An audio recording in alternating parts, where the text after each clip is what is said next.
How we all doing tonight?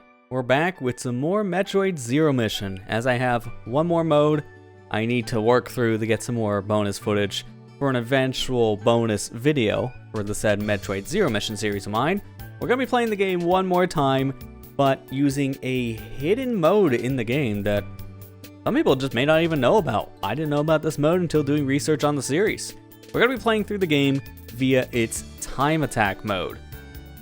It's not much really that's different in this mode, to be honest, but it is worth going through it and playing the game once again in the said mode. It's essentially just a speedrun mode.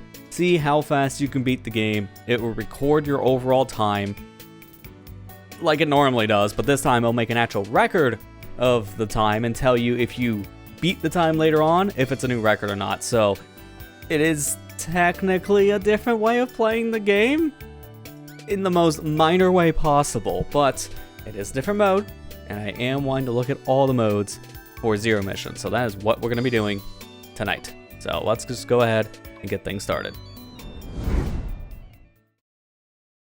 Don't know how long a run like this could realistically be, but if it's short, it's short. That's all I'm saying.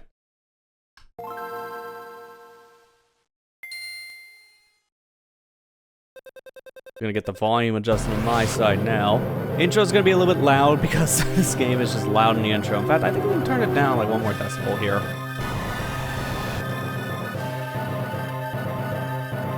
That should be better once we get into the actual game.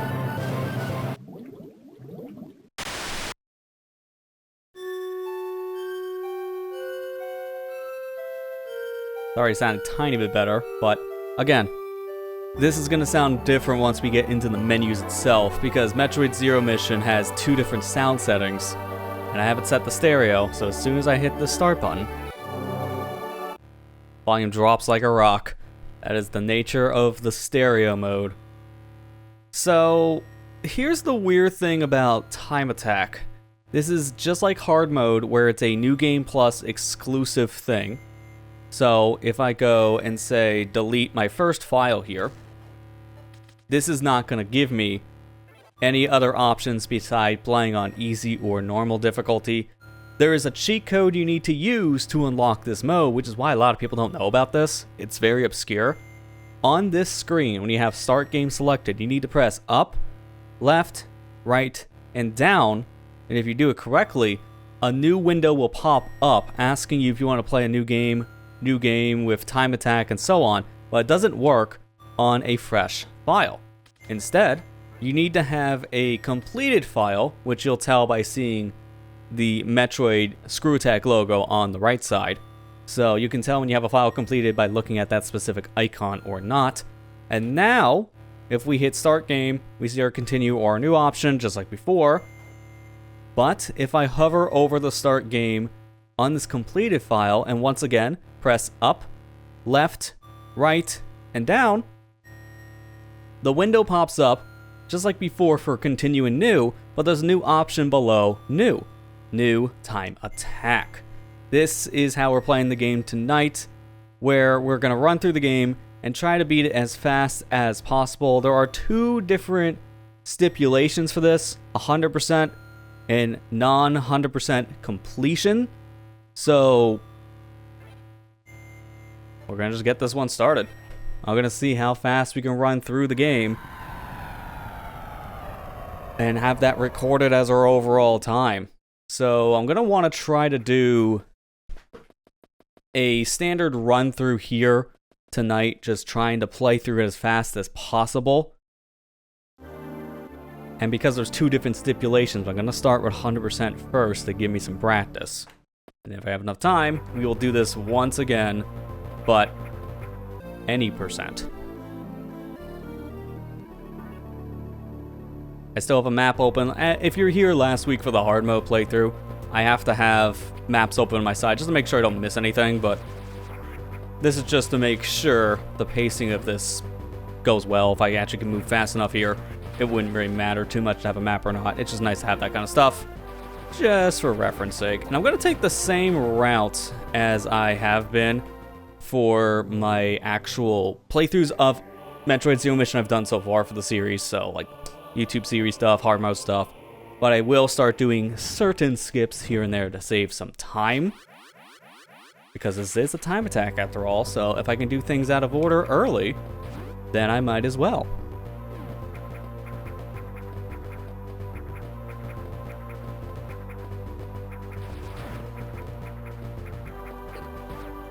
Okay, well, I already got off a great start. That's a reset. I don't really want to. I don't care.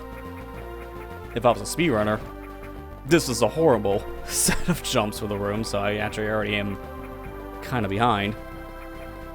I'm going to get Long Beam. This is actually something you don't really want to do, because Long Beam does actually eat up into your overall time, but, yeah, I don't want to play this game without Long Beam, because, yikes. This is a quality of life thing I can't recommend going without, because Long Beam is just such an integral part of just Samus's arsenal as a whole that it really would actually make a difference. And I can do a little bit of a skip here to get out. I think you can just barely shoot the blocks to get out of here with Long Beam, the same way you came in, but I'll just go this path. It's a little bit slower, yes, but honestly, I'd rather have the safety of getting Long Beam and waste like about a minute and a half tops, because honestly the time save I'm getting just with Long Beam, it's gonna be worth it.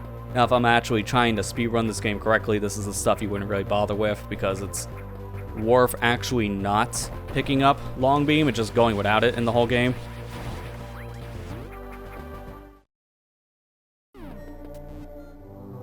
If I'm not mistaken, low percent runs of this game really just have you getting the bare minimum, which would be things like the... It would just be the stuff you get at the very end of the game, so you have to get all 3 of the hidden items. You would also need more ball bombs, missiles, I think super missiles as well, so you can open some doors. That's mainly it.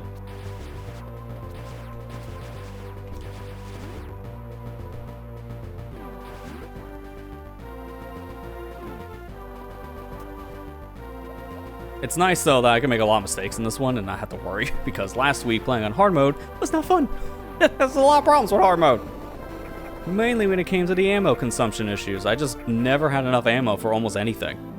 So that was really annoying to deal with after a while, but I don't have to worry about that kind of problem here, because I have ammo for days. Unfortunately, I still gotta fight this thing no matter what.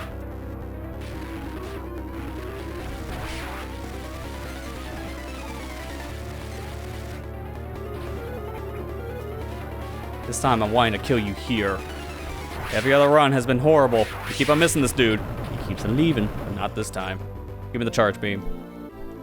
Another thing you can probably skip, but I don't want to skip when I'm doing an any percent. But again, this run right now, it's just going to be 100.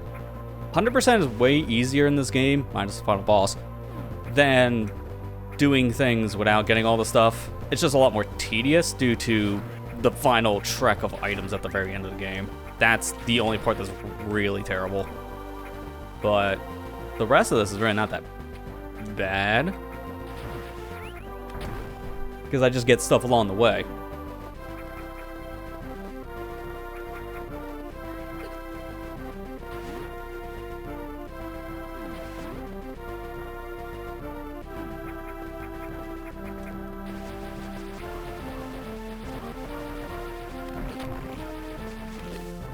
Fine. Take some damage here and there, it's okay, because it's not hard mode. It's not like I take 3 hits and I'm dead.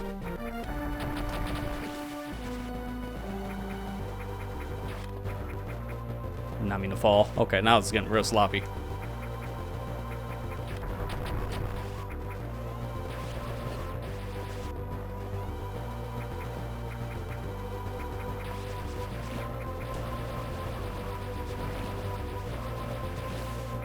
Yeah, not the best performance here, but that's fine.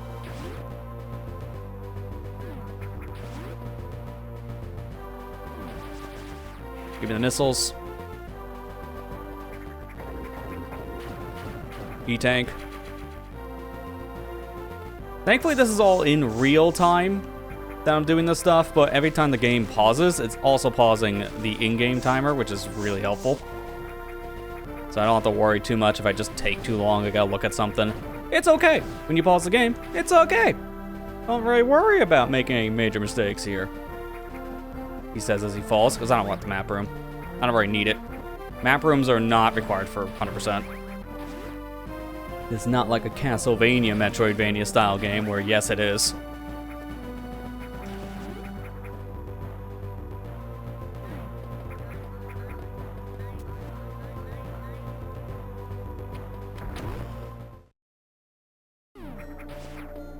There we go. Give me the bombs.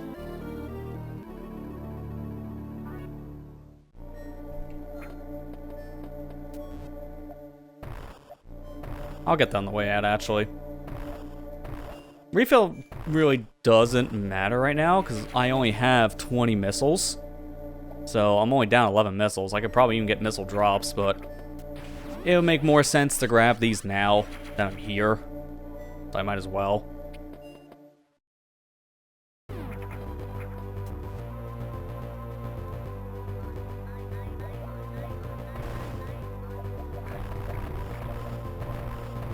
Dude, really? The one stray bug. He did not want to die. Oh no, I took a hit. Oh no.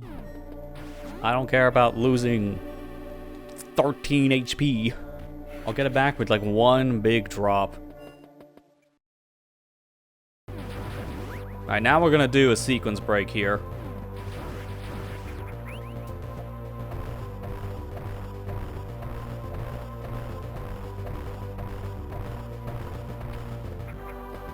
And you see where the rippers are.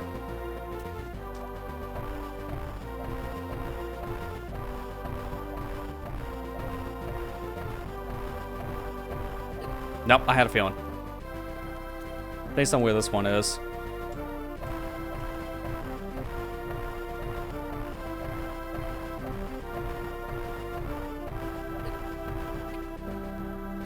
A little like desync, which is not helping. I'll explain this once I'm actually up to the top. I gotta focus. This one's like so desynced. I'm gonna reset the room. I'm trying to do a bomb jump up here, because you can just rhythmically just jump infinitely with bombs in this game.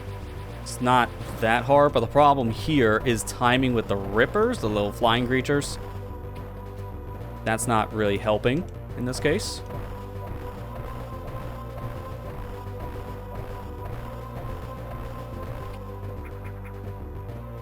You can't really see above you all that well in this, so I have to just jump, see what this ripper is, and kind of estimate where the other one is based on the bottom guy.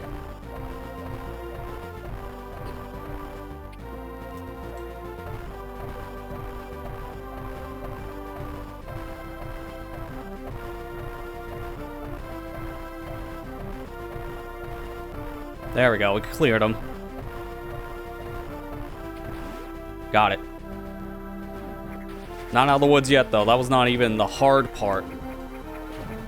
It was just the concerning part because of time. That wasted 2 minutes, I think, to try that again. I could always reset the game because it does remember where I'm at. But I'm gonna give this room an attempt first, see where my time is, and maybe do the whole sequence again if I feel like that was not fast enough. So let me continue going to where Varia is. You don't really need Varia's suit to actually beat this game, ironically enough. You can do what is known as hell runs, where you can go through the heated rooms without Varia's suit as long as you have enough health. And you can just bum rush through, but it is very, very risky to do that. So it's not really recommended for obvious reasons.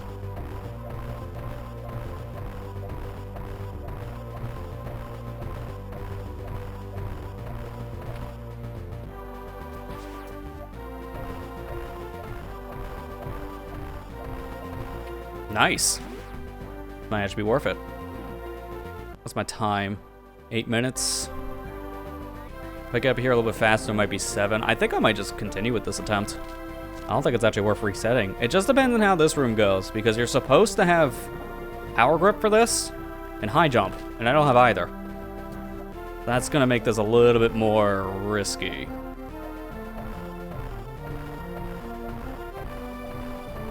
There we go. This is the risky part. If you fail, you fall down and have to try again.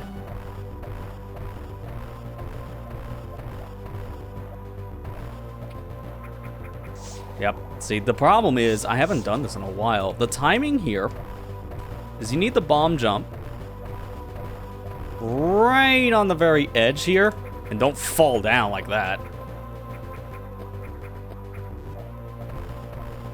You can salvage it with a bomb jump in the little breakable blocks section. It's just really precise.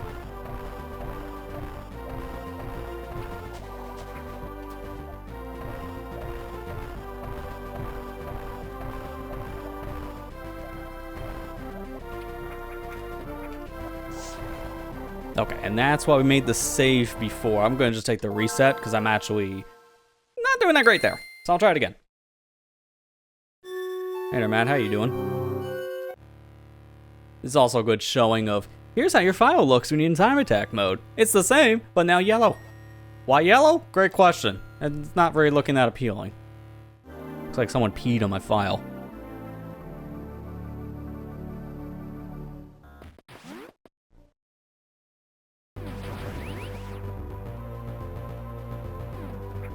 Nope, nope, no, no, no.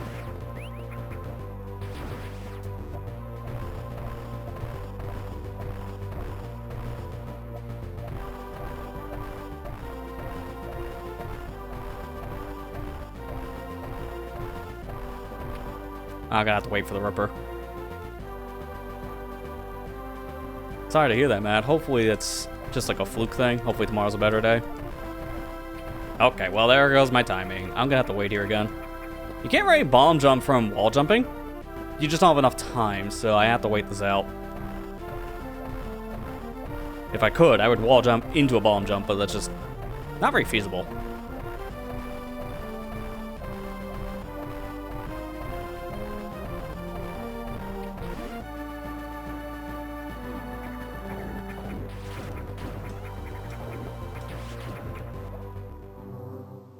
Gotta move this guy every time, which is annoying. But thankfully, now I'm up here. I'm gonna save this time, because that was a better bomb jumping sequence. So I can take this specific attempt, save right before the very suit room, and then go from there. If I fail, much closer.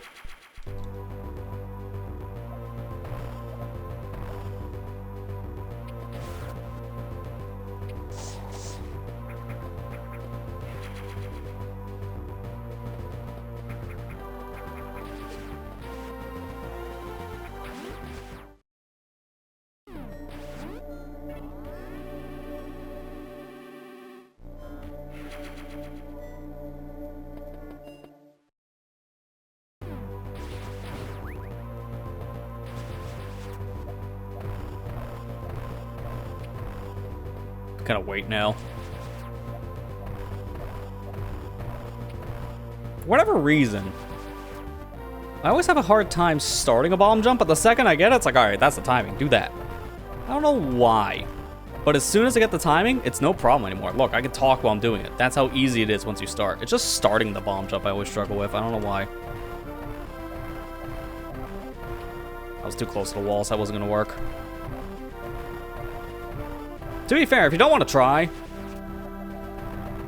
you just spam the button. And it also works too.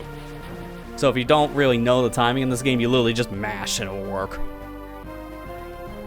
Which is kind of funny, because this is the easiest game in the franchise to do bomb jumps. Bomb jumps are known as one of the harder tricks to learn in certain Metroid games, depending on timing. But in this game, it's kind of brain dead.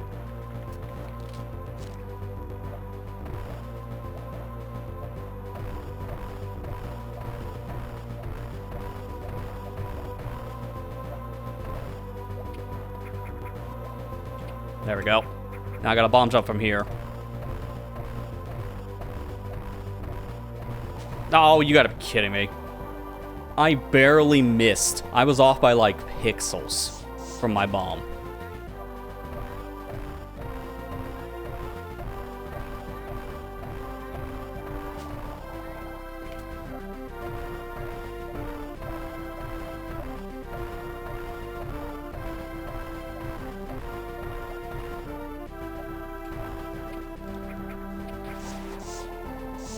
Like, I really do not like the timing on this part. This timing is really stripped. Once I get past this, like, crumbling block section here, it's not as bad. It's just getting past this part sucks.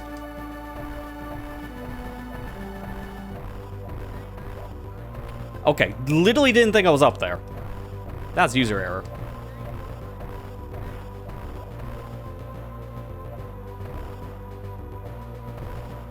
And thankfully failing this one doesn't matter. And I just did the wrong timing. This is why I saved literally right before this, so it's actually not too big of a deal I fail. If I die, I'm right here.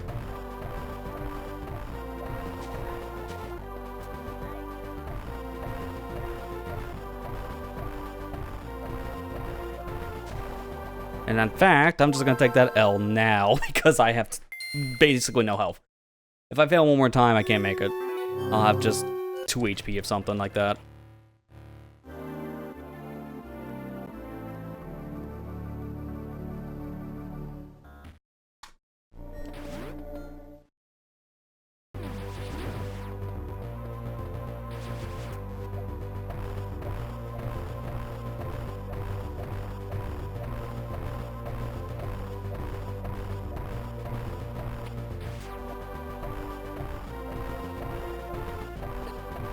Dude, why?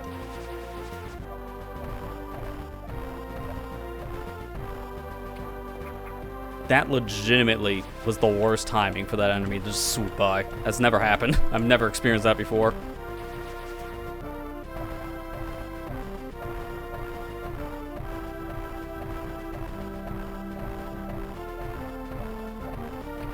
Dude, what? I don't know how I missed my bomb. And I have to do this, which is kind of annoying. If I want to get up here, I need to do a sideways bomb jump at the very end, so unfortunately, the hard part's not over until I'm up on the ledge.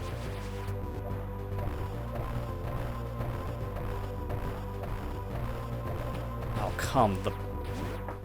Okay, I'm getting really annoyed now. Problem is, I really would like to commentate more, but this is extremely hard to commentate at the same time of trying to bomb jump because of timing, so I have to just stay silent. And it's one of the most uninteresting things to watch. So as soon as I get Various Suit, I actually can finally start talking again. Apologies.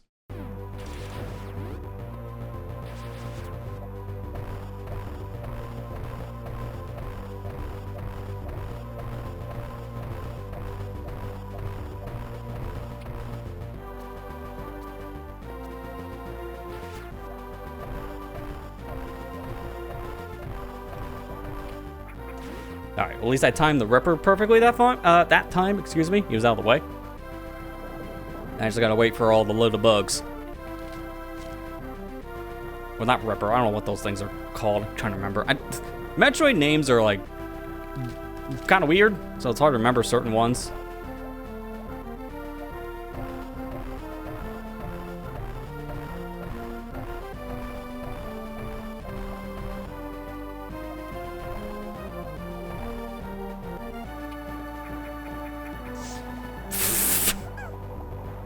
Can't even say that was just bad timing. That's just user error.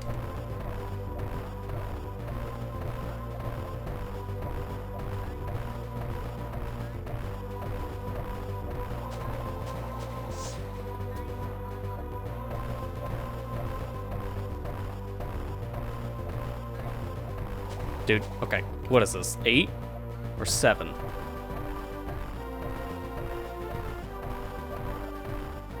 8 times, okay. So I gotta jump up there 8 times, that's what I'm trying to count. And I'm trying to count timing on the bomb delay, so it's like double count.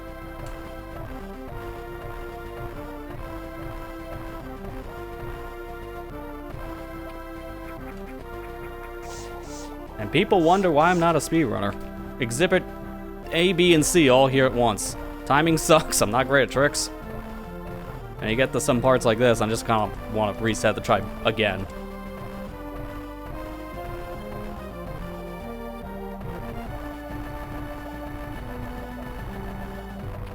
And you can't really do that timing here because it doesn't work.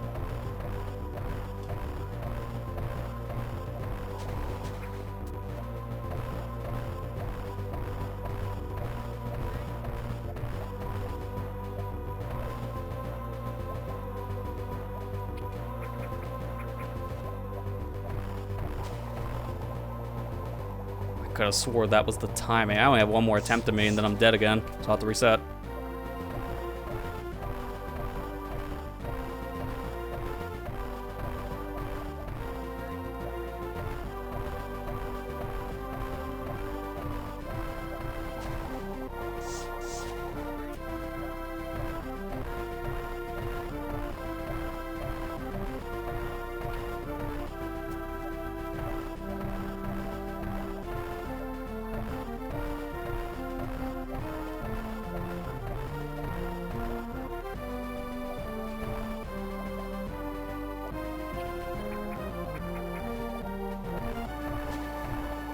And that's the reset.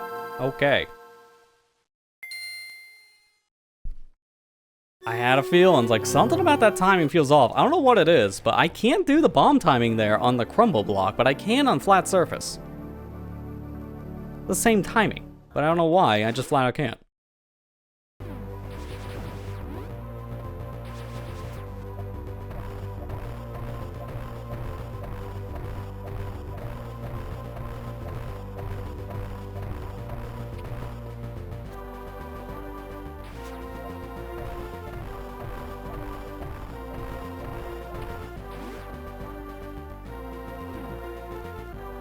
Thankfully, this is my one chill point.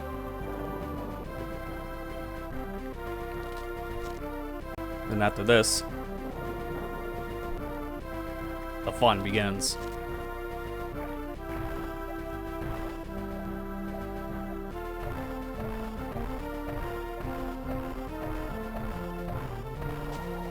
I got like a weird height on the last one, okay.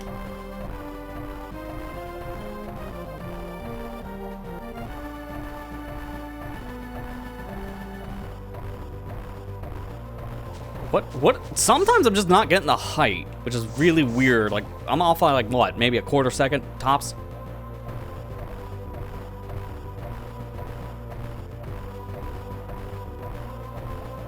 Like, again, where's some of my height going?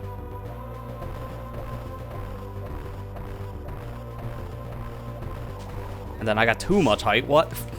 Bomb jumping is so inconsistent at times, I don't know why.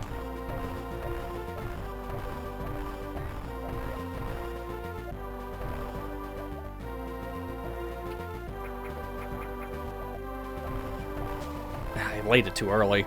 See, for whatever reason, I think it's the timing of the block, it's throwing me off, and I lay my bombs too early.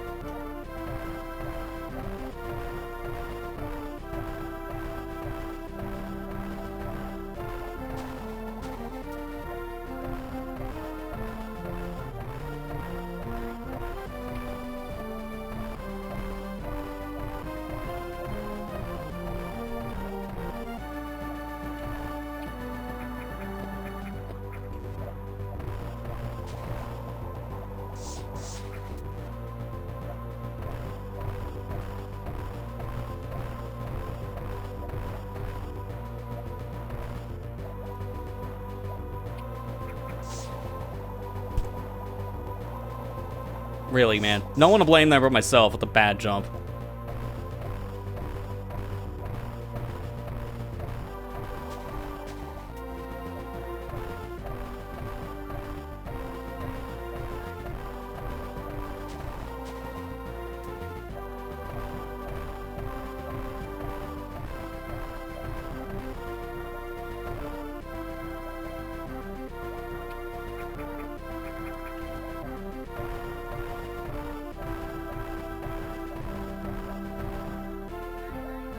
There we go, finally. I don't know why I was struggling with that so much. It's not terribly hard, but it's just, for whatever reason, it's the timing. I haven't done that in a while, so that does not help. I'm going into a lot of this stuff unpracticed. I have the practice from last week's hard mode, and that's basically it. So, essentially no practice.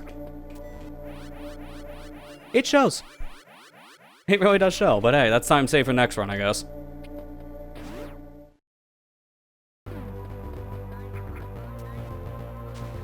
Thankfully, that's the hardest thing I really have to do for trying to get through this game fast and 100%ing it. Because Various Suit early is not the easiest trick. Yeah, bomb timing in this isn't that bad, but at the same time, It's still a little precise when you're trying to make very specific jumps. If you're just trying to go up somewhere, it's not that bad, but when you're trying to get in like narrow passageways like I was, then yeah, it gets kind of precise and bad. So that is not for the faint of heart.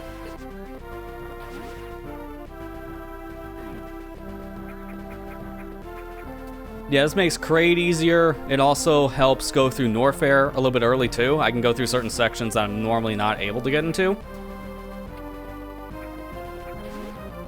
So getting like a missile there is going to be a little bit easier. Now while I'm here, here's another bomb jump. I'm not done with them yet.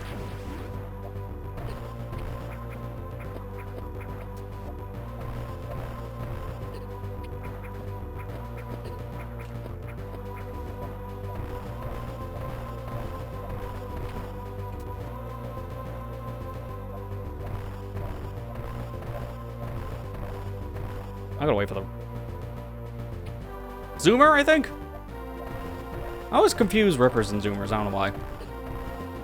If I can't get this, I might just come back for this one later. I'm just trying it really quick.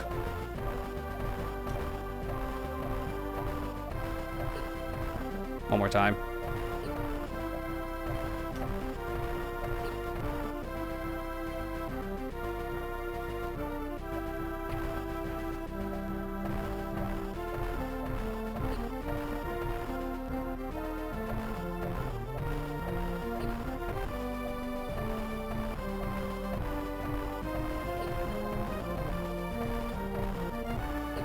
Yeah, I'm just gonna let it go.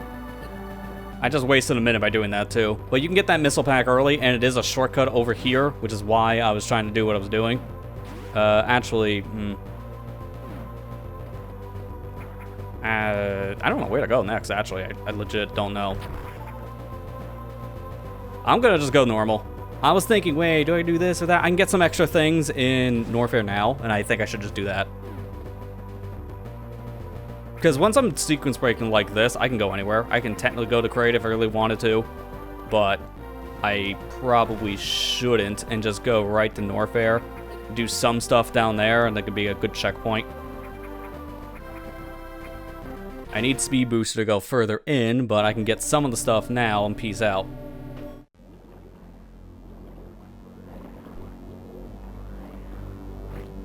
My route's going to be all kinds of messy, but that's, again, par for the course here. Trying to figure out optimal playthrough of this or that. Yeah, you're gonna make a lot of weird errors or mistakes, not know where to go.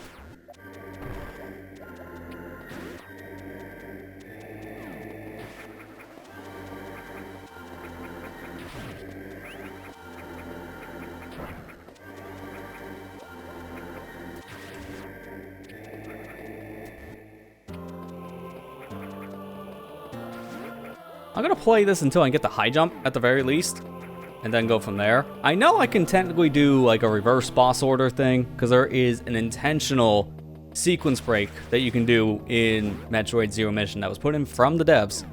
But for this run, it's actually not a good idea to do. In fact, in my experience, going to Kraid first is the way to go. Because not only do you get Speed Booster, which opens more of the game up anyways, but going Ridley first, you can't get everything in Ridley on your first go. You have to come back. But if you go Kraid first, then you will be able to get everything in Ridley on your first visit. So that's one less backtrack. And doing that saves a lot of time. If you get through all the stuff in Ridley, which I can, without having to backtrack for the items. So that's my play, instead of doing reverse boss order. But when I'm doing the any % run through of this, then I can do Ridley first.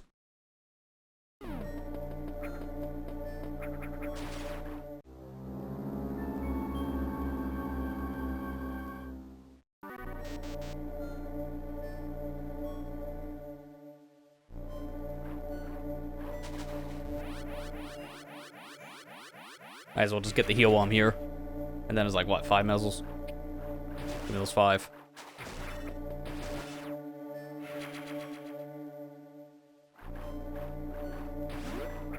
So if you weren't 100% in the game, this kind of pathing I'm doing wouldn't really make too much sense. But because I am going for everything, because this one, This time attack is the 100% file 1.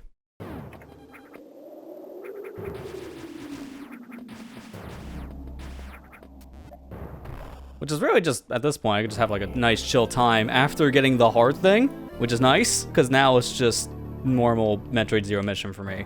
Getting very early is the hardest thing I really have to worry about for this. Everything else is the same.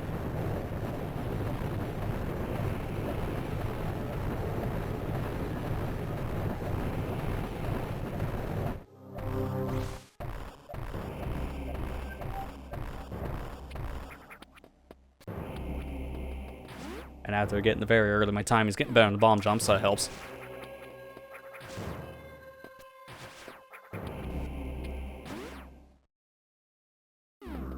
I'm glad I'm done. Now I got the hard thing done, because now I can actually talk to you guys. So I know the big one. I'm just going to get out of the way now, because I know a bunch of people are probably going to bring it up at some point and ask opinions on it, but Nintendo Direct. One's finally been announced for September. We all kind of figured there'd be one this month, we just didn't know when. There's one coming up Friday. Hour long from what they're saying, which is a pretty beefy timetable, if we want to really be honest there. So there's going to be a lot of Switch 2 related talk, probably. I wouldn't be surprised a mixture of Switch 1 and Switch 2. I really don't have any anticipations for it. Always keep expectations low, then you're really surprised. But in all honesty, if anything I would quote-unquote expect to see there would be stuff we already know is coming out soon enough, or just in general, the big ones, Metroid Prime 4. Like, let's be real here. Prime 4 has been the most, like, kept secret from Nintendo what's coming out this year. Like, they don't tell us when exactly it's coming, but we know it's this year, so they're gonna have to finally say the date, I feel. Because we know it's basically done at this point, or close to being done. It keeps on getting demoed at show floors, it's got a rating. It's coming out. It's coming out this year. They've really made sure of it. It's like, good. Just give us a date. That would be good. If I had to estimate that one, I would think probably October, maybe November. I don't think they're gonna go for December date, but I could be wrong. December just feels like a weird time for Metroid.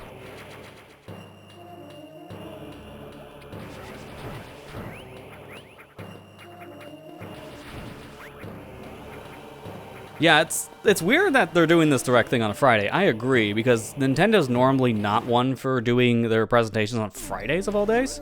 They normally do the stuff on a Thursday. If not, maybe a Tuesday. Like, Tuesday and Thursdays are kind of like their go-to days for a lot of, like, game releases or announcements, stuff like that. So it is kind of weird that they're doing this on a Friday, specifically. Because, like, for them, I think that's a Saturday. Like, over in Japan.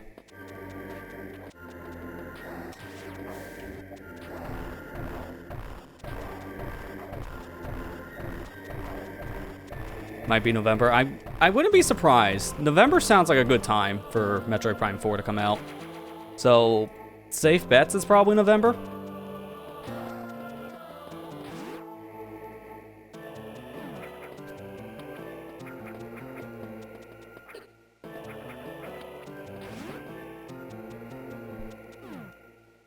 Actually, wait a minute. I have an idea of what I want to do here. I'm going to show off the dev-intended shortcut, but I don't think I'm going to fully take it, so I'm going to want to do the hot room now, so I don't think I'm coming back through here. If I get this now.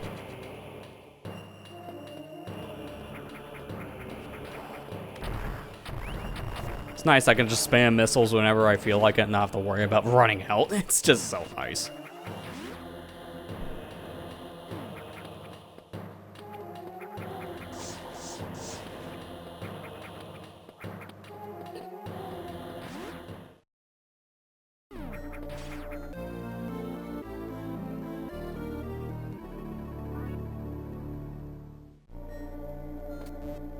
What time is the Nintendo Direct, I'm wondering? I don't normally watch them, but just because they're always at terrible times for us here in the West.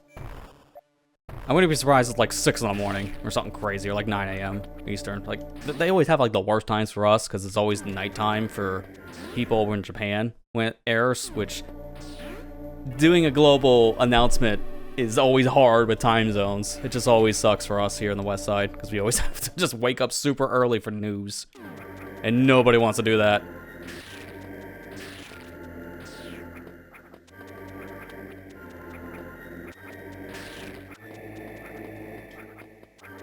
Almost couldn't jump there. That was a little annoying.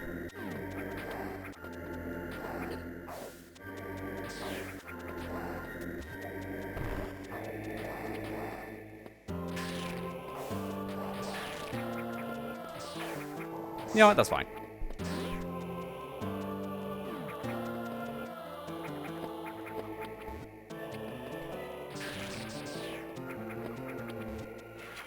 A little sloppy, but I'll do it. Alright, now here comes the hard part. I'm not taking this dev intended shortcut so I can do Ridley first, but I am going this way because I want to get some items, and this is technically faster. I just can't remember where the openings are. Like, it's not there, obviously.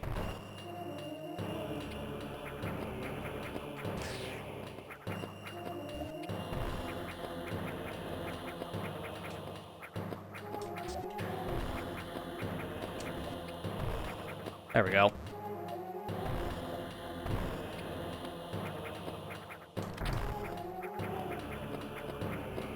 And there it is. Now we can take this entire path all the way down to the bottom of Norfair, which gets us to all this stuff earlier. And you're not supposed to be able to get down here yet. But there's a lot of little like hidden things here and there that you can use. So you can make yourself a makeshift shortcut.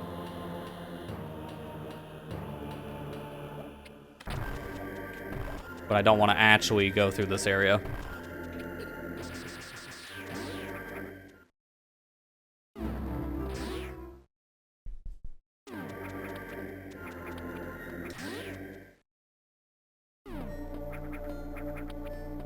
I just want to go get high jump at this point.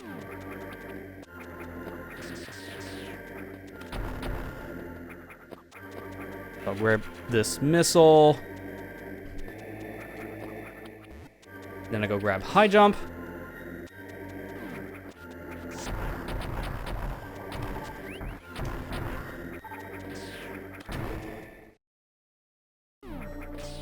And I can continue going this path here, but I don't think it's worth it. Because I can't really do all too much.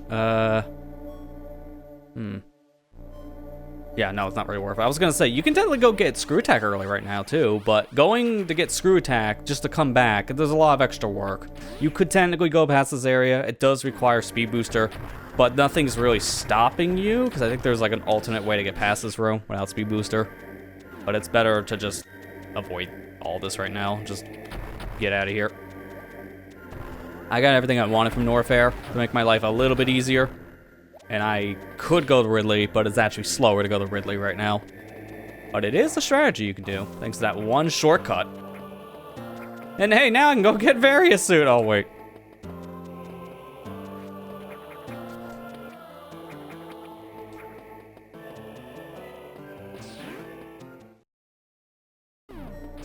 Get the save while I'm here, just to be safe. And what's nice now, as soon as I defeat Kraid, I don't have to come back into Crateria at all, or Brimstar, excuse me. I don't have to go back through Brimstar until I need to go into Torian, really, or just like kind of use it to navigate. Because at this point, I got everything I need. So just go right back into Norfair once I'm done with Kraid. Because the only thing that would keep me from finishing Norfair is Varia.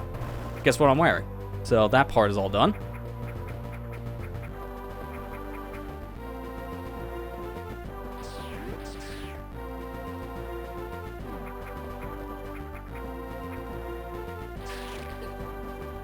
Now I should just go get that missile pack, because I have Ice Beam and High Jump, which makes this a lot easier.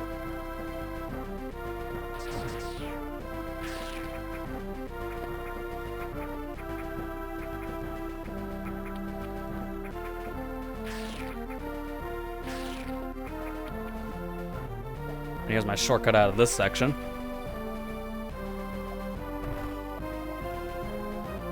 Then while we're here, we'll go get the missile pack that's in this section up ahead.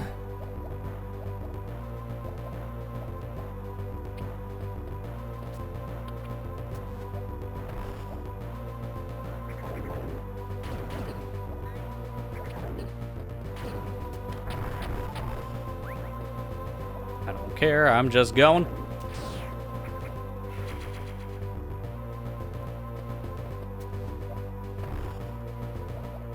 I really wish I can get that now, but unfortunately you need speed booster, so we're always gonna just pop in to see a missile just to leave it, which always sucks.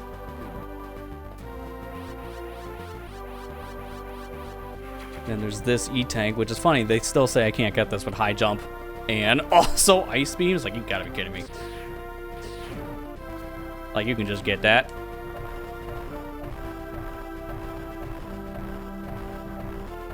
Like, who actually gets this normally? I don't think I've ever seen anyone who hasn't played this game for the first time, mind you. Like, veteran players, you played this once or twice, you never get that energy tank normally. I've always ever seen people get it with a bomb jump. Like, that, it's just so easy.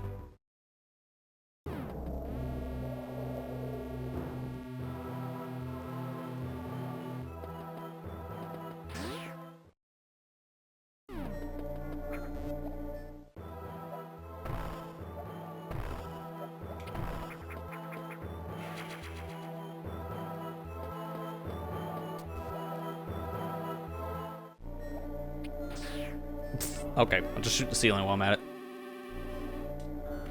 Thankfully, because I am in New Game Plus, I shouldn't have to worry about missing something in a certain area because I can keep track pretty easily. It's weird that this is a New Game Plus exclusive mode. Doesn't really need to be. But you need a New Game Plus file to activate a cheat code to activate a brand new mode to play. It's really weird. Like, there's a reason why so many people don't really know this mode even exists. Because it's such a hidden game mode for no real reason. Especially when Metroid already has built-in like speedrunning functionality by just having a timer. And it's in every mode of the game, technically. You can't keep track of what your timer says until you beat it. So it's like, doesn't really matter if there's a way of recording it in the game itself. Not really, no. And that's why a lot of players don't really go back and play Time Attack. Like, you watch a speedrun of this game, who the heck is doing it in Time Attack mode? Legitimately, everyone who's speedrunning just has an actual timer open.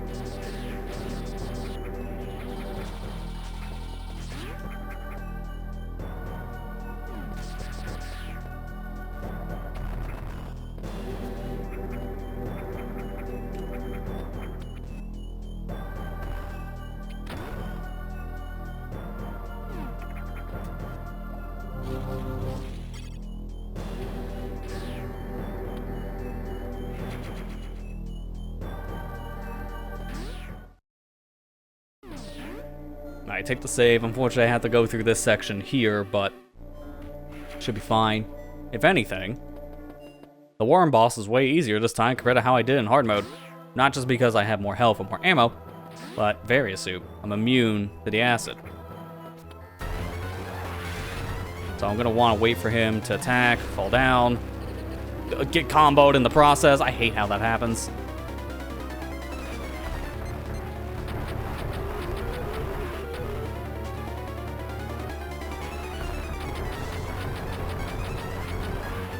Alright, he's almost dead. One more cycle and he's gone.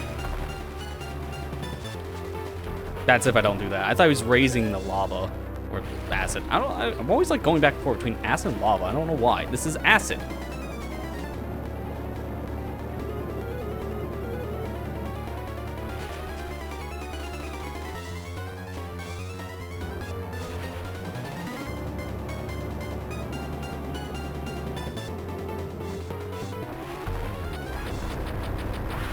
There.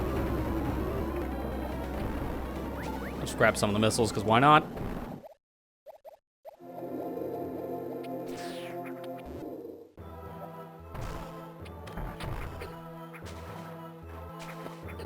Give me that.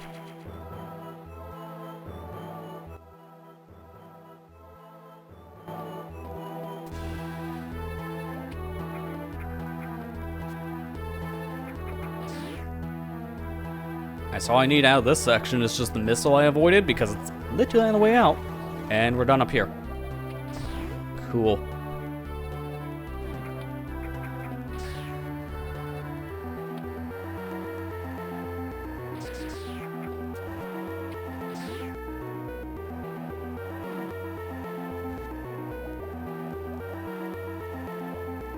That should be 95. Nice to actually have ammo. I will never stop saying that. I can just do crap like that.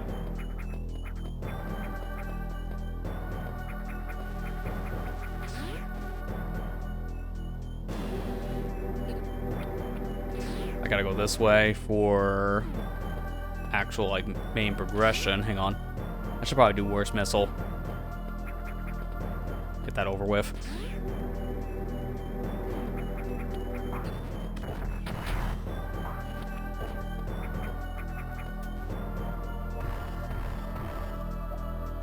Wait, why am I doing this the hard way now? I have high jump. I can just do that instead. Not the actual worst missile in the game, but one of the worst ones. But with high jump, it's actually much easier, and that's the whole reason why I went out of my way to get it, so I can have jump ball.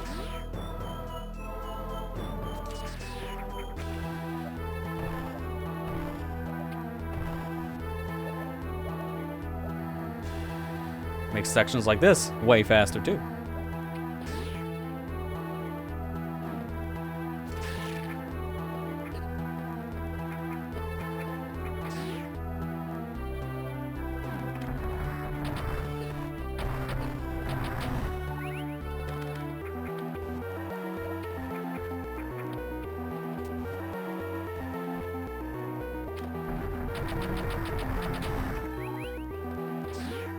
That room sucks in hard mode, but here it's like, I blinked, what happened?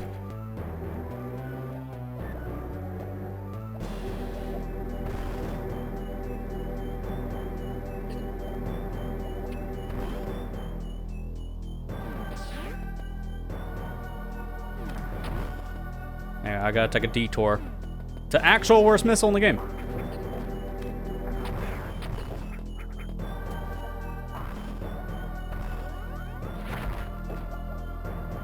Nothing can be done to speed this up. Doesn't matter if you get speed booster early or not. Nope, this section sucks no matter what. You have to constantly deal with all this, no matter what kind of playthrough you're doing. That's the whole reason why I'm here, is one missile pack too. Because the rest of this doesn't matter. If I keep on going over to the right, it's a dead end. So I'm just here for one missile, and then peace.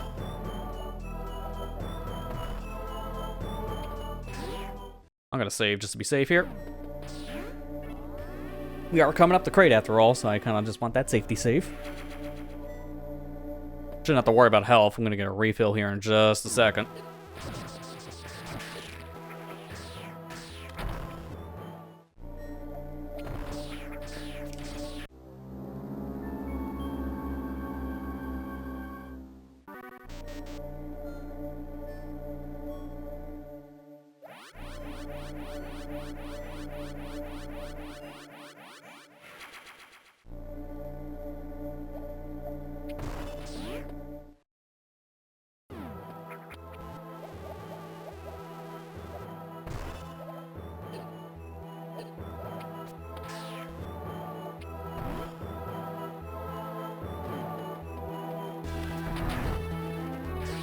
Wasn't this the room I was thinking of? Probably not.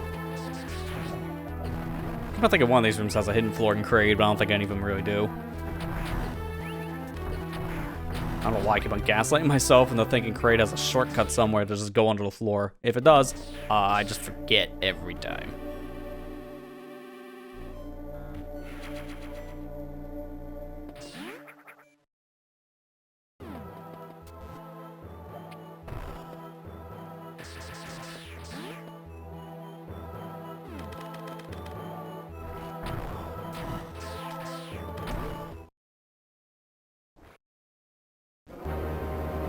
I'm just gonna do a little bit of clean up here while I'm waiting for you to spawn. Just get my notes taken care of now.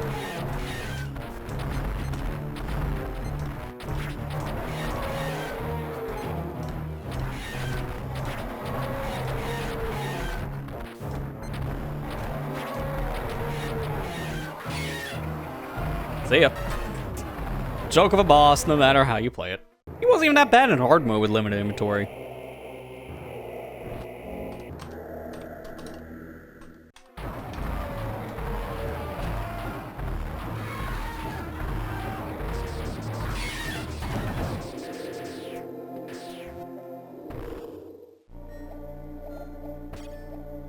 Give me that.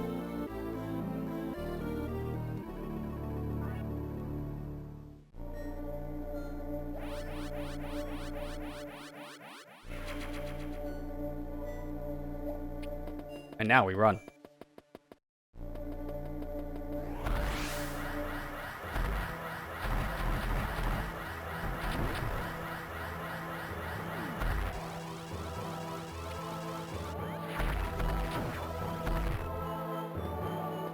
Just make sure I get that right pixel. And because I have jump ball... Thanks, little gnats.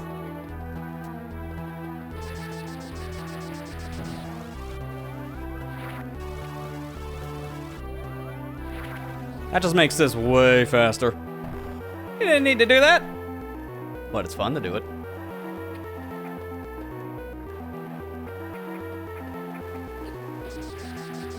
Now do it again. For the cool jump.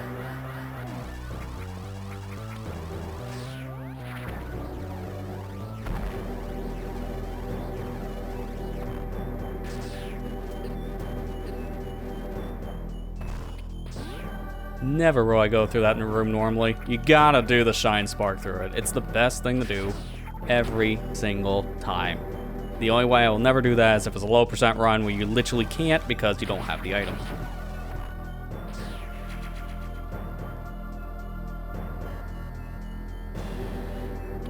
In terms of items so far, okay, so I'm just missing the one missile, which I can't get until I get into the new content and have my gravity suit. So we're done. Get me out of here.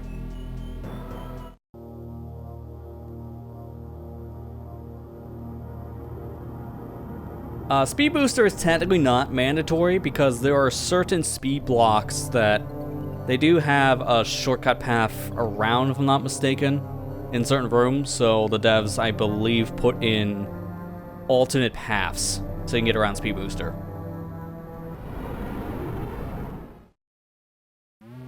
Because I can't remember what low percent actually gets and doesn't get nowadays, but I believe speed booster is one of the things that you can skip in a low percent run.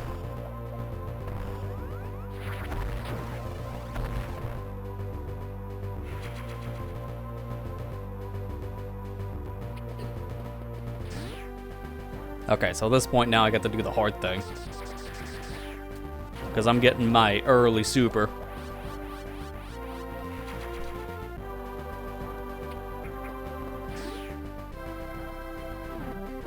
I'm gonna take the save in case things get a little sketchy with it, because then I'll just reset and try again so I don't waste too much time.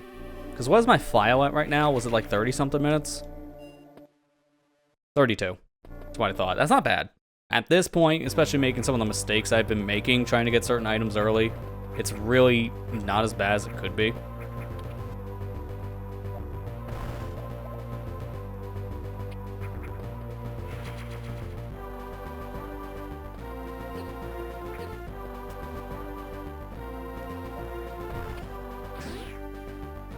Unfortunately, to do this right, I need to reload the room without that block destroyed, and now I can actually get enough speed.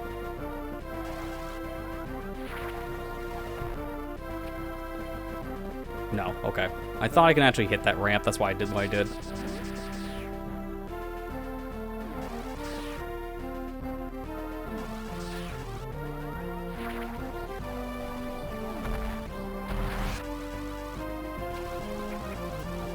Well, that works too. First try. That makes up for not getting various soup for what felt like 20 minutes. For whatever reason, I find that easier than getting very early. That is like, why? I don't know. But here we are. I also just realized I need to go get something really quick before I go back into Norfair. I actually did miss something, and I have no reason to ever go over here ever again. I'm gonna get it now. This is unfortunate. This is where some of my time saved that I just got kind of goes out the window. But no, I know why I didn't get this. I never had a reason to come back through this path because I need bombs for this and I didn't have bombs. And when I had morph ball bombs, I went to go get Varia, so I missed this missile altogether. I don't double back for it, I miss it.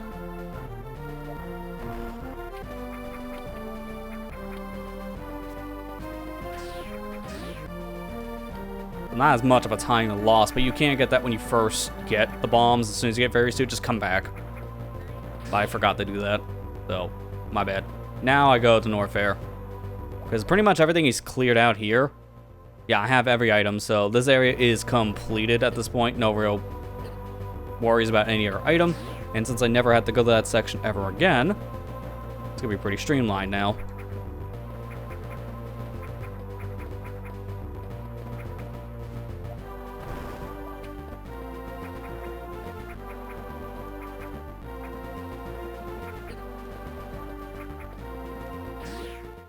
I just say I really love just how well the colors in this game just pop. Because when I'm playing this on like emulation services like the Wii U Virtual Console, even like the Switch Online, the colors are a little muted, and that's because a lot of Game Boy Advance games, especially in the first couple of years, because of the Game Boy Advance having no backlight until the Game Boy Advance SP released, it was really hard to see games on the said screen. So what devs did was they oversaturate a lot of their games so it would be easier to see without a backlight. But once you play those games on anything with a backlight, they look terrible. So emulation services like the Switch Online, for example, they have like a color correction kind of like filter going on, which mutes the colors a bit. And a game like this was released around the time we had backlights anyway, so I don't really think we needed to mute the colors for Zero Mission personally, because it just pops. Even Fusion still looks pretty good on backlit display, excuse me, and that came out when there was no backlit display. So, yeah, I don't know.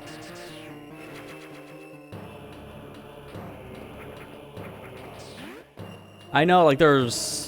Which one was it? I think it was Castlevania Circle of the Moon. That's a pretty well-known game on the Game Boy Advance that looks terrible when you're playing on like an emulator, for example, and it just like full blast you with its color because the game was... No, actually no, it wasn't that one. That one was known to be dark. It was the next one. Was it called Order Ecclesia? It was one of the Castlevania games on the GBA that was very muted.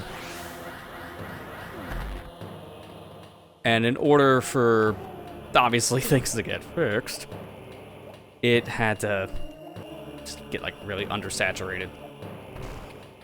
I don't know. Like some games are just really bad if you put them on a backlit display because it just like blinds your eyes. Okay, yeah, I jumped too far down. I'm trying to remember where I need to go. As I'm talking, probably shouldn't be rambling about how bright a game should be or not, as I'm trying to remember where to go.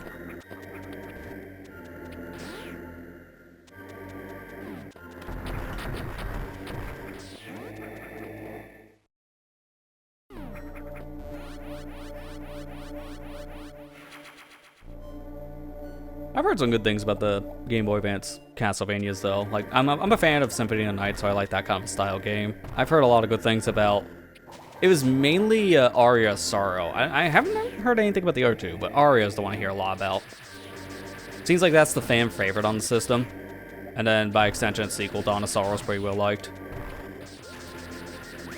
I know you can play them pretty easily nowadays because of those Castlevania collections. Although Dawn of Sorrow, I remember having the funniest box art on a re-release because it was the box inside of a box. Like, for whatever reason, the box art was just the most sketchy looking thing, and they could have just used a picture of the box art. But instead, they doubled down, quite literally, with two boxes on it. It's like, what is this mess? Hello?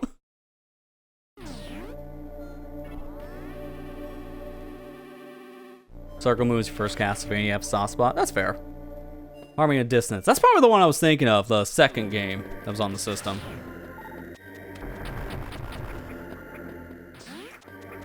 I'm getting the screw attack early. This is how you do it.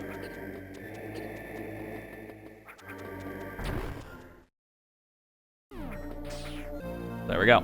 Screw attack is now achieved. You were not supposed to get this now, but there's a nice dev-intended shortcut here. Where you just use missiles, and you can just get it on your first visit.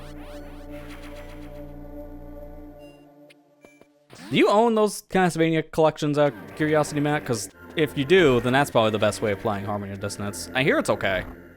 From what I understand, Circle the Moon was the worst one on the GBA, but it was also made by a completely different person. Later on, the guy worked on the map design for the series, so from what I can understand, it didn't work out. Apparently, it's like, it wasn't bad, but apparently it was to a point where the guy was just relegated the map design. It seemed to work out better because the dude who's actually was known to make the Metroidvania style games at the time made the other two on the system. Oh, you do have the collection. Okay, yeah, so that's probably how you should probably experience this, the games. Because when I understand, they streamline a lot of things with the Castlevania GBA games in that collection.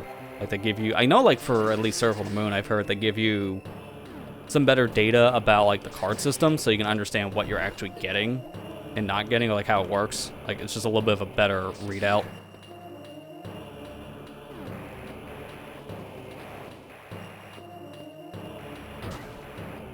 Alright, this is gonna be bad.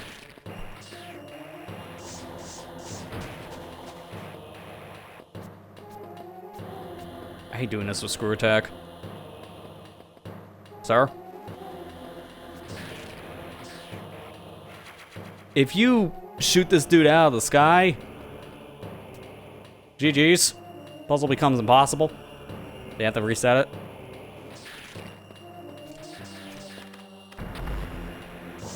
Yeah, and I don't even know why I had super selected there.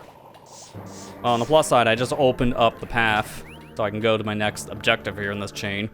Problem is, I need to do this again. And I whiff, because I have to do a neutral jump for this.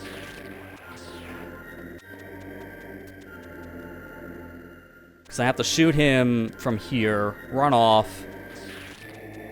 That's not going to work. And this hurts me, even with various suits, so I can't just jump out. It's considered like a water surface, so I need gravity for this. If I don't want to make this worse on myself. I always hated this puzzle. Like, this is legit one of the worst missile packs in the game, as well, in my opinion. Because this puzzle is just annoying. As soon as I say that, I get it. But it is an annoying puzzle, in my opinion. It just... It's very janky if you don't have gravity. And space jump. Alright, where am I at? I'm legit trying to figure out what I'm doing. Okay, here we go. There we go.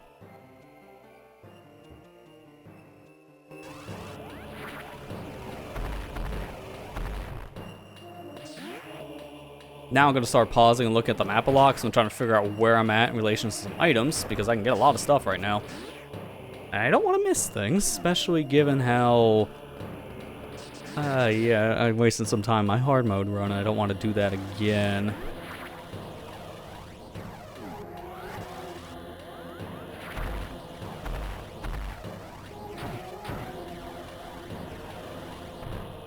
Love doing that. Okay, from here, I need to go down, but I physically can't. Because it's a speed booster block, and you can't speed booster down. And if you run over that, it doesn't matter, there's another one below it.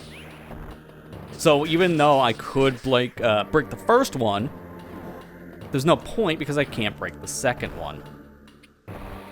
I have to go from here.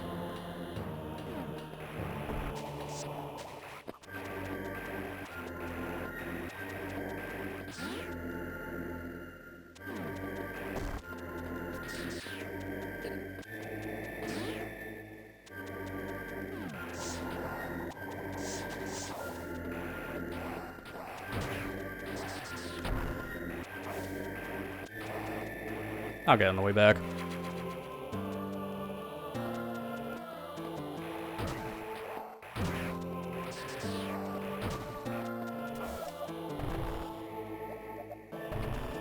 There we go. I couldn't remember where it was, even though I literally got that missile last week. I actually already forgot where it was.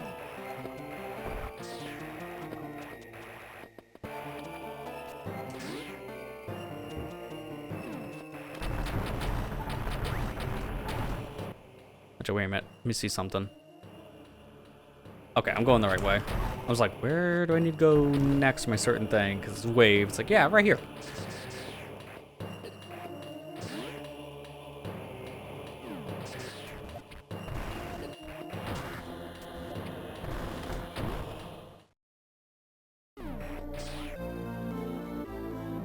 And that's all the beams. At this point, I just need the suit, which is in Ridley. And now I get my one missile and head to Ridley.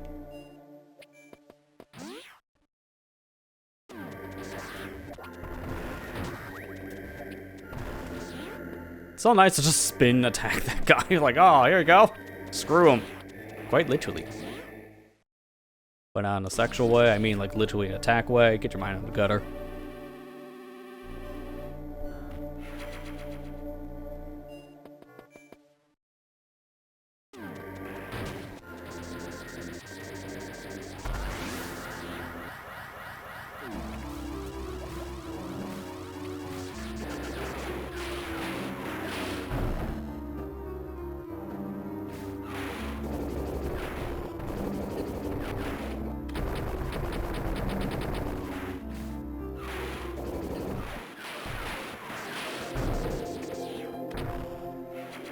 There we go. Give me my energy tank, and now we go to Ridley.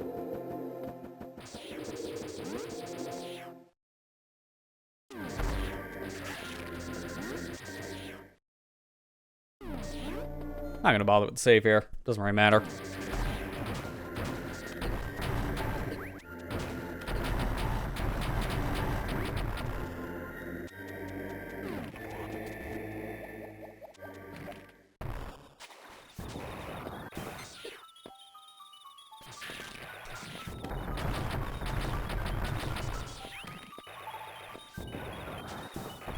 Oh, wait, you can't destroy this guy when he's frozen? Or just at all, apparently? Okay. Guess war screw attack hurts these guys. I mean, normally it does. Like every other situation I could think of. Whatever.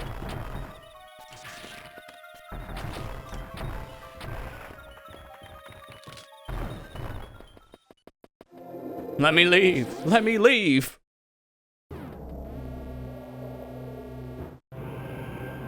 And now Ridley. I can do everything here. I don't really think I want to, but I can. So far, we're a little over an hour in, and we're already at this point. That's not that terrible, especially given how long I took on the various suit early thing. I'm beating myself up over that only because I know I can do better, but it's just been a while, so I'm making a lot of rookie mistakes with it.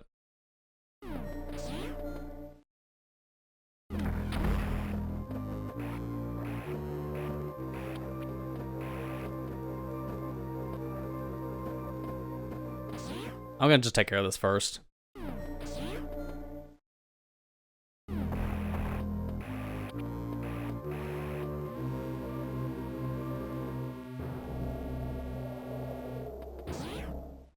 With 5 super missiles, I did use one on the door. Really shouldn't have, but honestly, it doesn't really matter. 5 super missiles is gonna be a lot to damage this guy's tail. He's not really the beefiest boss, if that makes sense, for health.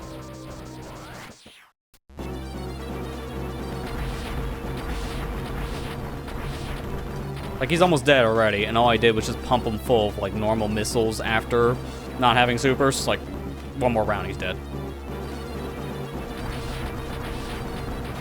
Hey, case in point.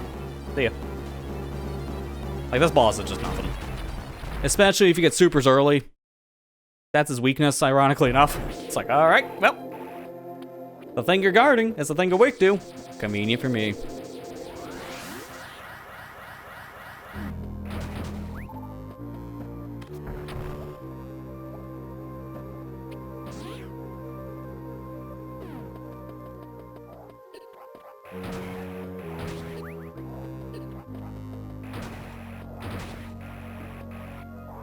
Give you that. Definitely want a super drop. This room is really nothing when you have screw attack. And now I'm already back to full.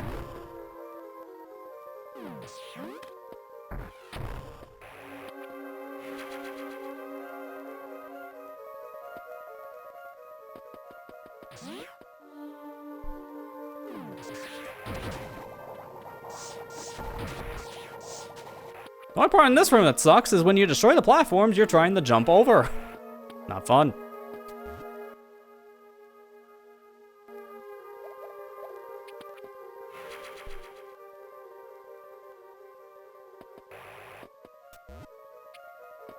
Yeah, early screw attack is really gonna break this area open pretty easily, but it's also gonna make certain things a little bit harder just because I destroy enemies. So doing ice jumps, not as convenient as it used to be. In this map, I can't really skip if I want to get 100% stuff because it's just kind of in my way. So it's like the only map I'm really gonna go out on my way to get. And then the one also in Chizodia, but also the one in Chizodia is pretty much a mandatory map. You really can't skip it. It's technically possible with like a frame perfect jump, I think, but it's not worth it.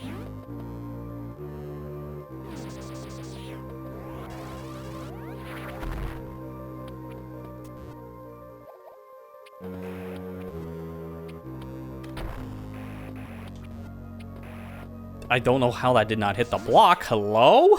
Like, missile just like... Doop. That's a missile block, and ignore the missile.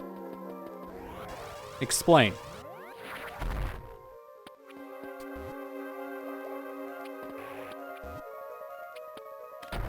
Like, what happened the first time?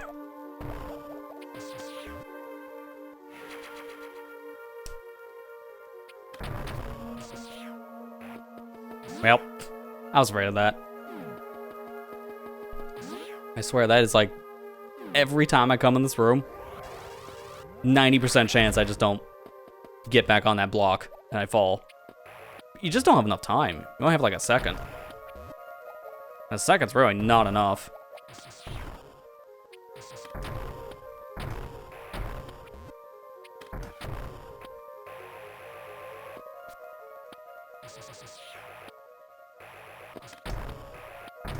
There you go. Jeez, dude. It's just like, please hit, please hit, please hit. Every shot misses. Okay.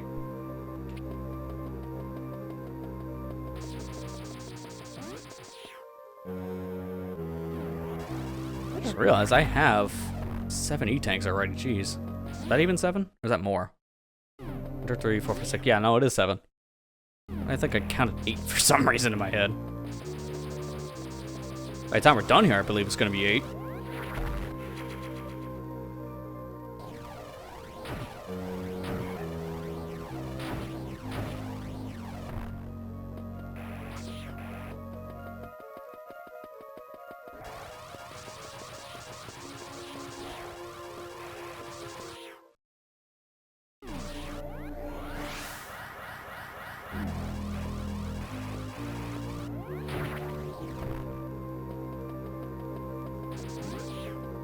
Alright, let's get this over with.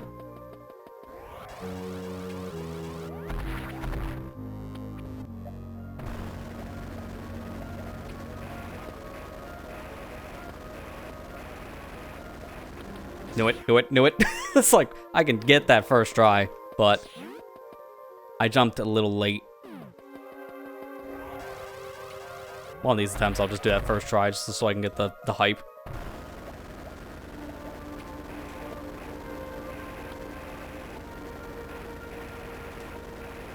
I tried to wall jump off the thing and it instantly destroyed as soon as I got close to it. My timing was off. This, believe it or not, this is faster than just coming back here later with space jump. Because it takes a lot longer to get back to Ridley than just attempt this multiple times. So while this might be harder, it is faster to constantly fail this and try it over and over again than to come back here for literally like 1 item. Because this would be the only item I need to backtrack for if I was coming back for just an easy time with space jumping.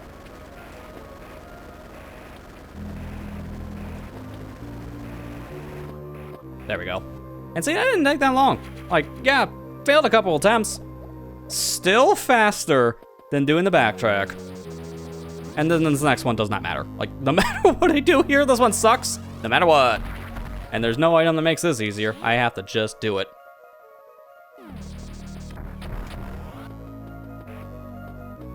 The frames. Count those frame windows.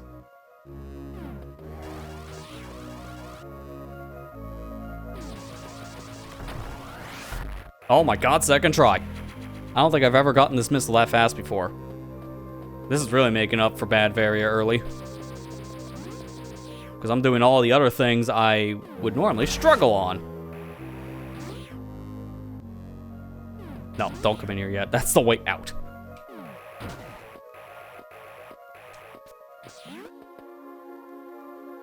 Yeah, that is like a hard jumping sequence to do. It took me a lot of attempts to like finally learn how to do it, but I'd rather just do that room without space jump nowadays. It's harder, but if you can do it, it's faster, so I just learned it. Because logistically speaking, that's not as hard as it looks. But it's gonna depend on your timing for wall jumps. If you're bad at wall jumping in this game, it's not easy to do that room.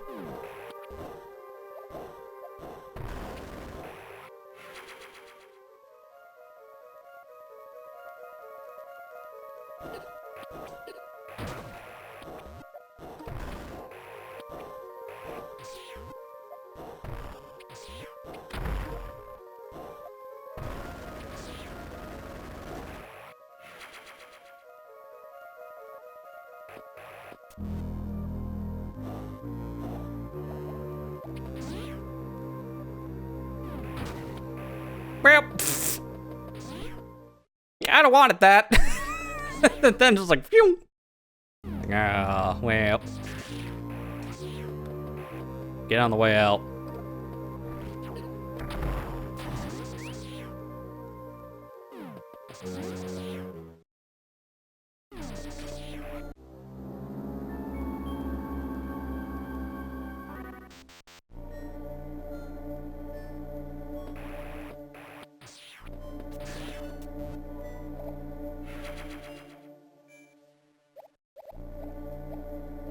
Kind of annoying after I missed that stuff because I would have been on pace to get more super missiles, which would help for this fight a little bit because then I'll just have more ammo to spam, but not the end of the world.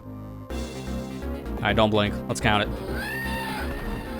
1, 2, 3, 4, 5, 6, 7, 8, 9, 10. 10 seconds. What a joke! What a joke, man. In hard mode, that was 20 seconds. Not as much of a joke, but it was still funny.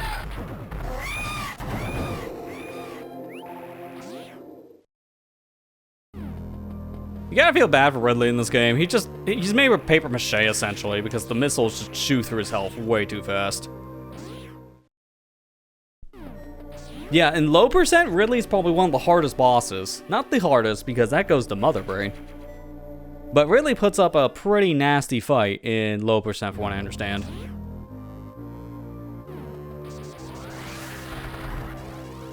Ooh, look at all those supers. Now what sucks is unfortunately because I fell down, I have to go back through that sequence again to get to where Ridley is so I can just get a couple items. Which is unfortunate because if I got those, I wouldn't have to circle back, but my screw attack is kind of like a thing I'm worried about every time I'm doing any kind of jump. So I'm more conscious about killing the enemy I need to stand on than actually, making the jump in question.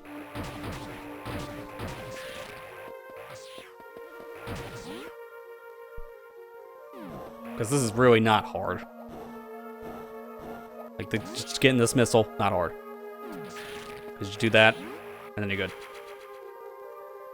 But I'm more self-conscious about killing the enemies now that I screw it up.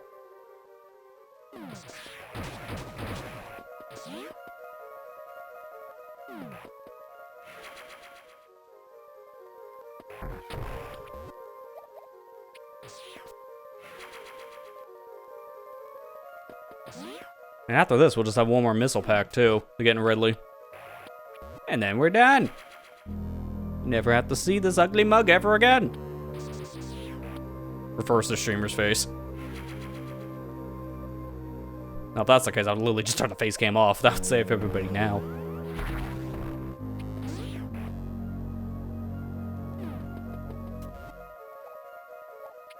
Alright, let's get out of here.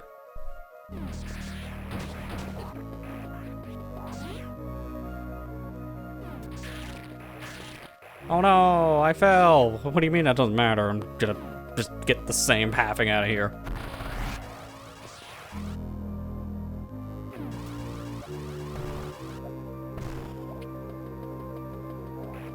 It's kind of annoying. This is kind of the walk of shame, because I didn't have to come back through this room a second time. Have a check here. Yeah, it's just the one missile.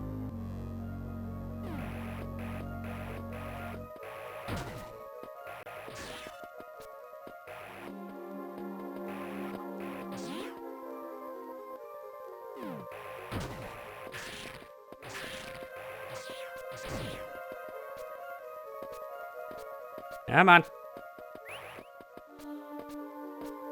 Come on, you little nuisance. Thank you. How did that not make it? It's not high enough, are you serious? It's barely not, so I have to do this wall jump just to get up here. That is so dumb. I don't know why, but on my map tracker, I have all the items needed to clear this area the first time. Intentionally speaking, mind you. But it marks that as yellow, saying, you can get it, but it's out of the sequence. And I'm sitting here like, what? What makes that jump out of sequence? It's just freeze enemy, and then use high jump with grip to grab ledge. It's like, what is out of sequence there? Hello?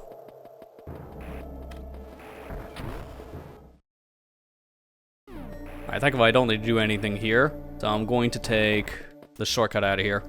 The only item I really have here to get is the stuff that is, yes, that is just the stuff I need the Very suit for. Or not Very, Gravity suit. So now I can just go over to Torian and beat the main game. So we can go into the Zero Mission game. I keep on calling it that, main game. I know it's not even close to true, because the main game is the entire thing of Metroid Zero Mission, but I break it down between original Metroid and then, like, remake section. Because they are two completely styled games in terms of, like, just how you explore it at the end, because of the whole stealth sequence. Oh, crap. I didn't mean to let go there, which is bad timing. Thankfully, I could just redo this, and it's still faster. Just like that. Alright, across the gap. That was better than doing the jumps. And I have nothing in Brimstar to worry about, so it's just a matter now of going into Torian itself. Torian has nothing, so thankfully I could ignore my map for a while. I'm just gonna pull up the Chizodia section so I can have that ready for when we're at that part.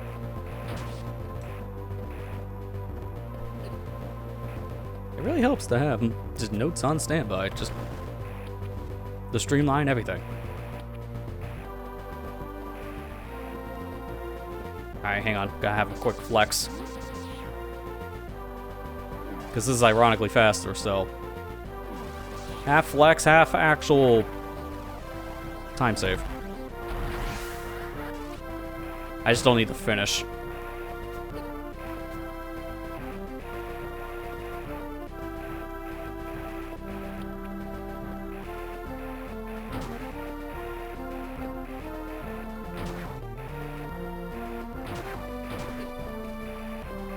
There we go. Alright, and we're good. And why not? I'm a little low on the health more than anything, so I'll just take the health refill.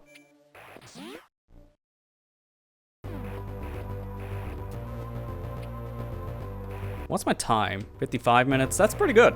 55:36 overall. So by the time we're finished through Torian, we'll be a little over an hour in, so that's not bad. And based on how I'm playing, I should be able to get a sub 2 hour, I feel. At this kind of pace, this feels like sub 2 hour. I got the worst batch hacking stuff out of the way, so streamlines going back and forth. My routing has been pretty clean.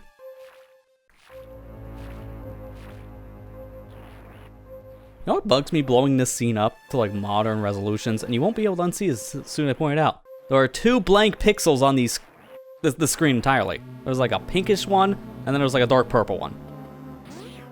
Now you probably can't unsee it. Like me. As soon as I notice that, that's all I ever look at. And it bugs me.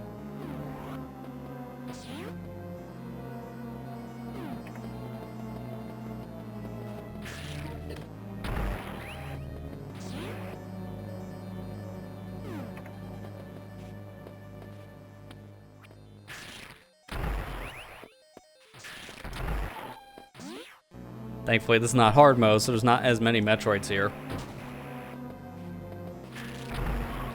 Nice, super drop. Because realistically, you want good luck here. Get some super drops so you can just use your super missiles to kill all these Metroids. If you get good enough luck and get a lot of super drops, then you can kill all of them with just supers. But it's really going to depend on my luck.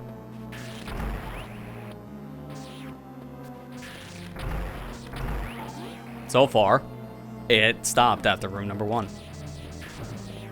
Oh, you... Nice troll. I literally can't get that. It's in the ceiling.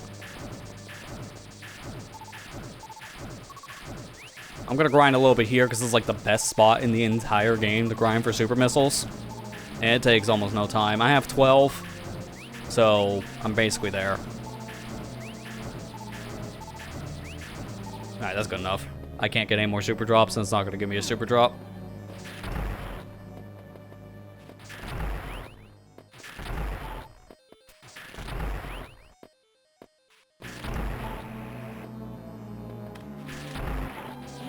Man.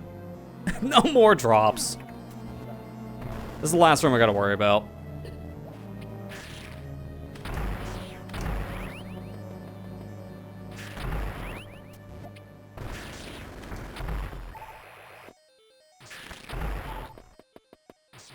I almost got them all. With using just supers. Of course, the last one drops. I literally got all but one without super missiles, and the guy's like, all right, I feel bad for you. Here, have a super. It's like, but you're the last one.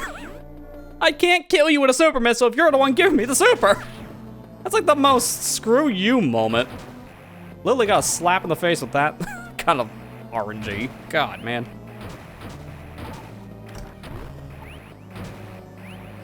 Well, I'm just gonna get me some supers because it's really, really beneficial to use them on Mother Brain, so this is gonna look slow, but I'm gonna grind out some of my supers. I don't know if it's any faster to do it in this room or go back to the other room because the green rinkas here, the little rings, these are always a guaranteed drop of some kind, but they have a much higher tendency to drop super missiles.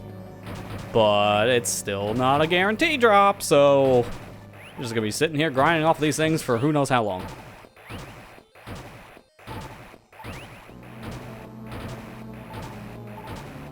I'm literally full on everything. All I need are supers, and it keeps on dropping nothing but health and normal missiles, which is, again, really bad luck. This is literally where RNG takes your run, shoves it in the toilet, because now it's literally luck dependent if you get what you need.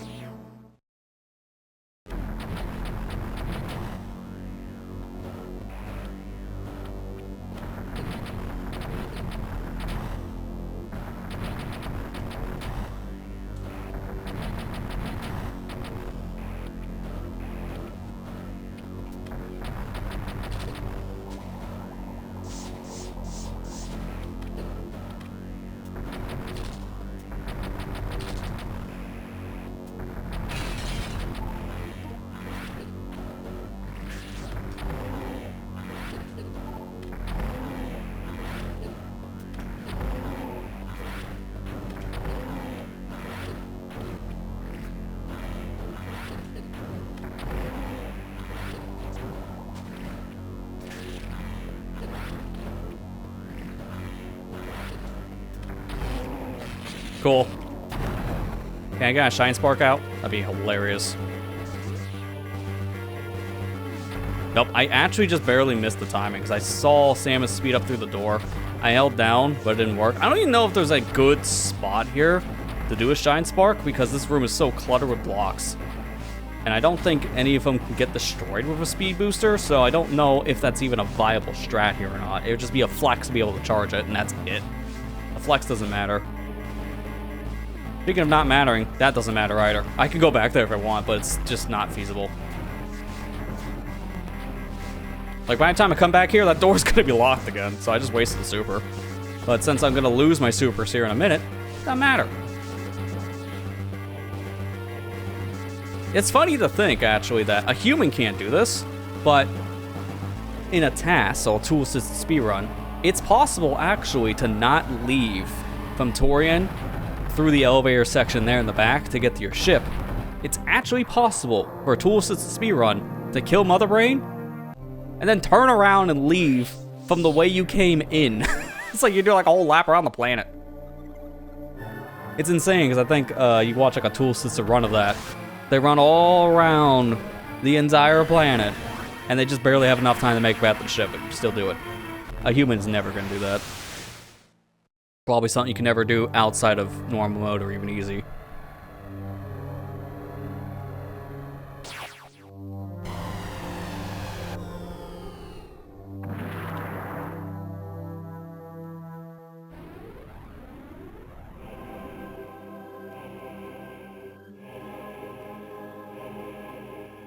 Yeah, definitely not hard mode because of its shortened timer.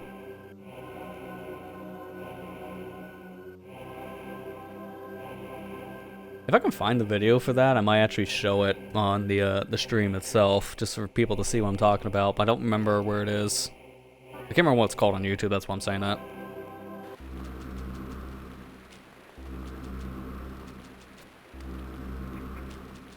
If anyone knows the video in question, feel free to link it.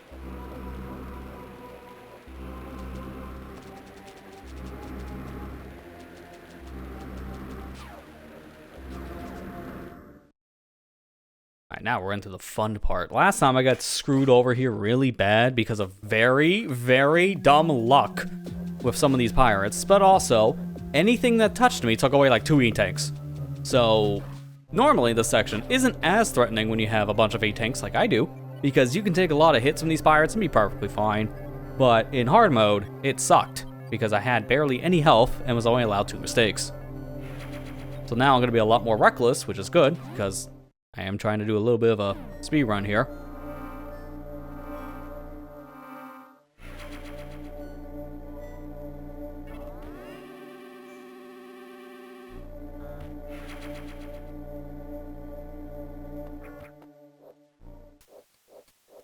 Here's the first part I don't care about, because it is possible to actually avoid this pirate, but it's way slower, so there's no point.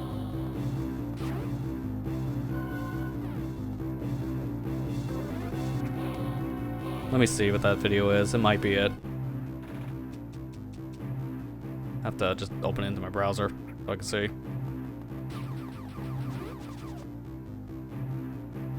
Alternate escape route. I think that is it, actually, Matt. You might have found the one I was thinking of. Oh, I almost had that. I wall jumped, so I was close, but I fell too far. Because you can actually avoid that laser, and if you avoid it, you skip on this whole pirate section. So it is actually faster, but it's extremely precise.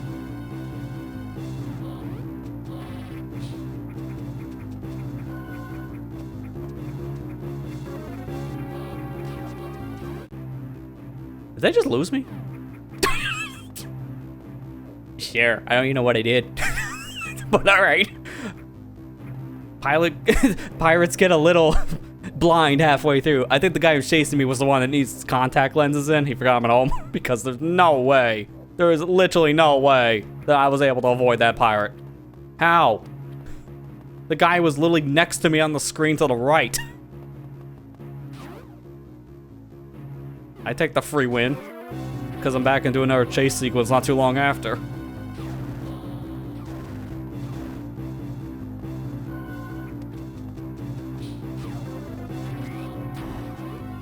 Idiot. Why you shoot up? I'm gonna skim through this video very quick to see what it is. Yeah, this is the one. I think this was the video I was thinking about, Matt. Where they essentially just take an entire U-turn around the planet to get to the ship at the end. Which is not something a human can do. That's definitely just a tool-assisted thing. Maybe I'll show it here after we get through the stealth stuff.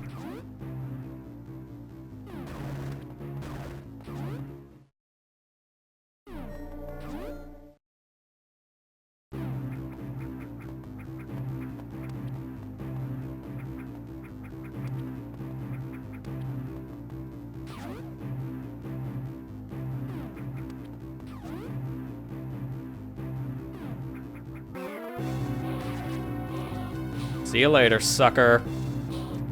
I haven't even taken that intended path in years because there's just no reason to when this path is so much faster. Not to mention safer. It gets you away from the pirates so you're not detected. Once you know about that shortcut, you just never go back to playing normal.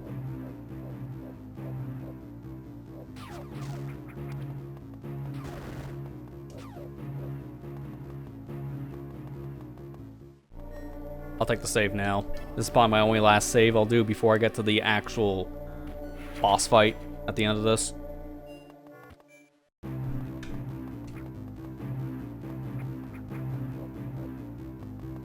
Oh, that was in my hair. Don't know how that didn't count as being detected. Less pirates to worry about here. That's a real nice thing.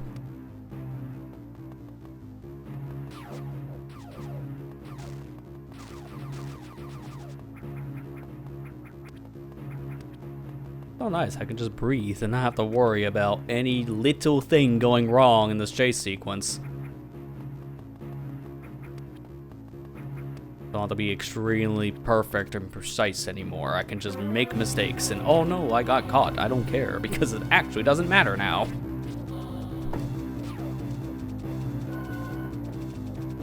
Look, I do mistakes like that where I got like itch the back of my hair for a second. Oh no, I'm wasting time. Doesn't matter.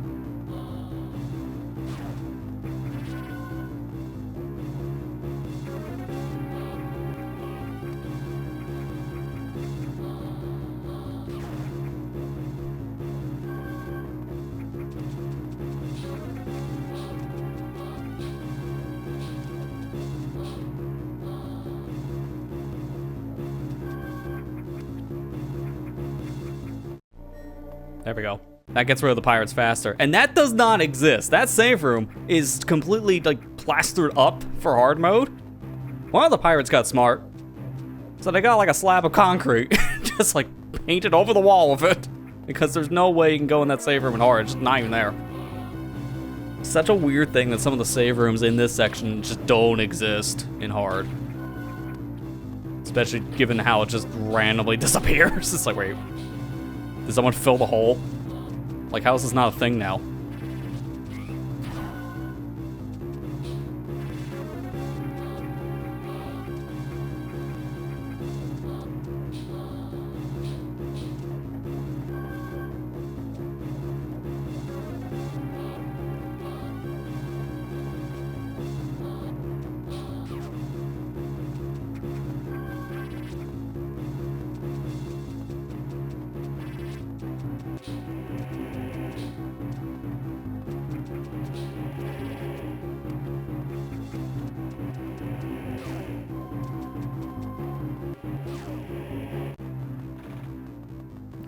Alright. Once again, I think the lead pirate chasing me was the one that needed glasses? Because they were behind me. The guy was looking at me. And I guess he just didn't see me anymore? Because like, alright, I think she's gone, guys. Let's go home. How does that keep on happening?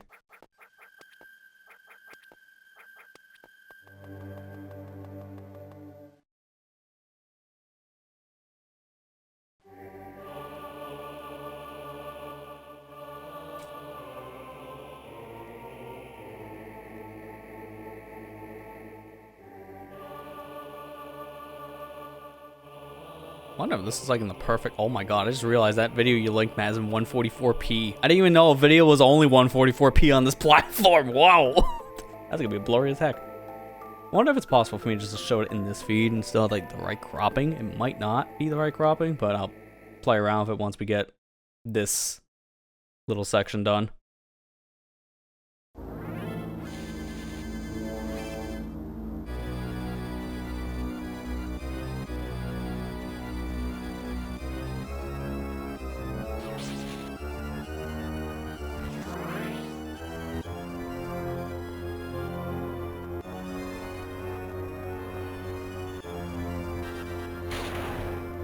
Oh, it only does half my health. Hurry, E-Tank. This was hard mode, I would have lost like a whole one. Alright, one more. And this is the most random shot. Perfect.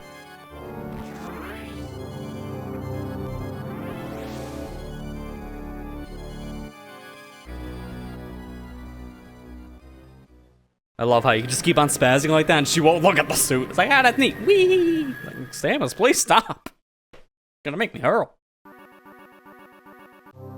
I'm gonna use this moment to actually look at that video in question. This is the perfect time to do it because the game is paused right here, so the timer isn't ticking down. So I'll use this moment to take a look. Plus, it's also quiet. So let me see if we can pull that up really quick. Where's the browser? Do we even have it on this feed? Might not have added it. Actually, did not. Interesting. I'll turn off visibility so it doesn't go crazy.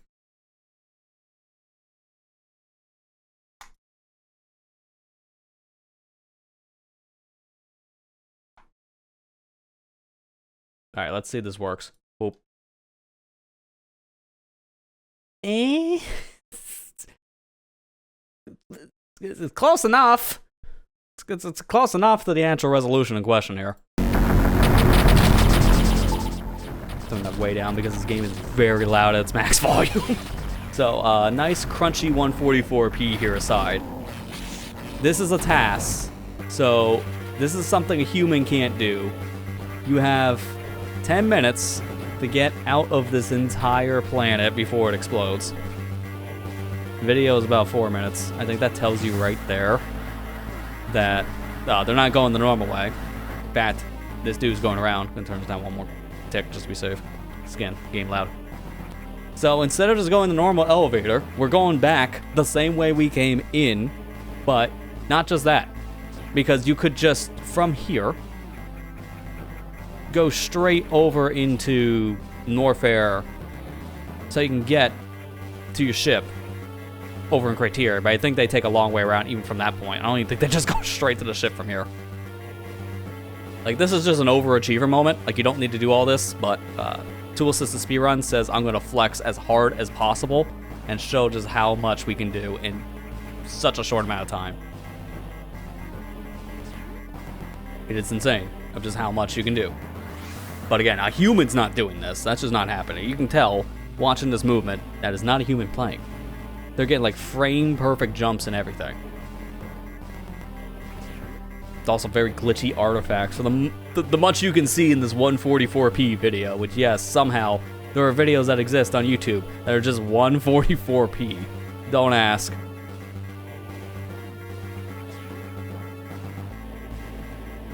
And this is a low percent run because they only had, I guess, just enough missiles that counts the item itself. So probably just like 5 missiles and 2 supers because there's no E-tanks.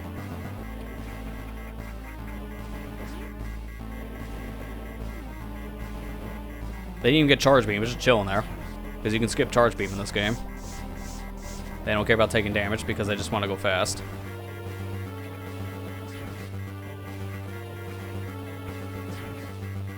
This video is like from years ago too. Like during the elevator, I'll check it. Doesn't really matter here. This is from 11 years ago. So August of 2014. Shoutouts to Just Some Dinosaur. What a name. But yeah, this is like a very, very interesting run. I remember being shared this like a few years ago and thinking, could you actually do that? Is that feasible? But no, this is not possible. You don't have enough time as a human for this. Especially in hard mode, as we mentioned before, it's like a 1 minute timer tops. But yeah, they're just going straight from Torian itself, back in the Brimstar, taking a detour over into Norfair, and now we're at Criteria. So from here, we're going to the ship. And they're jumping over the crumbling blocks, taking a detour real quick. So, you know, I could actually make that jump, but let's just show you. Here's where you get the grip. And now let's go ahead and try again. And that's how you can do a wall jump, bomb jump. A human can't do that, because that was perfect timing. And they were like flapping in the air. So going back and forth between morphball mode and standing mode, you kind of like regain some of your height, but only a task can do that, because a human can't press up and down every other frame. That's essentially what they were doing. So, yeah, we had to restart the fight. I gotta try it out again. That was all me. Says the liar. There's no way I would ever be able to do that. That's insane. Again, this is a tool-assisted speedrun only thing, so that's always the first thing I think of when I get to that section, because it is an insane run that, flat out, nobody will ever do in their life. But if you can, props to you, I guess. You probably cheated.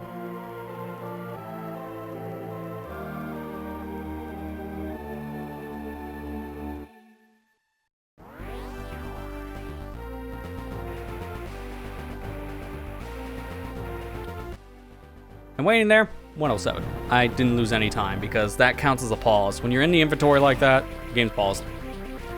So for people wondering, oh god, you're gonna lose all this time, don't worry. The game is kind enough about that and pauses your actual timer.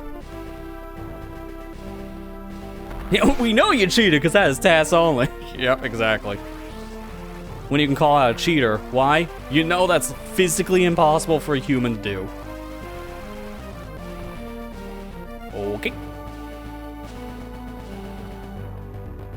Yeah, 3 minutes, not 100%. That timer did freeze a lot.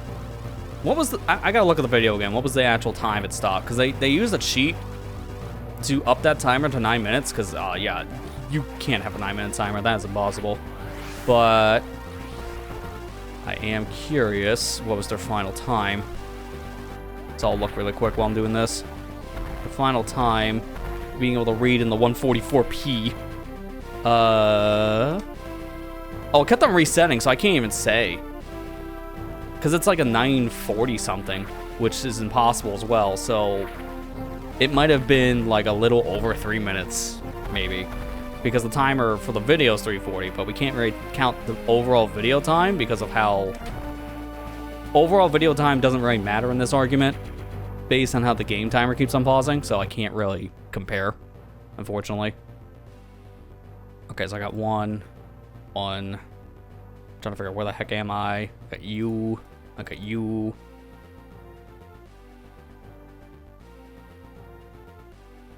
Oh, and there's an E-tank. I'm like, wait, what was the other thing again? It's like, oh yeah, that thing. I want to keep track of this stuff myself. Yeah, the timer kept on looping, which is how you know that was a little bit of a cheat code being used for that. You know, like an emulator. So that's why you can't really say what the final time really is. It's kind of hard. I think you can like guesstimate it by starting a timer for when the timer itself starts ticking down and then pause it every time you're going through a loading zone, since that's what the game does. And then you can kind of figure it out from there, but I think it might be just a little over 3 minutes, making that feasibly impossible for an actual human.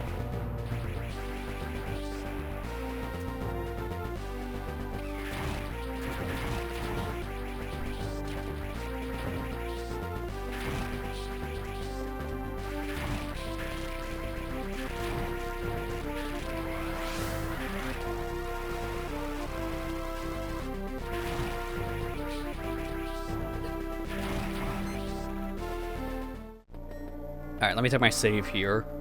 We're going to do the same thing. If you were here last week for my hard mode run of this, we're going to be doing the exact same thing at this point for routing purposes, so I'm going to leave all the stuff over here until I actually can come back through this area last with power bombs. So we're going to go get power bombs now, and once we get those, we're going through the other areas that have other items we missed and do a little bit of cleanup. AKA the most boring part of the game.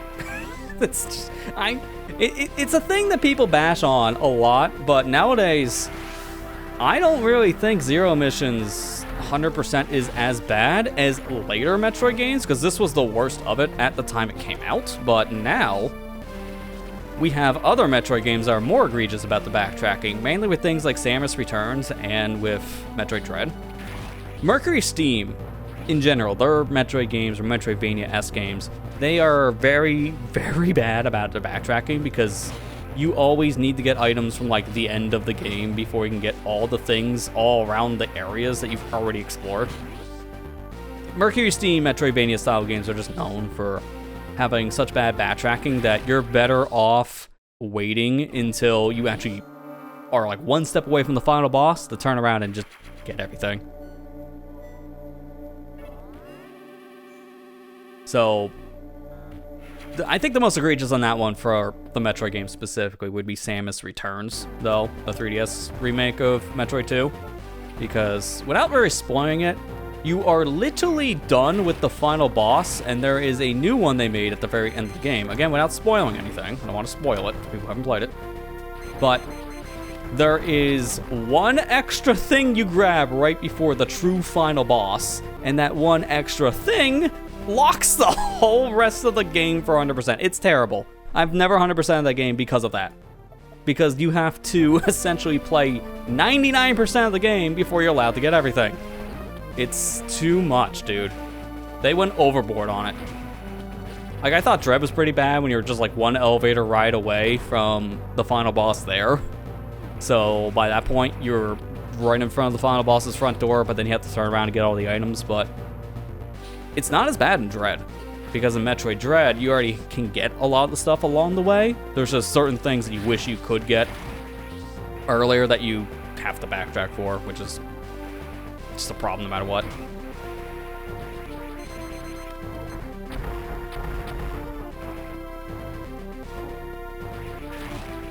I don't know, it really depends on the game for if I really feel like I want 100% or not. I always just felt, especially with the movement in Metroid Dread, even though it has bad backtracking, I never really felt like it was that big of a deal for me to go back and get all the items that I couldn't get previously because I was missing one thing that was at the final boss's front door, essentially, for an upgrade. I never really found that to be too much of an issue there, but in Samus Returns, it's just too much.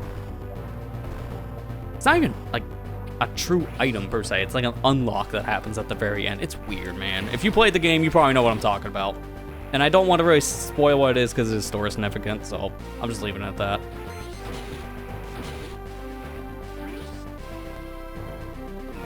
I haven't played that since it came out. I remember putting a lot of time in that when it released in 2017, but then just haven't really gone back since. I would like next time if I can play it, maybe just play it on emulator instead or something, because it's just harder for me nowadays to play games on handhelds for long periods of time, because it's the form factor, it just gets a little uncomfortable over time, just start getting hand cramps. Even though I do have like a 3DS XL, so holding a thing for like hours on end, it's not as comfortable as just holding a proper game controller. That just feels so much better.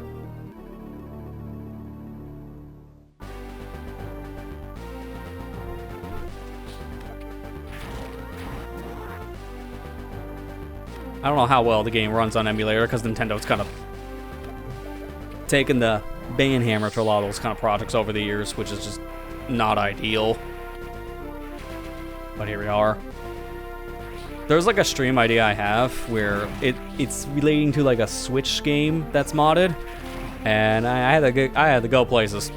Let's just say to find a program that can run it, just so I can see if I can even do this idea. Because Switch emulators are basically whack-a-mole with Nintendo. They kept on striking down every single one you can think of. And when I want to play my legally owned game, please let me. Yes, I can play on the actual hardware, but also I want to try mods. Not modding my Switch because Nintendo will come after me. I have a feeling the ninjas are going to be right outside my front door. Not modding a system until it's actually end of life. It's never a good idea to do it while it's getting actual updates over time. That's how you get a brick.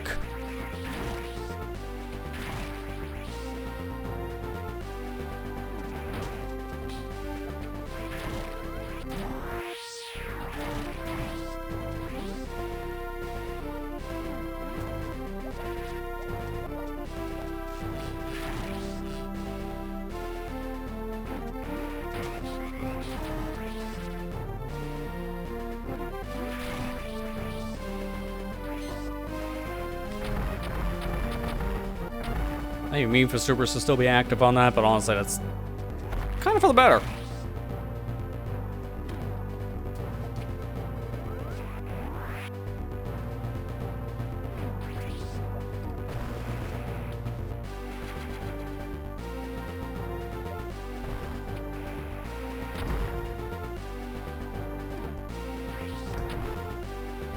Well, now we get to go and explore literally every area here in this section of the game, just so I can go get me a couple items.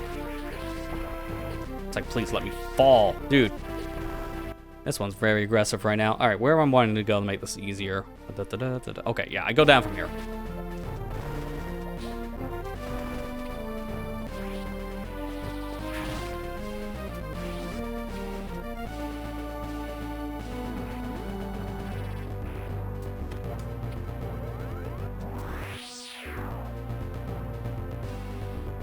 It should be gone eventually, right? Yeah, thank you.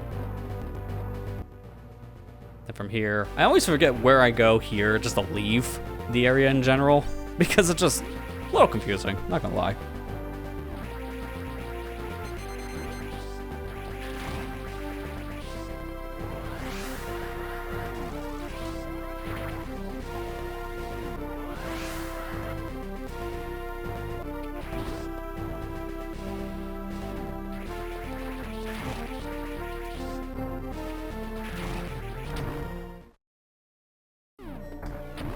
There we go. All right, now I take the save here, and then I go outside and grab my think it's like a power bomb.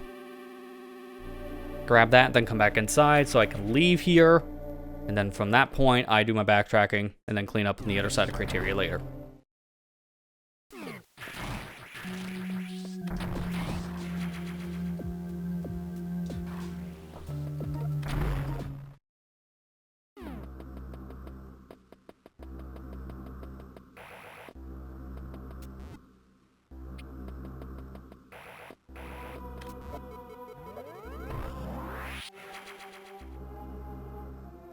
There we go.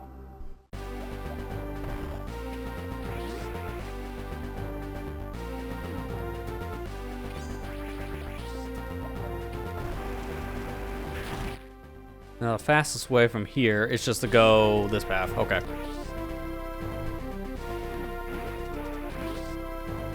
Yeah, the criteria music is eerie. I can see that, yeah. Dude, I don't really get to hear it anymore. We only hear it when we go outside for that very brief moment, and it's just back to the triumphant theme, which, I mean, cool song, but it kind of overstays its welcome.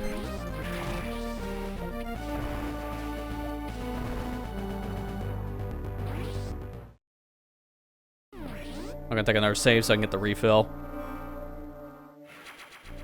Now from here, I want to leave. So I just keep on going left, and I take the shortcut out, which will be faster. Then from there, I can get the items on the outside. I think I just immediately enter the room. It's like, oh my god, Samus is here. Like, I just literally walked outside. There's nothing here. How would I get caught that fast?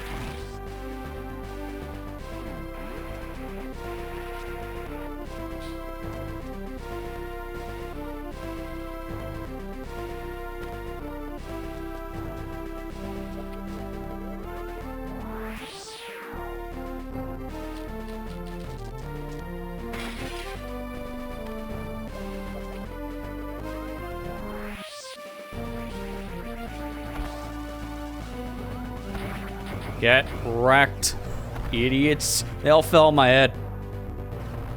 I love when that happens. And then that one's just chilling.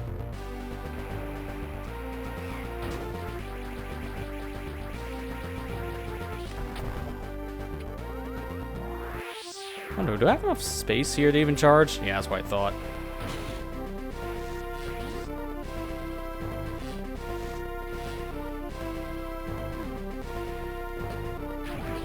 Knew it. This room's just a pain in the charge anyways.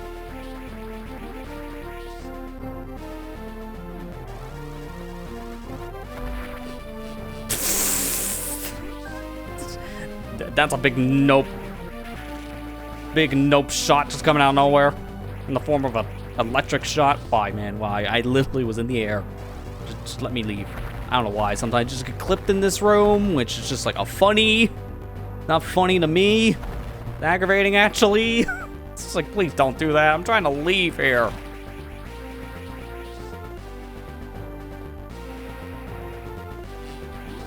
I'm taking the one last save here just so I get the refill, because it's my last save before I actually peace out. We will come back here later once I have everything else from literally everywhere else. And what's my time at right now? 1:18. Ooh, this is going to be a pretty decent time. It might be like a 1:45 or somewhere around there, I almost feel like. If it is, I'll be impressed with myself.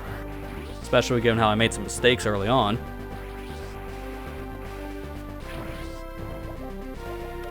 I think I went the wrong way. So I kill those things now, I guess. I'm supposed to go left and then right. I didn't.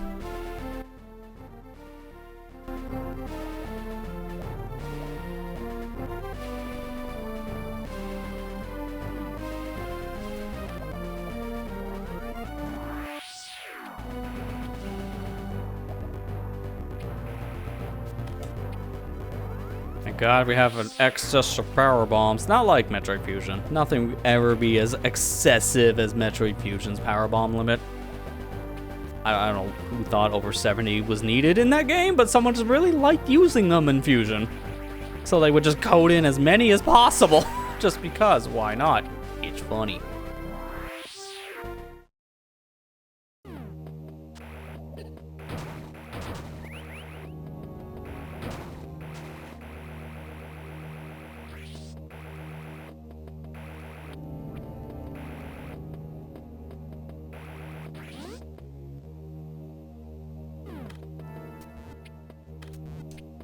Lay the bomb. My God, Samus.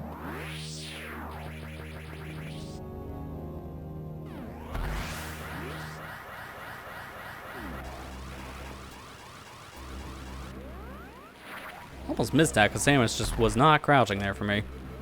That would have been really dumb. Because that would have been user error. Alright, now we go to Torian. Which unfortunately means I gotta do this Shine Spark again. Because it's the only way I can charge it.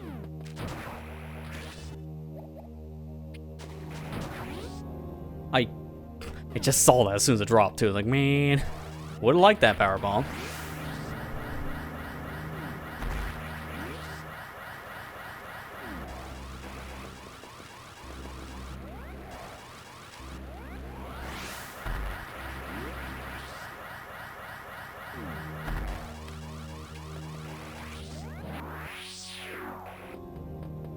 Nice 2-for-1 special there. Get my movement in, and also destroy the blocks for later, so I can just go into Brimstar. And see, I shot that door earlier, now it's green again. It doesn't retain that shot status for whatever reason during the escape. I don't know why.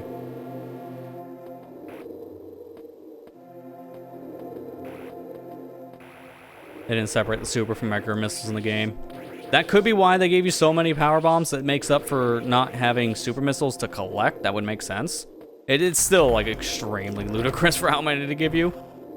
How did that miss then? I knew it was like right here, but what the heck? We've never seen that ever after Metroid Fusion, where it's like, what was it, 74? I think 74 was as many they gave you in that one. Never again we have 74 power bombs.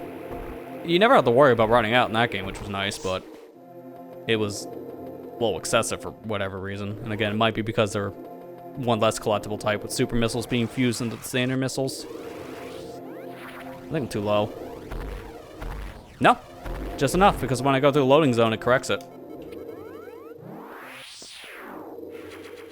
And there you go.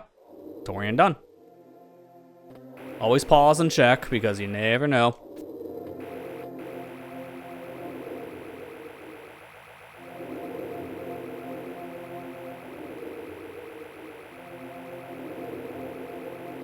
There we go. Very ominous, especially when you're playing with stereo, because I can hear breathing more in my left ear than my right. That's why it's actually really nice to play this in the stereo mode nowadays, because the Game Boy Advance had one speaker. So by default, they'll select mono output, but changing it to stereo, because everything you're playing this nowadays has stereo speakers at the very least. Headphones, natural output system, the Switch, stuff like that. It makes sense to put this game in stereo mode now, so you get the full sound experience. No reason not to be playing with the entire soundstage.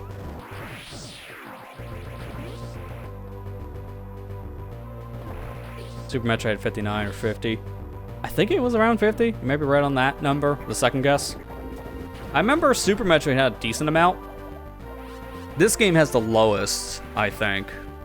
It's either this one or Metroid Dread. I can't remember how many Dread has, but I think Fusion has less.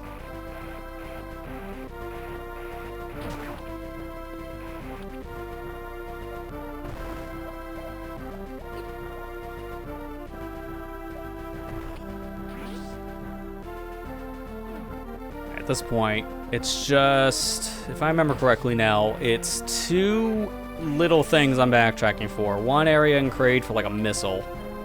And then it's like a power bomb on a missile for Norfair, and I'm done.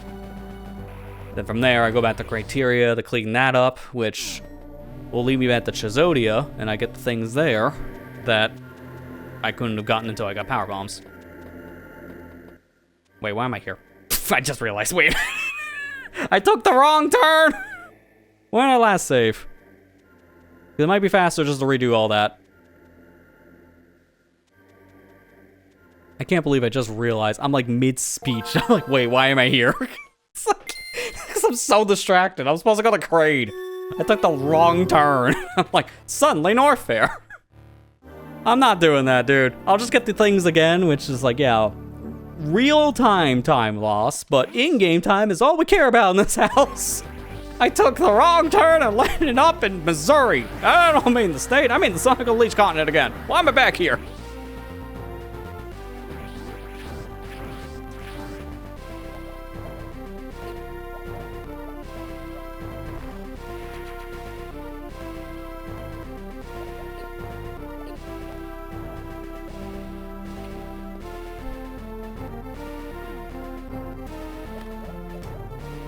I'm gonna let Twitch do its ad run now because I have to do this all again. It'll be time by the time the ad's done. Backtracking for dumb reasons, I mean. I say dumb reasons as soon as I fall through the floor because I went the wrong direction because I'm stupid. Jump up the... It's a one gap block, come on.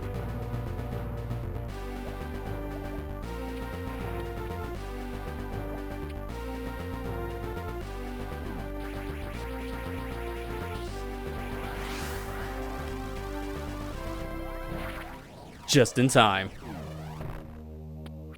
to screw it up. I almost had it.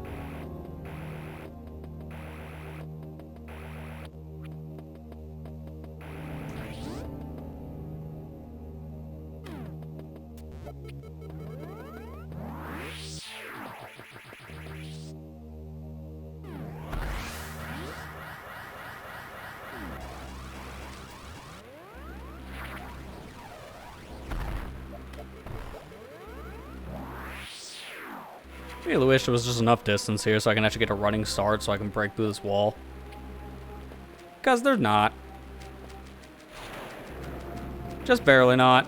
If that block was moved ever so slightly more, like a couple pixels to the right, I could just charge the speed booster there, but instead I gotta leave and then do all this again. Oh my god, I got trolled again with the power bomb drop. Come on. It's the second time in the exact same spot.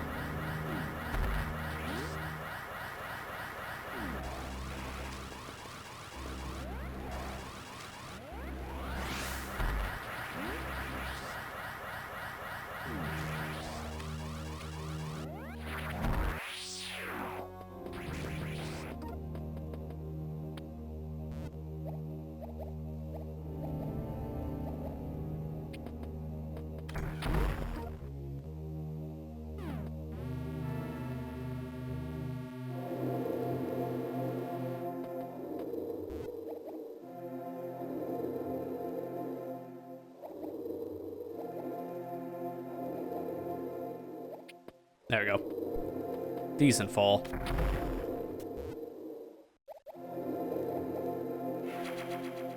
And if I can get this first try again, that'd be sick. I can actually aim a little bit lower than I anticipate, which guarantees getting this missile. Because I keep on going higher, and I miss it. Go a little bit lower, it's ironically safer.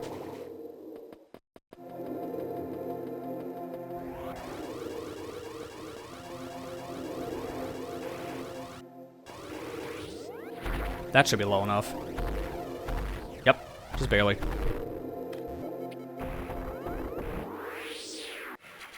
Alright, now we're back to where we were before, where I need to go to Kraid. Gotta say that one out loud so I don't go to the other direction this time. Gotta go to Kraid next. And then from there, then I can go to Norfair, because how I'm doing it is a shortcut. I don't want to take the Kraid cut in Norfair, because it takes way longer to get to where I need to go in Norfair. But in Kraid, it's right there, right next to the item. So take Kraid's path first. I can't believe I gotta say it out loud to that extreme of a point to remind my dumb brain because it wants to go to Norfair. And I don't know why. I'm like, oh, to Norfair first. It's slower. Not to mention, just more tedious. More rooms I gotta go through.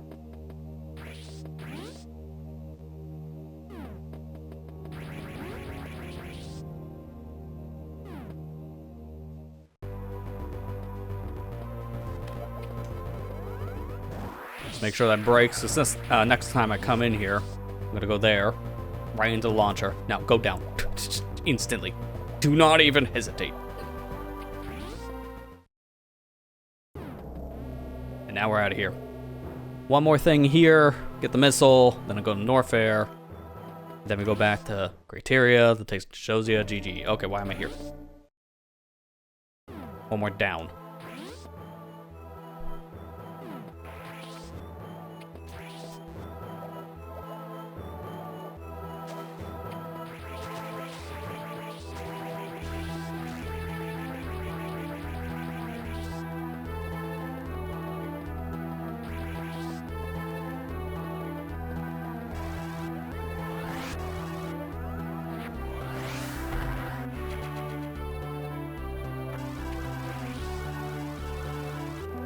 And there you go.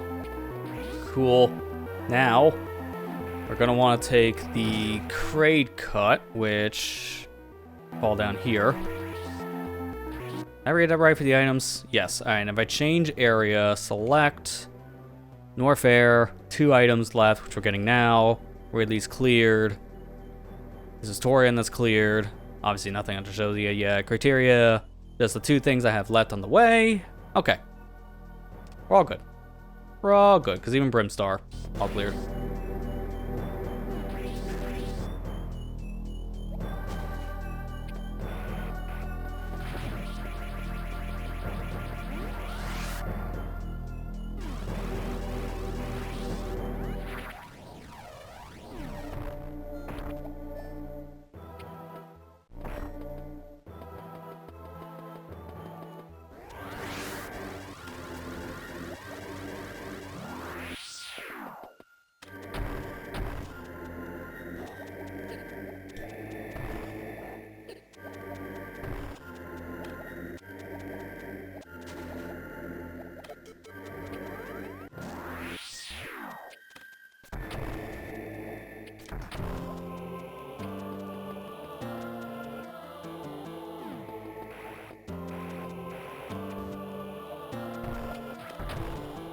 Give me that.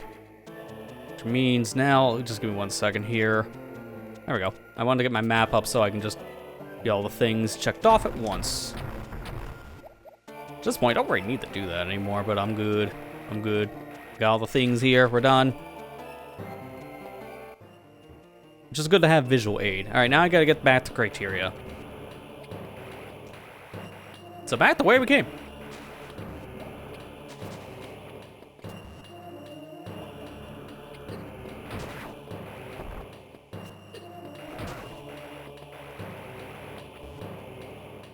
How many people am I bugging for not getting that map room at this point?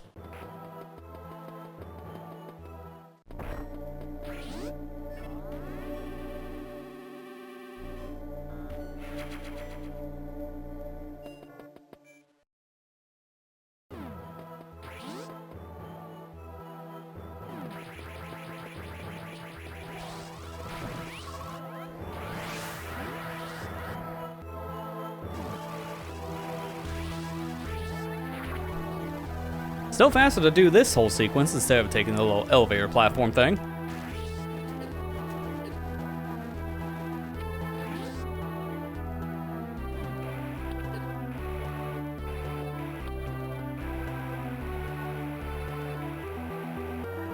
We out. It's good to think that now the only real hard thing left for us to do in terms of getting a collectible, the only one that's really left is the final E-Tank, because that is right in front of the final boss's front door. So that is not as bad to get, it's just very precise, that's all.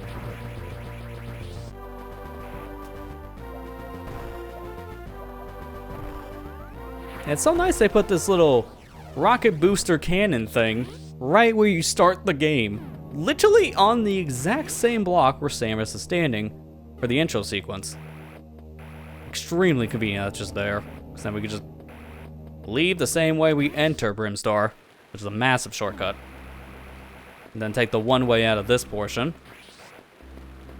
Which I hate that's a one way, because I would love to take that little block path.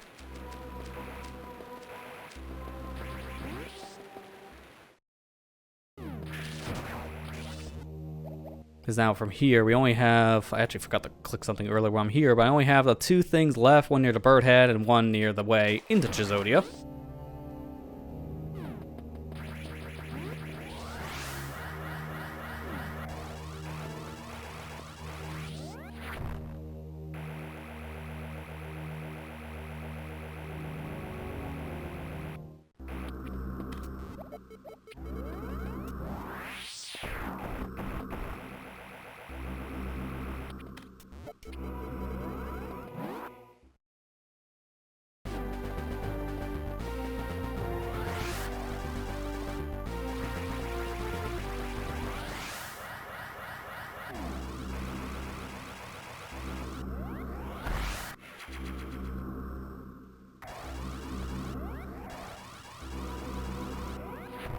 Really? I was trying to do a space jump.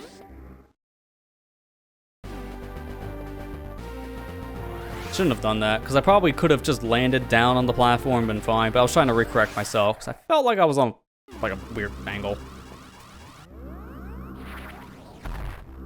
There we go. We're good.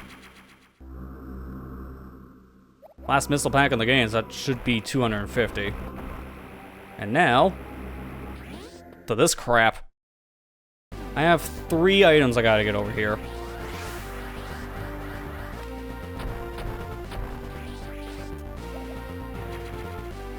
Drop the power bomb here.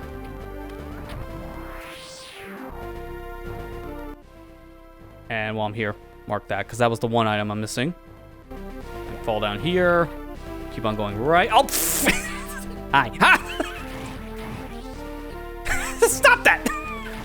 This guy's like the worst spot, the worst pirate placement in the game. Because you always, every time, that has been consistently, every time I run into the dude, and he knocks me backwards. Like consistently, every single time I'm in that room. It is so annoying.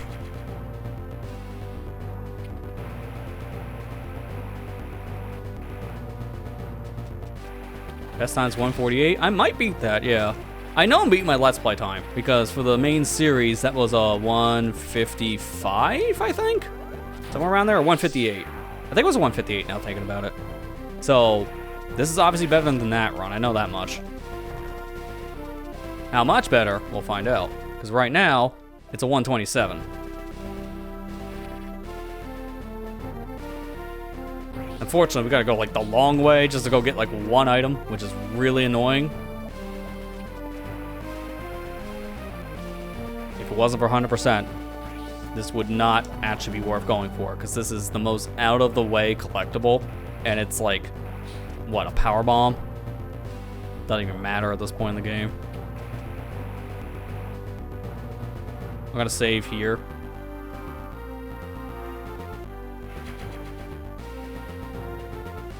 Actually, don't. I have an idea about that. One final check-in before I go to where the final boss is. I'm going to check my totals, and I'm going to make sure I am actually all good. I'm not missing anything. It's better safe than sorry.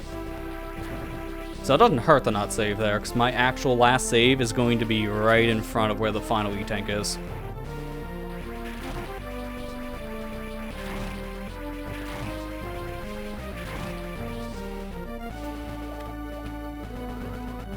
I hope that was high enough. Yeah, let's go. It was. If you place that bomb high enough, then you can actually hit the other block, which is good because it saved me some power bomb usage.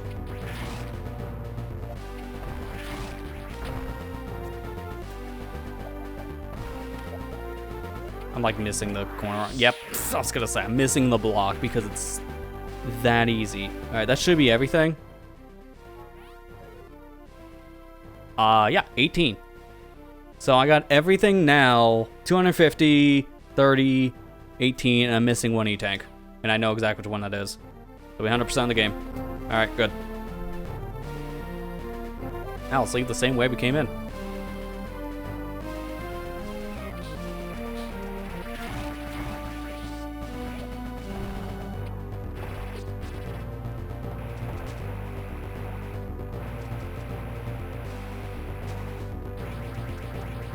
So this might actually be faster than the time you just mentioned in chat, Matt. I think this is going to be lower than a 148 at this rate.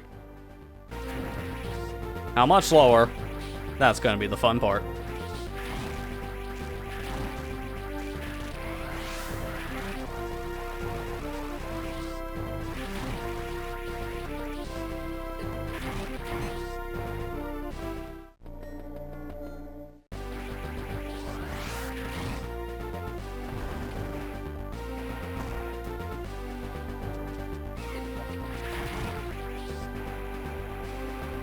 How long have I been going for on the stream, too?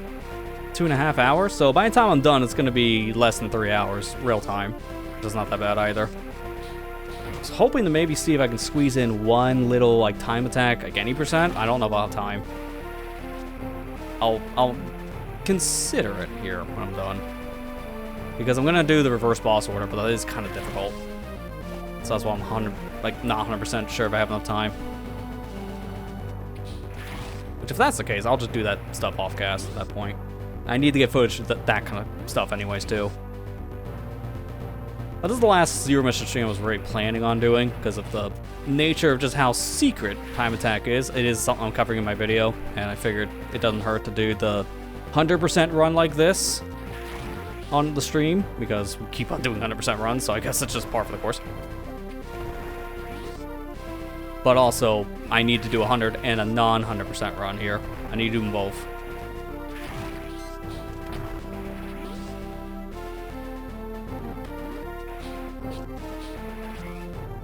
Thanks, idiots. Thanks, idiot. Just open the door for me. How polite.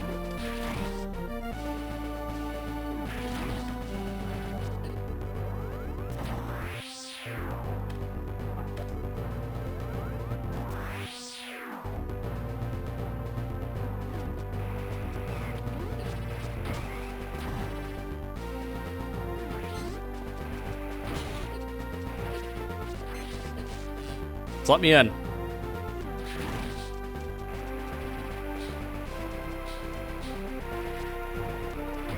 Only thing is getting fatiguing is like that flashing going on consistently here right now. That is a little much. But thankfully I can get out of here pretty fast and turn off the flashing by just doing that. Alright, there we go. So now all we have left is the final E-Tank, which is literally in front of the final boss's front door, so we're good. BTKC returns today. Nice. Do an extra world. You won't really have that hard of a time in extra world, not until you get to the final level, because in my experience, the 3DS extra levels are actually pretty easy, but it's the final level that's from Wii.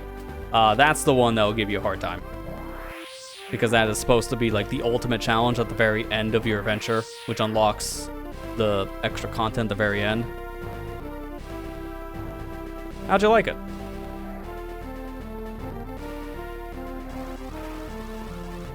Why'd I do that?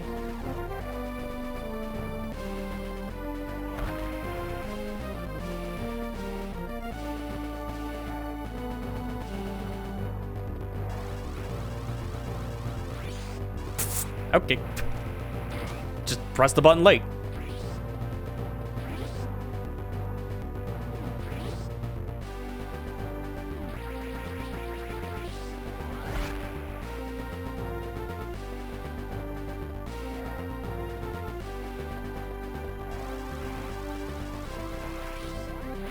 There we go. Don't go. I was gonna say, there we go. But I was off by like a little bit. Maybe by like a few sub-pixels at most on the height. It's kind of funny how I thought I got that first try and instantly got the big old no you didn't.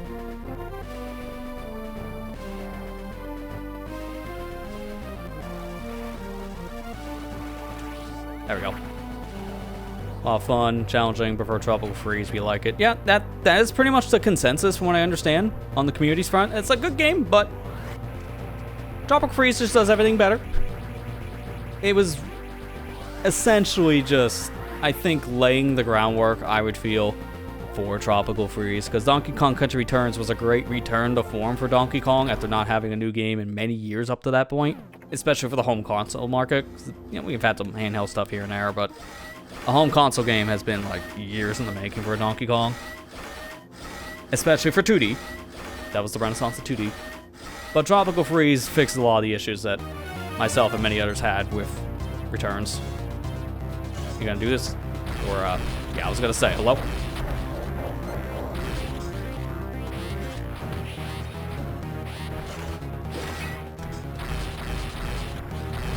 Yeah, I can definitely tell him in hard territory right now because he has more health and he's doing more damage.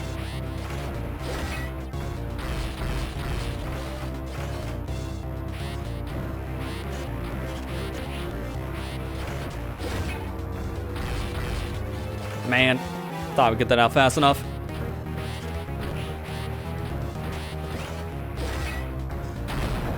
There you go. We're good.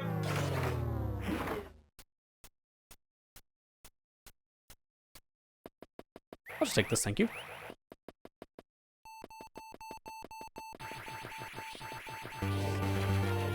Alright, let's do this. Final escape sequence.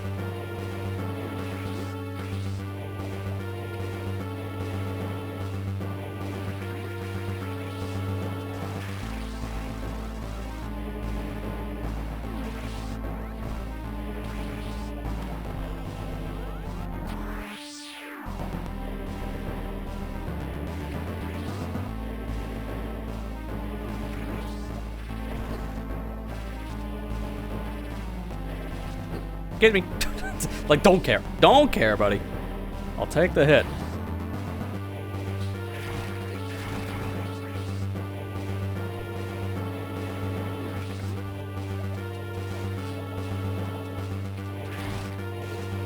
I actually got bounced into the door, so that was faster. I still have some supers left over too, which means this section's gonna be a little bit faster. So I could just super the guy all the way to the corner. Kill him. Alright, let's do this. Why are you awake? That's the second time that's happened to me. The guy's not supposed to be awake. That happened in my hard mode run too.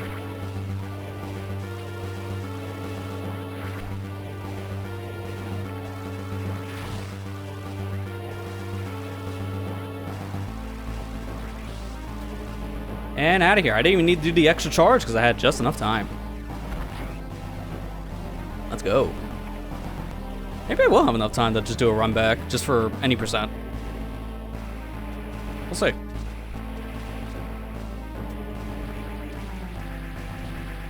No, no, no, no. Okay, buddy. It's like, hang on, I'm gonna help. This guy's cheating. I'm gonna help you. Did not expect the stray pirate to show up in the room. Time. Alright, that took me about 2.5 hours.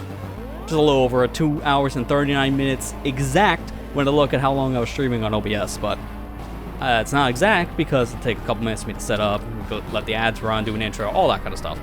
So, it's not 100% accurate, but that was that. We did it. 100%. No stone left unturned. We got all the things and beat the game super fast.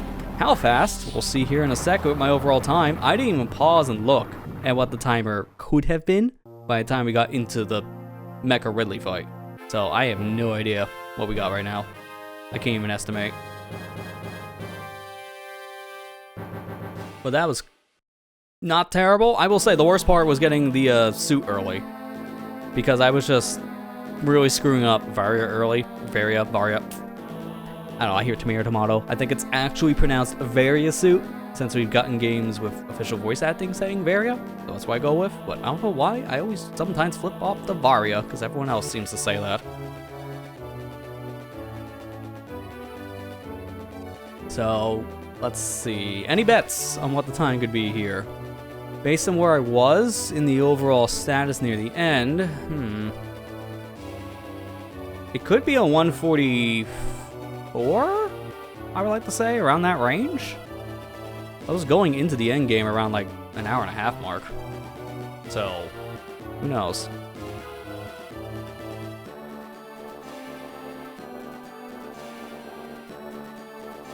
We'll see here in a minute. 135, I don't think it's that low. If it is, I'll be shocked and impressed, but something tells me it may not be a 135. Yeah, see, like, because we didn't see the time, we have to just estimate. That's the thing, and I'm trying to figure it out based on how things played out, and that's what I'm thinking, around 140-ish. Probably more accurate. We'll find out here in a minute.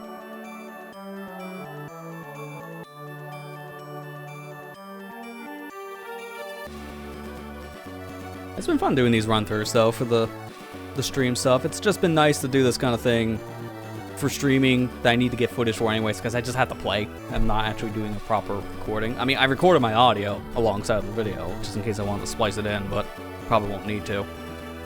It's mainly just I need the audio for standby reasons. But I might have enough time to do a run back real quick, just so I can do time attack again, but in any percent format, just to beat the game, don't have to get all the items, and I would do reverse boss order to showcase some of the extra stuff there. In fact, I might even be able to skip long beam. I don't like to, but I might just do that, just so I can see how fast I can actually beat the game.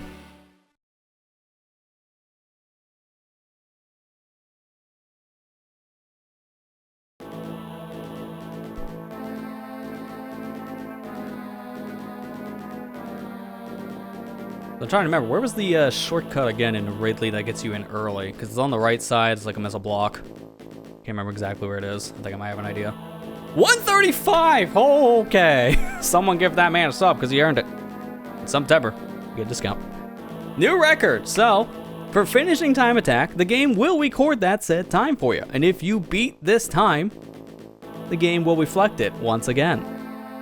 So, anytime you want to beat your time, well, now you have something to strive for. The game will record this, and it'll have an actual, like, separate menu. We'll see that here in a minute.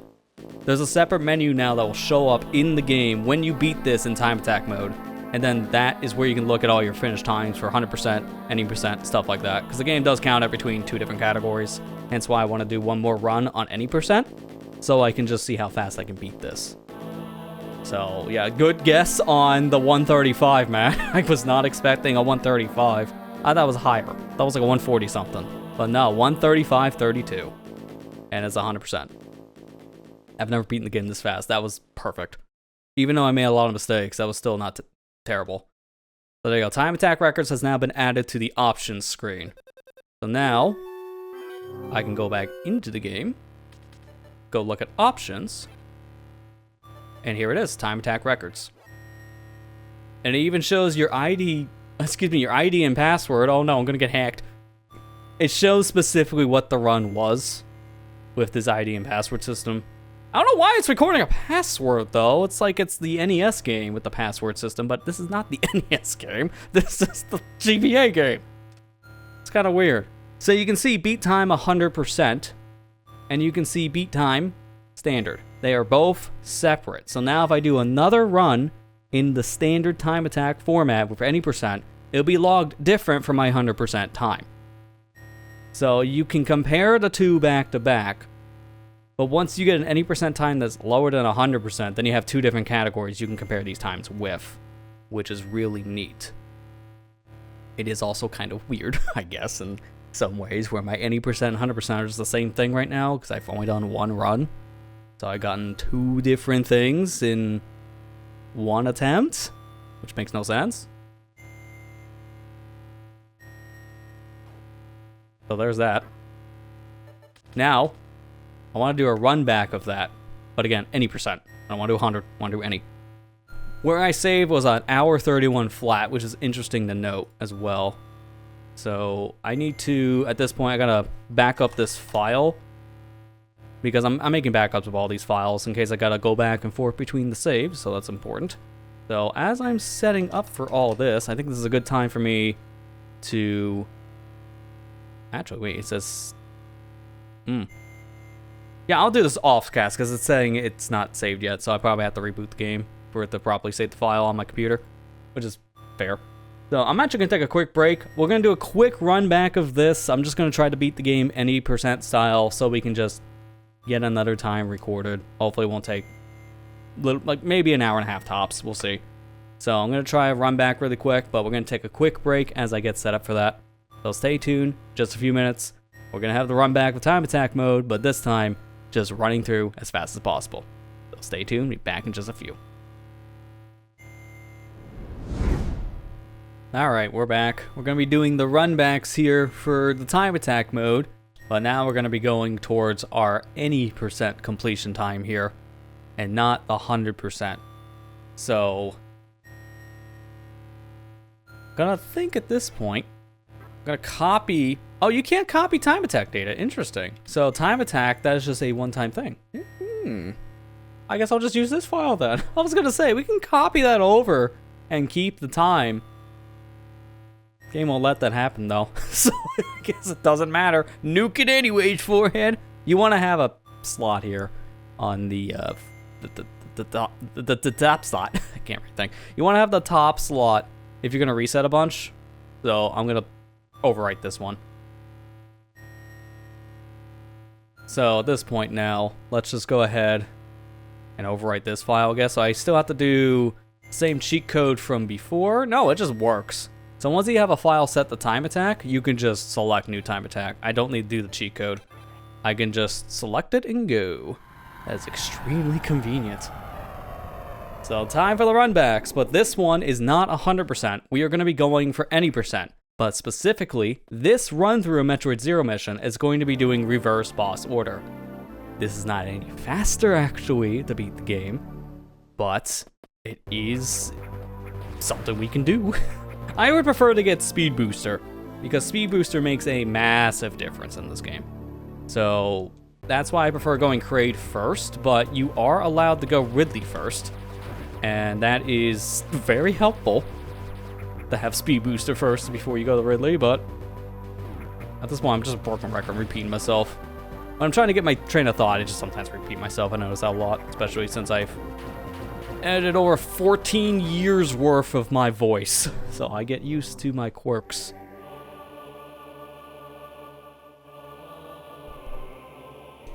So we have to get this thing, unfortunately, but we don't need to go get Long Beam. I just have to get the statue out of my way. So we're gonna ignore the objective, because I'm gonna skip Long Beam for now. I hope this won't be an instant regret, because Long Beam in this game is just a nice quality of life thing to have, since every game after the original Metroid has a beam that can reach the entire screen, but not the original game. And this is based off of the original Metroid experience to start. But we can skip it, because there are dev-included shortcuts in this game to skip out on needing very specific upgrades. In this case, Long Beam.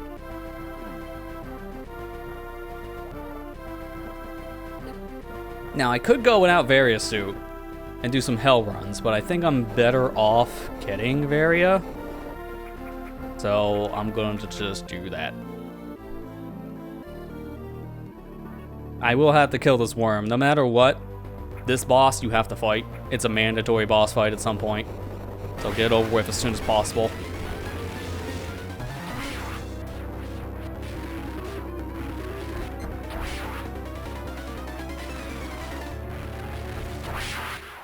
Nice, that was a really good boss fight.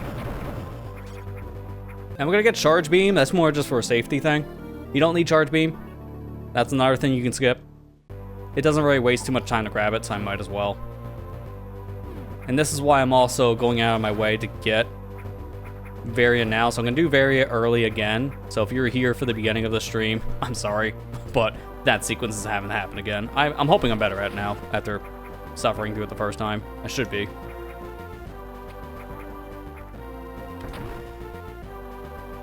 You don't need Varia to beat the game. If you get enough heat tanks, you can just brute force your way through all the heat areas, but it is, oh my god, please. It is a better idea to go out of your way to get certain abilities if you just want to beat the game fast, and in this case, yes, this is gonna be needed. I'm gonna grab this extra missile too, because it just makes my life easier. Again, there are certain things you will want to do to make your life a little bit easier, but also certain things you may want to skip if you want to actually go faster. Oh my god, this one fly.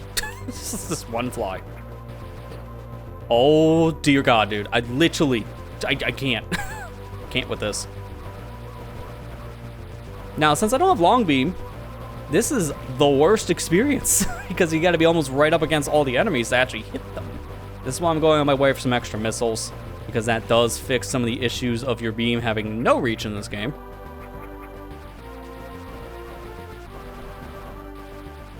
As you can see, I can't reach. These gnats. These gnats. Why? There, I can actually reach now.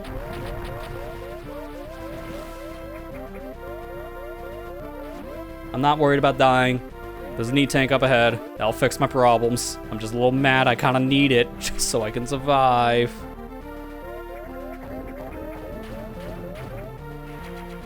I'm still keeping track of all the items I'm grabbing just for safety, because then I can worry about certain sections and just have an easier time having maybe an excess of certain items.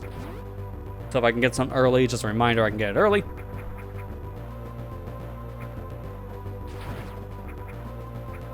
It just sucks having a beam that has the same reach. Well, I don't know what to compare this to, because nothing is as short in any other game. It's just, it's pathetic.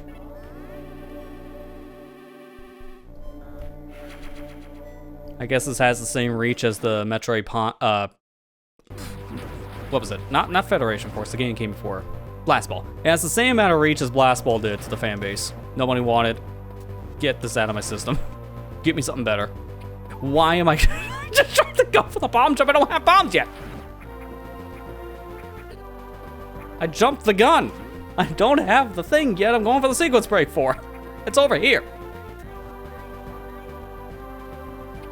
That's what I get for making fun of another game. My brain turns off. I'm gonna get these missiles just to be safe. Again, you want as many missiles as you can carry in this game because it'll just make your life easier. So in this case, grab the missiles. They're right here. You might as well.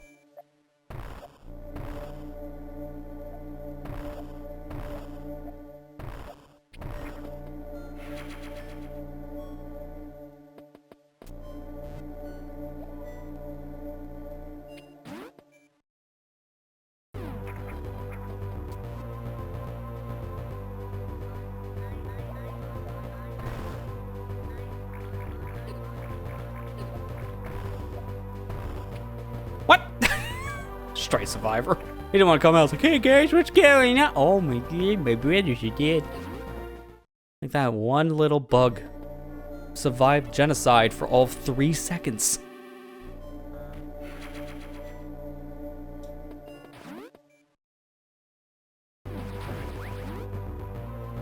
Alright, here we go. Everyone's favorite part.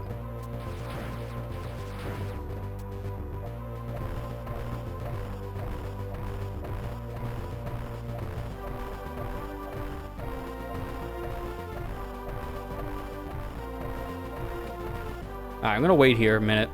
I'm gonna wait for the Ripper to go the other direction. Like right here. Now do it. Or is this Zoomer? I think it's Zoomer. Again, my memory's like going back and forth between the enemy names. I think these are Zoomers. Or is it like little spiky creatures that walk on the ground? I don't know. I just never remember which is which. I just know one's called a Zoomer, and that's just funny by normal logic means nowadays, because you call young people that.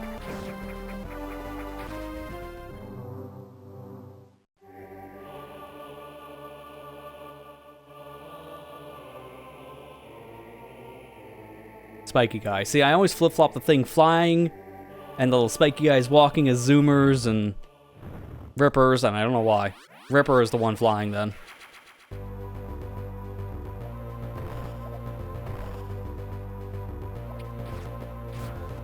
Dude, my beam could not reach that little pillar that was in front of me. That's how pathetic I am.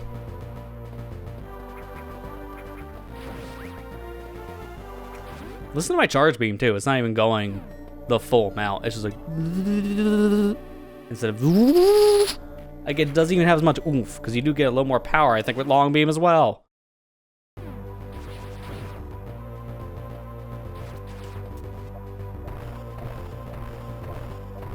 This is gonna suck because I need more reach with my beam, which guess what I don't have without long.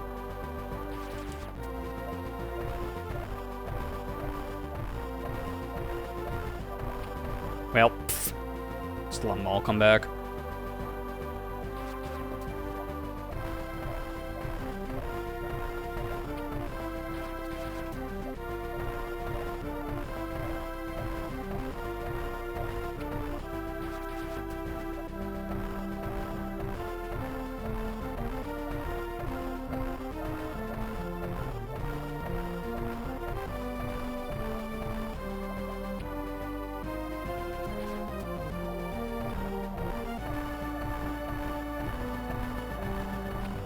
There we go. Okay. Not terrible. It's just the beginning. It's kind of annoying. Now we're back to pretty much how I was doing this for the 100% run, because now it doesn't matter about my beam length. I could use missiles to make that easier, but you don't have a finite number. Don't want to waste them all just for blocks.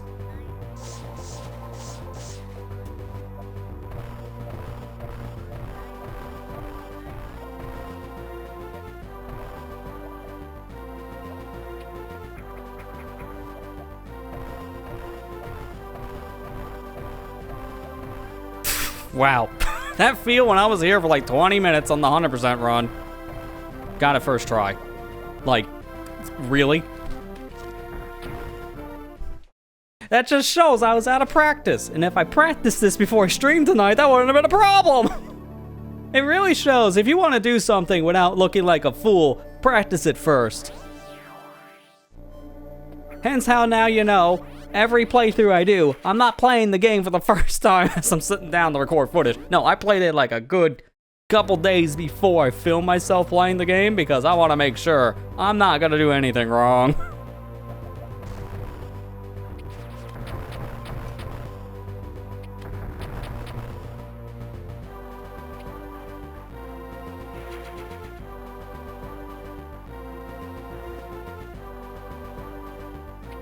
Just like they say, practice makes perfect. And that room was nearly perfect. If I didn't slip in the very beginning, this room would have been probably the best I've done in a long time.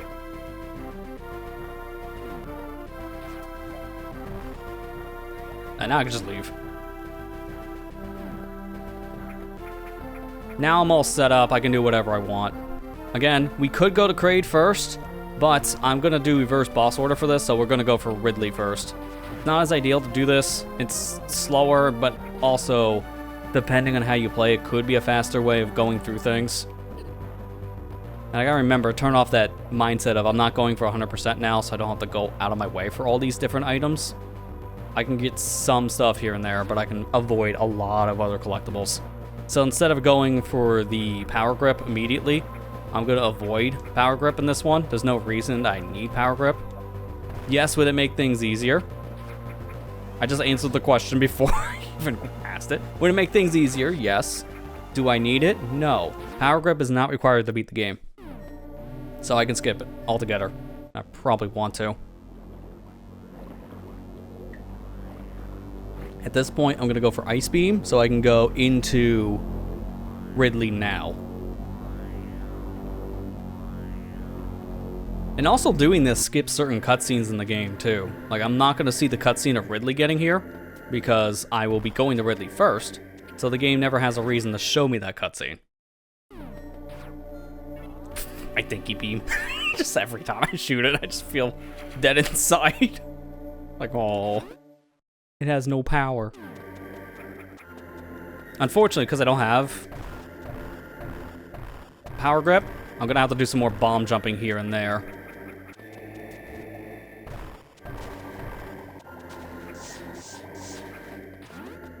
It makes things a lot more annoying, but once I get high jump, it's not as bad. And I'm gonna detour for high jump, probably.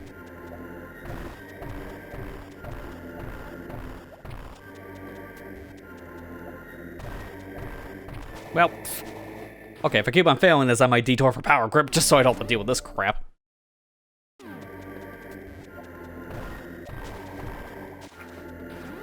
And every time I fail, I gotta leave and come back because I need those platforms. I can't do this without the platforms. It sucks that these are all breakable blocks. No! My finger slipped! Dang it! Crap, Super Nintendo D-pad. The only D-pad that never happens with, at all in my experience, have been the Switch Joy-Cons, because they're not on one membrane. They're technically separate buttons. I'm doing one extra. See, I was holding right there, but unfortunately my D-pad counted that as an up. So, oops. I guess you failed. And that's the only thing you need power grip for, because now I can just walk over here normally. None of this needs grip for whatever reason. I'm gonna grab an extra missile. This is slower, but insurance. Getting the extra missile here could actually make a big difference for this Ridley boss fight. I need as much ammo for this as I can get. Oh my god, are you... I did not know about this.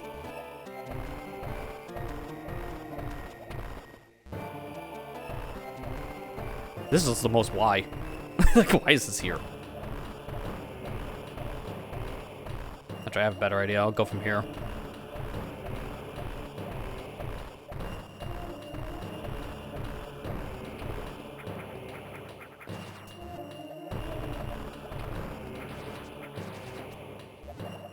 Are you really telling me I need power grip because there's no bugs in this room? What?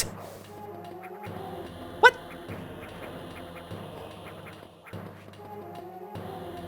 What the...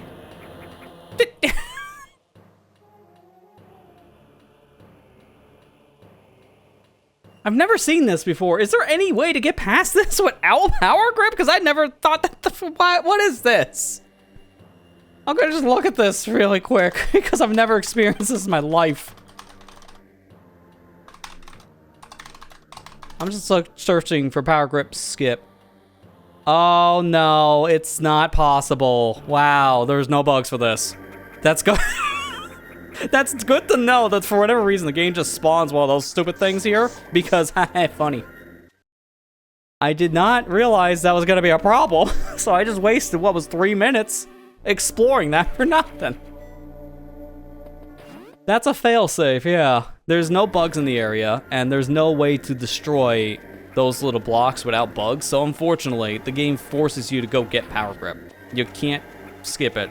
It's only possible to skip that in ROM hacks, from what I'm seeing. That is so stupid. Just like, hello, roadblock. Well, I guess I have more things to talk about for the how you sequence break game part of a bonus video, because there's a lot of different talking points for how you play this, and there's another one. That is so dumb.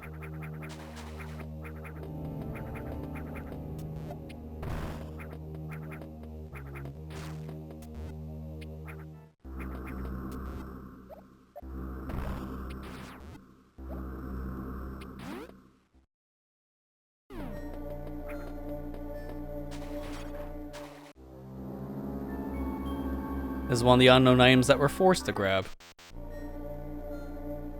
That's why I'm here, I get the extra missile pack. Might as well, when you got a freebie, you take the freebie.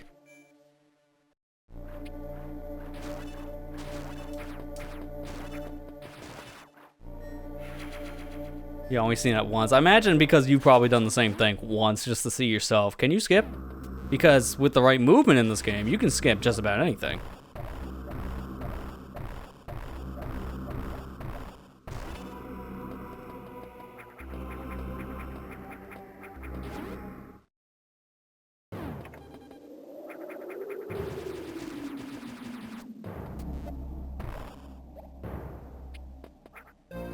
There's an internal flag that the game has to set. If you have to grab this, there's an internal flag that only the power grip is setting off. So now, that structure's gone.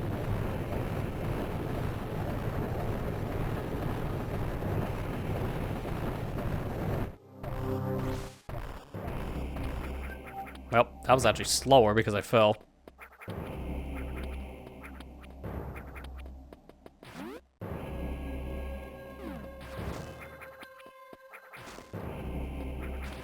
It's funny, why couldn't you skip power grip?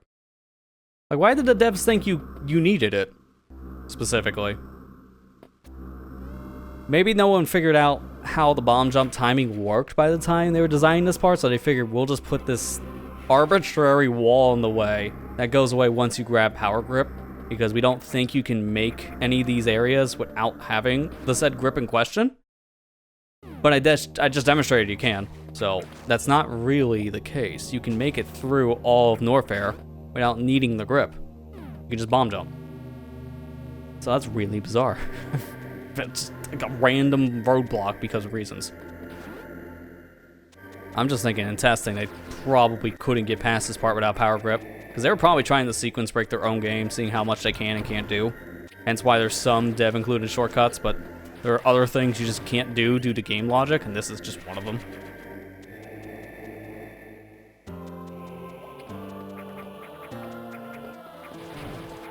So you're telling me if I was playing a randomizer or Metroid Zero mission, I'd be locked out of the majority of the game because I don't have a hand to grab a wall with? Like, that has to be one of the first items you get next to Morph Ball. Otherwise, you're locked out of so much. For arbitrary reasons. I imagine a randomizer probably makes it so you don't need power grip. They'd probably get rid of that wall. Because randomizers make the game that you're playing a lot more open world styled, so that kind of stuff is usually one of the first things to go. Any kind of railroad scripting, they usually just remove that immediately. Yeah, see, now the thing's just gone. So random.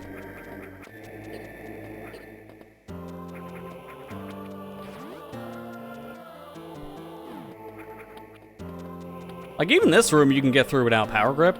It's more annoying, but you can do it. So it just makes me think, in testing, someone had a hard time here and just decided to leave it in.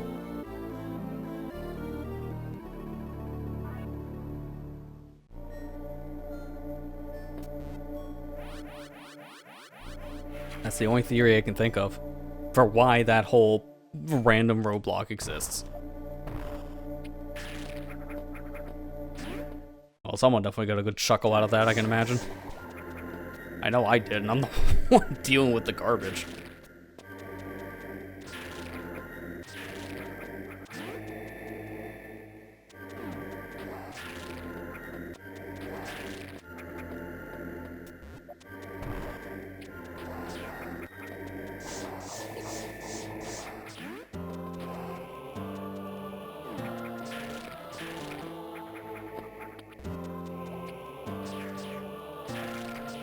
Dude, even the ice beam just sounds weak. Just a little pea shooter.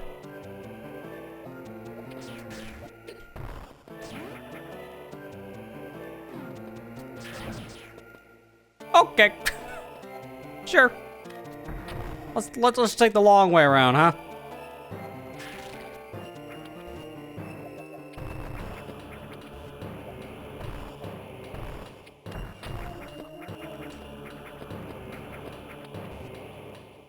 And now for the shortcut. Now we're going to Ridley. But I am going to take some detours while I'm here really quick. I'm going to get high jump because that makes this section a little bit easier to go through. And I'm also just going to grab some stuff here and there on the way. Like this missile pack, for example. This is a no-brainer. Just grab this. And getting high jump will also allow me to do a jump up out of my morph ball, which is very important.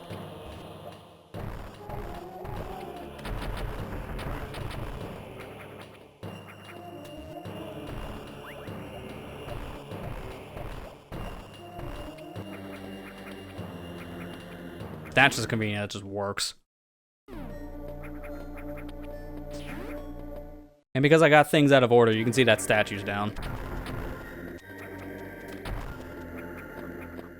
That statue's not supposed to be down, but because I got the item it wants me to get for that statue to like point me in the right direction, which is the Very Suit, it's down.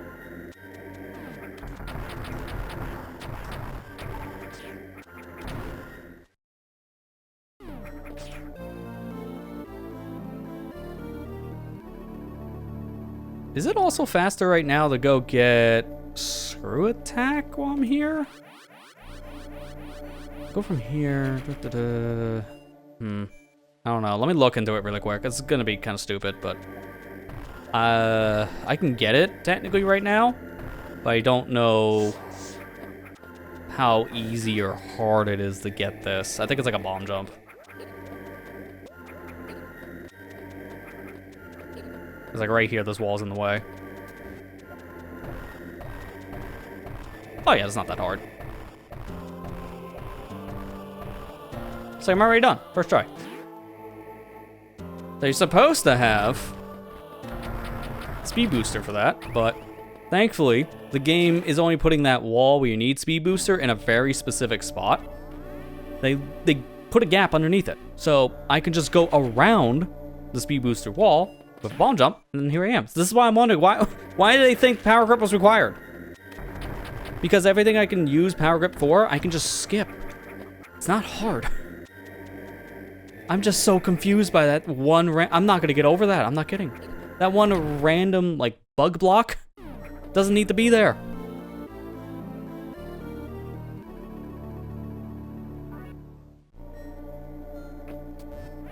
This will make leaving out of Norfair faster. It's also why I got this now. Because I can just use Screw Attack to get through the shortcut once we're out of Ridley. And then from there, it's less backtracking.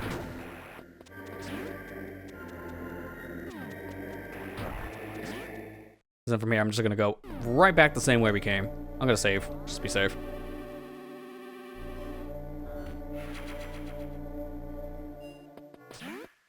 This is fun, just to kind of do things out of, oh my god, now there are 3 of them. Why are there 3 of the jumpers? This is fun breaking the game like this. And just kind of seeing what things work and what things don't work correctly. And it's also confusing what things are here and what things are not for making sure you play the game in the right sequence. I'm always fascinated based on like how you can break certain things in games, like just the nature of how broken a game could get and just how you break it in general. It fascinates me, just seeing the breakdown of the game's coding. And also just what is feasible for a player to even accomplish. That's why I really like watching speedruns. I can't be a speedrunner myself, no way, that stress is too much. But I love watching them.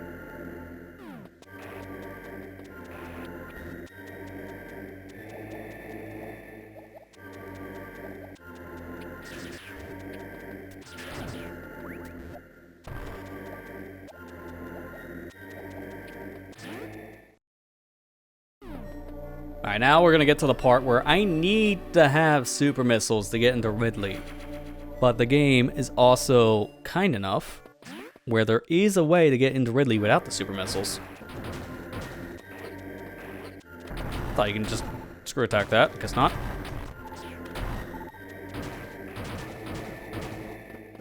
I'm gonna grab the excess, excuse me, just to be safe. I still have to fight this worm. No matter what you do, this thing is kind of a required battle.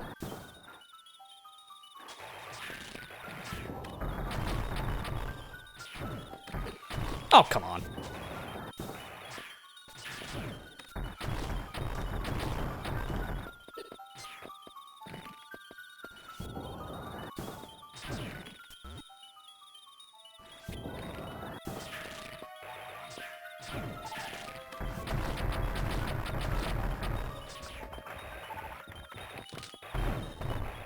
So weird, you can't destroy these specific rippers.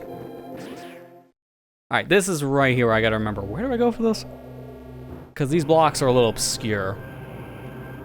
Yeah, so remember that cutscene I was talking about before? You don't see Ridley, like, coming to the planet. You only see that when you beat Kraid for the first time. You skip that cutscene altogether if you enter Ridley before Kraid. So you just get to the part where he's landing on the planet. We don't see the other piece of the cutscene. Oh. A little bit of like real-time save right there, I guess, because the cutscenes stop the in-game timer. But right now, I can't go over here anymore because, oh no, there's a door in my way. I can't get through, I don't have super missiles. And you're supposed to go fight the worm, but maybe I don't want to fight that worm. Maybe I don't want it to become a giant hornet. So instead of fighting Hornet, I can go this way.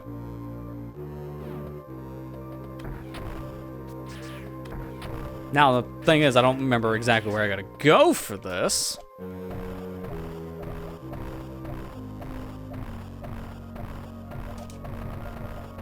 Not there. Like, one of these blocks. That's it, okay. So it's right here. Then I bomb jump. So that's too high.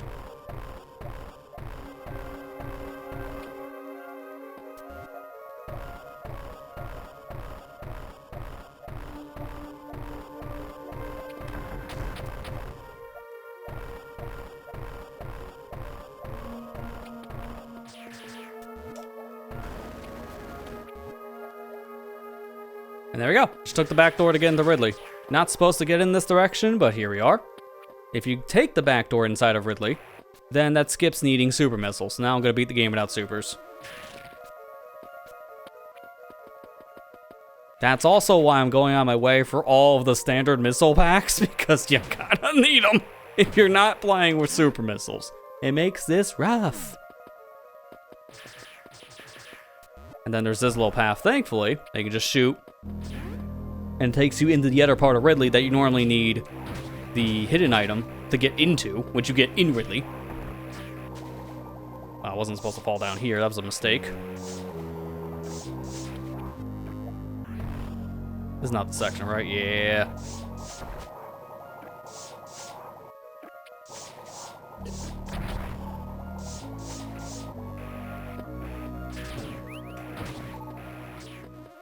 That's the only problem having screw attack early. Kind of introduces. Very easy to fall in areas you don't want. I'm actually gonna fall down this one on purpose though, because I do want to get the extra missile pack that's here. That makes a pretty big difference, as I mentioned before, when you can't get supers. This is not gonna be a low percent run, because dear God help. Low percent in this game is not easy, especially once you get to the Mother Brain section when you actually need missiles to beat the game. So I don't want to be dealing with that. I'll just get the standard missiles here and there, so I don't have to pull my teeth out trying to beat the final boss. And that's what it will feel like.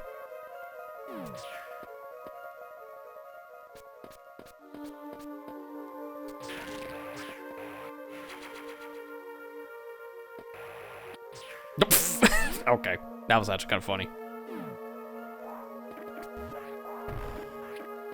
Actually, do you want to go that way? It's all like missiles. Hang on, I'm gonna check. If there's a super, I just ignore it. Yeah, ignore that. I'm just gonna get the standards, because again, I'm just pumping myself up. And this is pretty fast. That's how you get a super missile without doing the whole super missile thing. For the bug.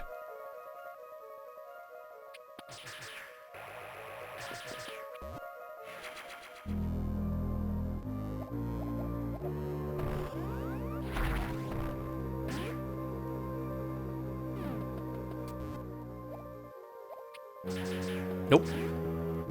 Gonna bug someone not getting that thing, but has to be skipped. This is a glorified challenge run, really. Alright, save here, because this is the part where it gets dangerous. I only have, I think it's like 95 missiles, if I've been keeping my counter up correctly. 95 missiles, and I'll have 3 tanks by the time I'm actually in this fight.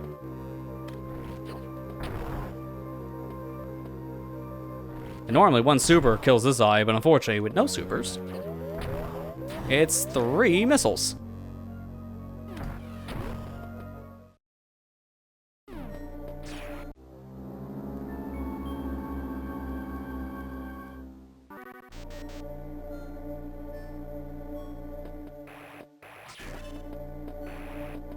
There we go.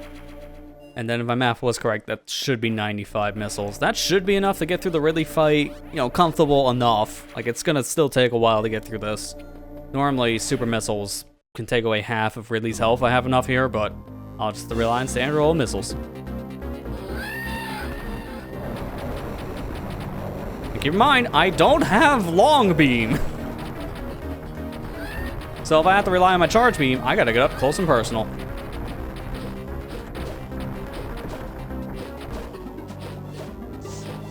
Oh my god, he is like comboing me right now. It's like the worst pattern. Yep, that's why I saved. I was getting combo. If he didn't ram me into the door, I think I would've got that first try, because he was almost dead. I think I needed like 5 more standard missile hits, something around there. He was basically dead.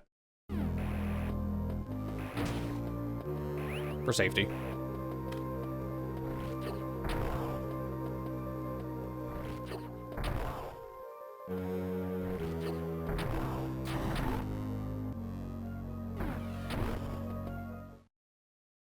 Ridley became difficult. He really is when you don't have any supers, realistically enough.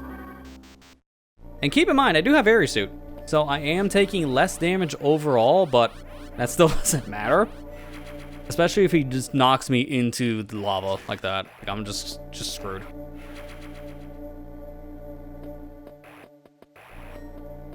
Where's that, the acid? I think that's supposed to be like magma lava. I always confuse which one is which in this series, because acid and lava are like basically the same thing, but they're also not. In concept, they are.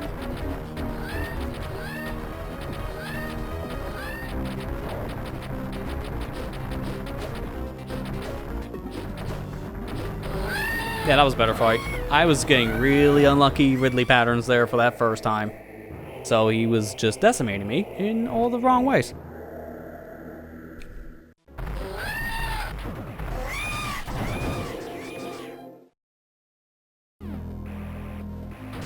Oops. Come back. This right might just be faster to bomb jump. If I do that, that's why I hate having screw attack early at times.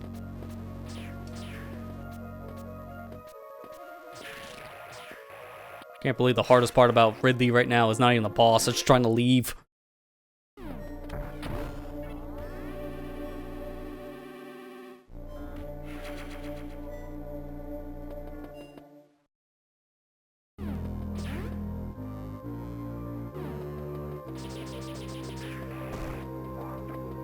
Can't go down there because I don't have the speed booster, but I can go under this path, since I have bombs, and that's all that needs. And now we just leave the same way we came in.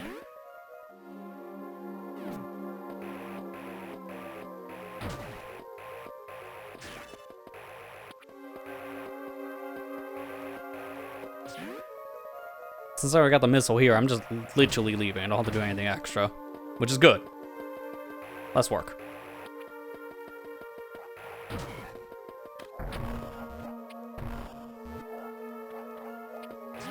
That spits me out right next to where I would normally go for entering into Ridley early, so that's convenient. Then from here, the blocks are going to crumble next to me, so I can just go this path and take the shortcut out because I got screw attack early, so I don't need the other statue.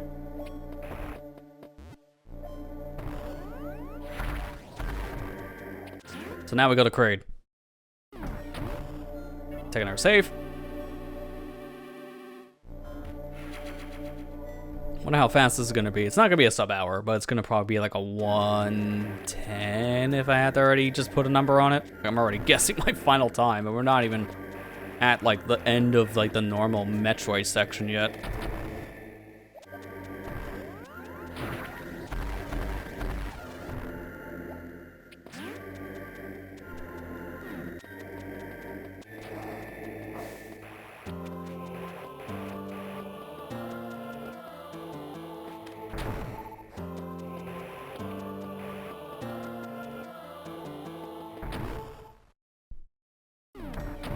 I want to look up what is the definition of low percent here. Like, what exactly do you skip? Because at least from what I'm seeing, and take this with a grain of salt because it's a fandom page, and fandom pages are known to be kind of inaccurate sometimes, but it's 9%. You get Morph Ball, missiles, bombs, the 3 unknown items, power grip, which is so funny because you literally just need it for that one section of Norfair and then you're good. Ice Beam. And the Various suit, but you can skip it, technically. If you know what you're doing, just get some more E-Tanks, and you can skip Various suit, but that's not low percent at that point. The E-Tanks will count for more of your percentage.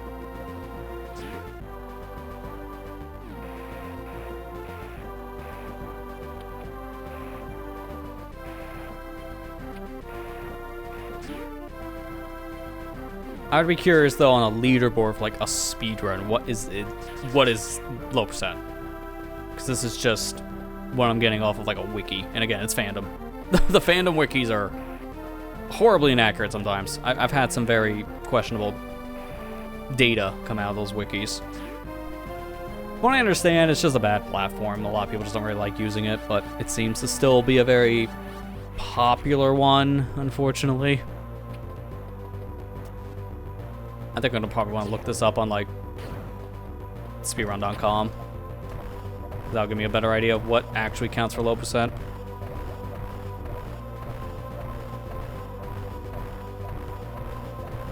There we go.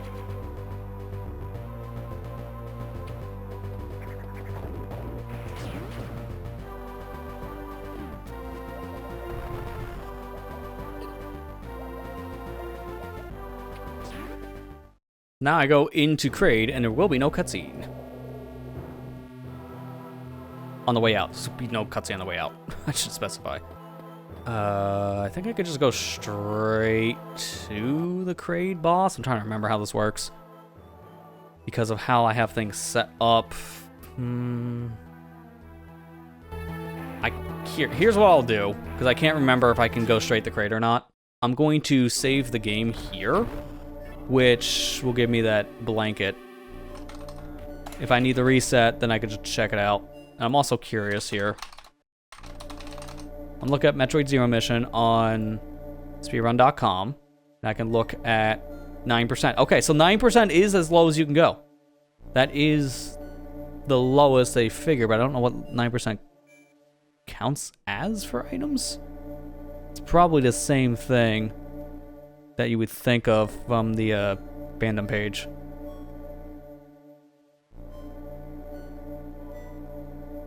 I found a tutorial. I'm not learning the spearman, I just want to know what they get.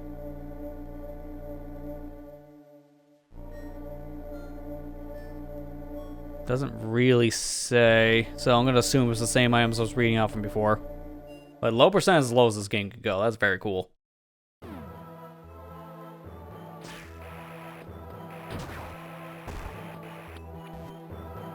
I'm trying to remember, can you even go this way? Because I think there's a block that is in my way. Plus, this section doesn't even work.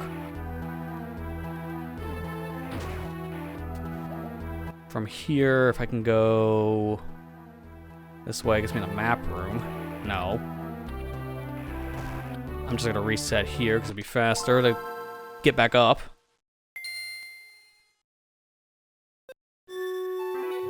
Also, for people who are curious, a 9% speedrun right now, the world record is 47 minutes and 53 seconds. In-game time, it's 35 minutes and 10 seconds. How the heck are people this good? There's only 15 people who actually completed a 9% run for what I'm seeing here. It is, as you would imagine, not a very common category for people to actually run through because it's difficult. The harder the run, the less people who will actually attempt it.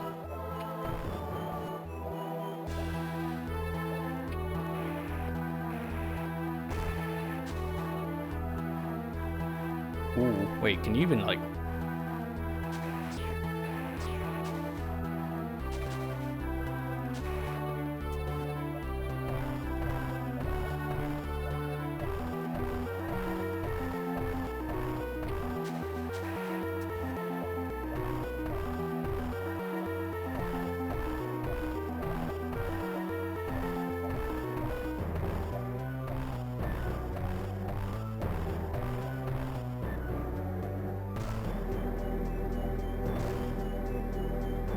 Okay, you can't even make this last one if I do this correctly, because that's just too far away. Without gravity, there's no way of getting through this section, so you are forced to get the stupid switch. I thought this was the thing you could probably skip.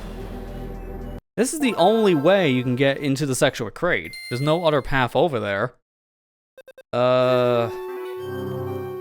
Actually, wait a minute, maybe you can go down... right? Wait, no, because that's the hidden item block that's in your way, so you can't even go that way. Yeah, there's no other path I'm seeing that you can go that can skip activating this stupid pulley thing. You're just kind of forced to get the pulley. I'm trying to think of any other way to avoid this section, but it doesn't seem like I can do that.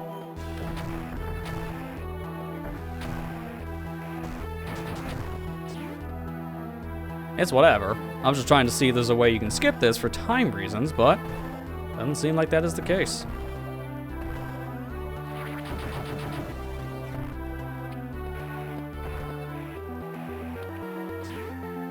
I can't remember if you can skip the worm, though.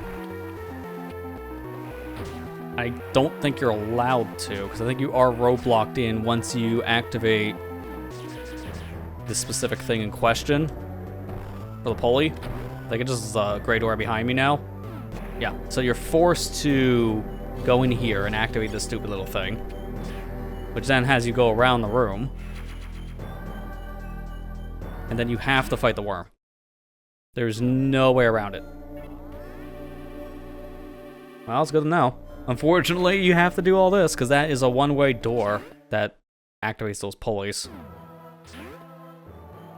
And once you enter the room with the worm, we are locked in.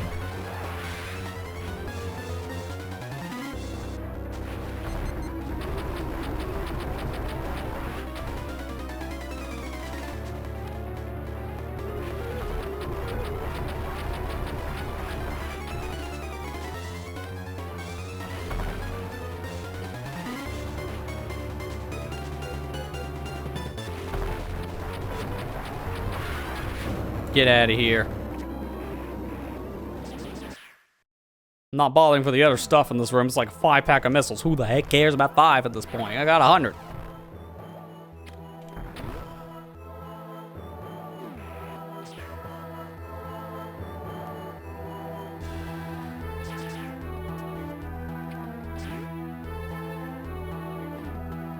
But what's 5 more missiles between friends?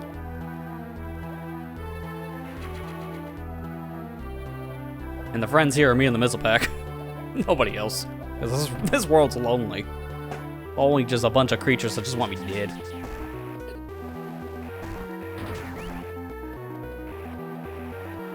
Alright, now I can actually go that other path I was trying to go before. And I'm trying to think, can I just go straight to where Kraid is from where I'm located. Yeah, screw it. I'm gonna get the extra 5. What's 5 more missiles between more friends? Doesn't hurt. I'm gonna do this. Same thing as before. Save right here in case this pathway doesn't work. But I'm gonna go down as far as I was before. Take those lifts. I don't think you can go this path, but it's just, I'm gonna try it, see if it actually makes a difference. Since I can easily jump up here.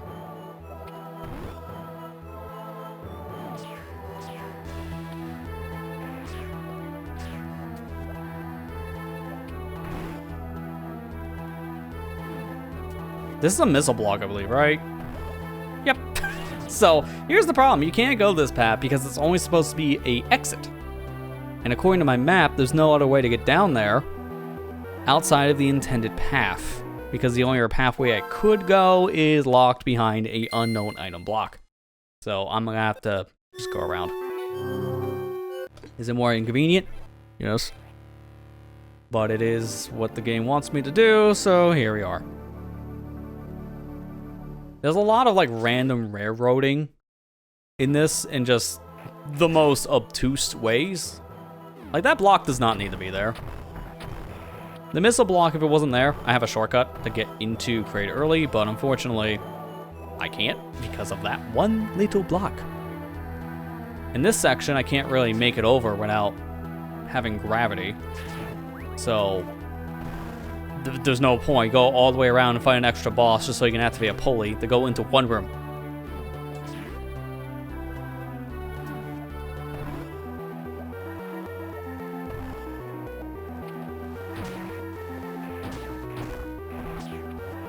And this is just required. I can't skip the unknown item, unfortunately. There's nothing I can do that will allow me to skip this. So just grab it. And while I'm here, get the refill. So I should be at 110. Yeah, I got my count right. 6 E-tanks and 110 missiles is pretty comfortable. I don't have to worry really about anything being a threat at this point.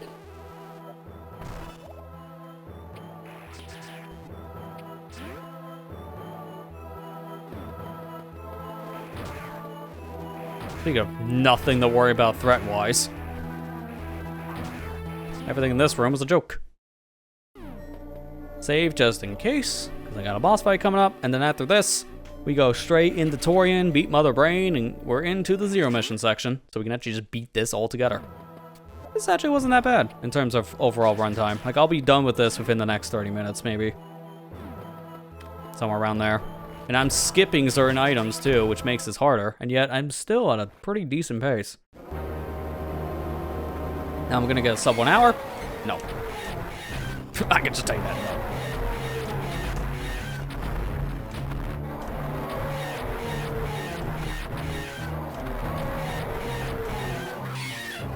No joke. This guy's a pain though if you have no missiles, so 9% I can imagine sucks.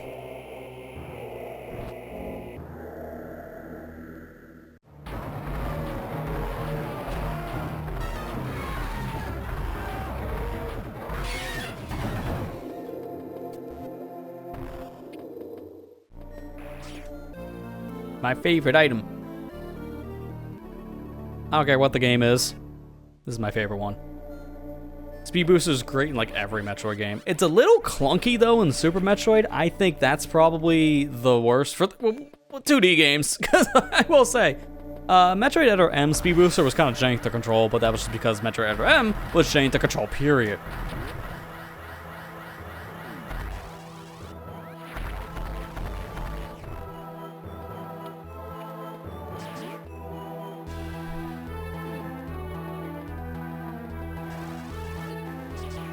That's fine. I was gonna reset this charge anyways.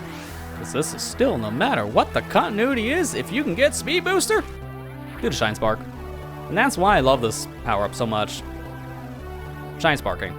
One of my favorite things to do in any of the Metroid games. Alright, let's get out of here. We're done here. Now we go fight Mother Brain. At this stage, all we gotta do now is just honestly, the last hard thing is gonna probably be the fight against Mother Brain and then the stealth section. That's basically it.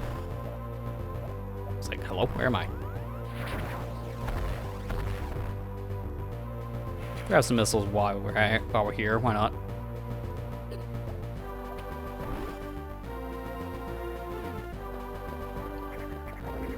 Guess this is gonna open up conversation now, the chat. What's everyone's favorite Metroid power? As I mentioned before, for me, it's Speed Booster just because of Shine Sparking. Legit. So fun to do. It does lead to some of the hardest puzzles in the Metroid games, period, because the Shine Spark puzzles are always the most notorious ones. People are always complaining about those puzzles, which I can understand why. But it's always so rewarding to pull off a Shine Spark puzzle chain. I don't care how hard it is, it's fun. Yeah, I have to go this way. I don't need Long Beam. So I just use missiles in the place of Long Beam.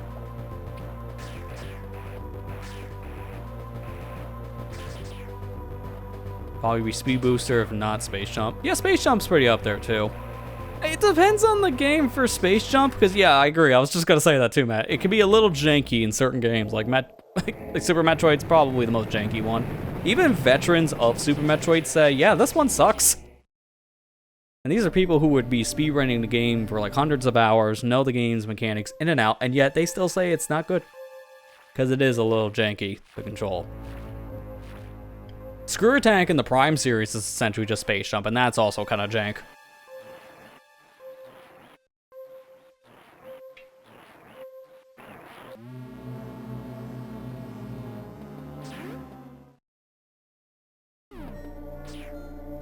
Just so bad every time I shoot, I'm like, oh. Because my beam can't reach the whole screen. By the way, in terms of upgrades, this is all we're gonna have. Like, I'm done. I'm not getting Long Beam, obviously, as you've seen. I don't need Wave Beam, so I'm skipping that. No supers. What else? I'm not getting Power Bombs once we get to that point.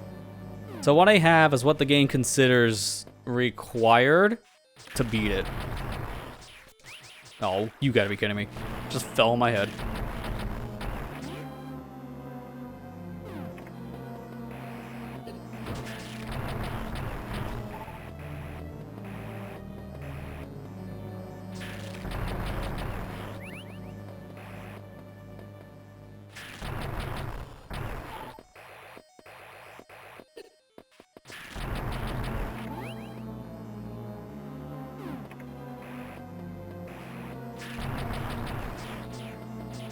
Where are you going? Just stand still and let me shoot you.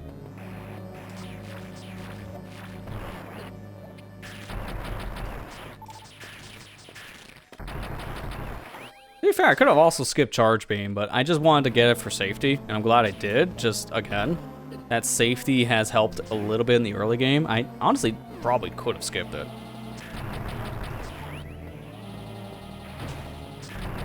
Because all you need to beat this is just Ice Beam. You don't need any other beam.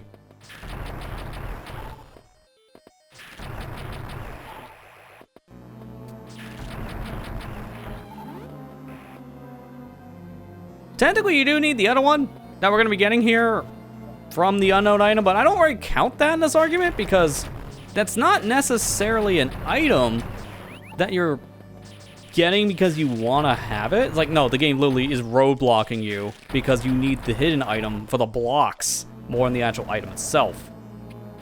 So you need the hidden item just to open new paths. I'm gonna need a lot of missiles because I have like a quarter of my supply. So I'm gonna be grinding here on the green Rinkas here for quite a bit. What's my time at? 37 minutes. If I play my cards right, this could be sub 1 hour. That's if I play my cards right.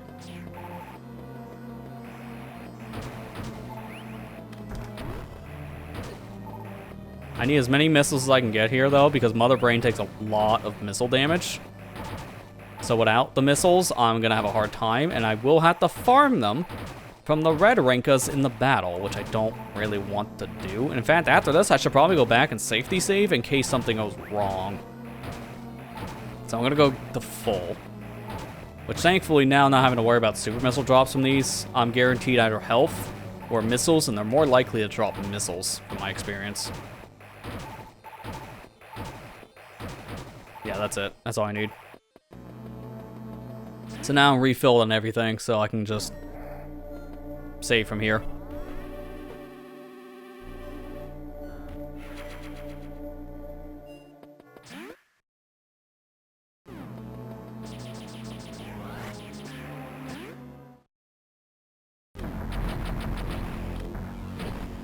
Dude.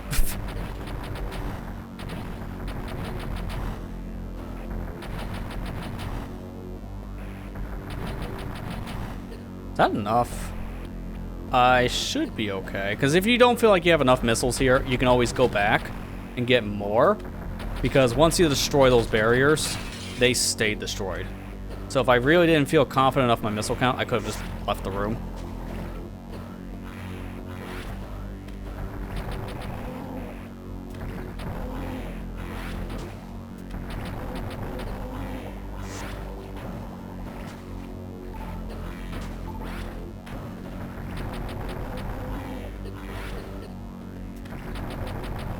I never did this fight without using supers before, so this is a new experience. It's not that different, it just takes longer.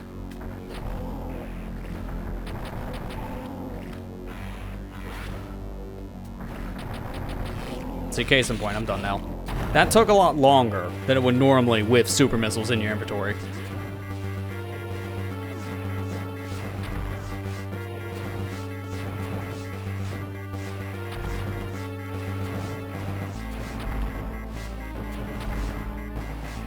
Shout out to another Metroid 2 remake. This song is remixed in that, and it's probably my favorite rendition of the Metroid escape sequence. Oh dear god, I fell through half of the room by just making one bad jump. The remix for this escape sequence and the another Metroid 2 remake is so good. I know it's not an official game, but it's just... it's so good. I can't help but appreciate the song. The version that was in the original Metroid, though, has more instrumentation to it than this. Like, half of the song is just not here for Zero Mission. The escape sequence in the original Metroid had more of a jingle that was from Kid Icarus, actually.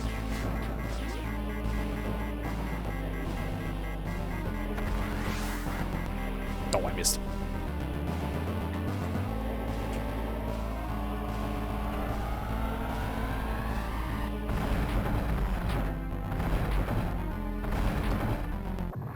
Well, there you go. We're done with the original Metroid now, though. Now to the Zero Mission exclusive section. I'm so half tempted, because I am on emulator, to just hold down the tab key and fast forward all this, because we've seen this already. Like, I've seen this multiple times. Like 4 times in like the past couple of months. But no, I gotta let it play out, because I gotta be authentic. This is actually playing off a real Game Boy Advance, don't you know? Just my Game Boy Advance happens to have an RTX 3080 in it. It's a very, very bulky Game Boy Advance. It's not really going outside my house.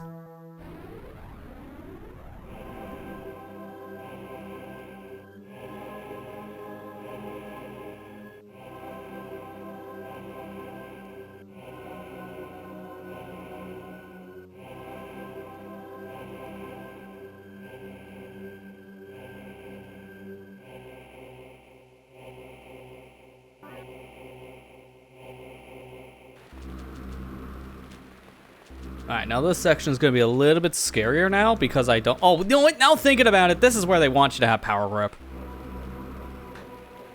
They figured out probably all these different areas you can bomb jump in standard game. It's like, oh, you could probably get away without power grip.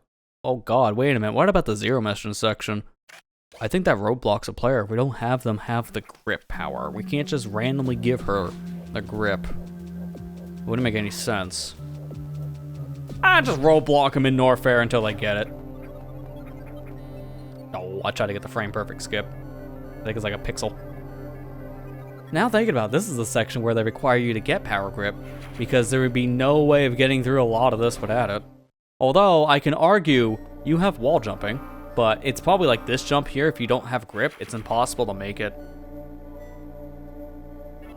So without making these platforms any lower or just getting rid of them altogether, this is where you're roadblocked into getting it. I get it now. It makes more sense.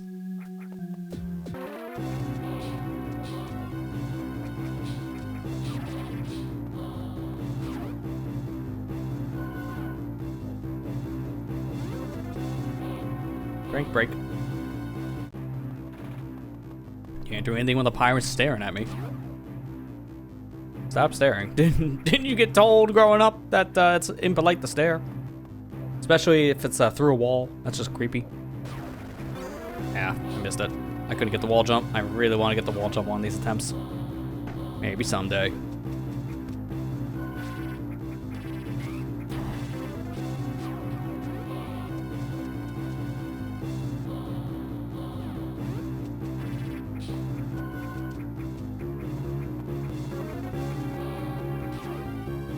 Let's see if they forget me again. Nope, they actually remembered I'm here.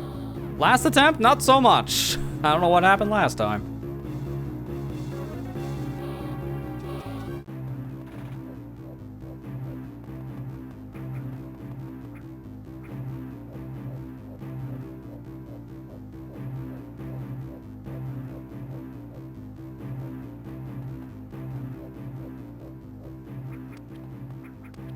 Yeah, there'd be so many jumps here. If you don't have power grip, you can't make it. Wow, that's just so weird.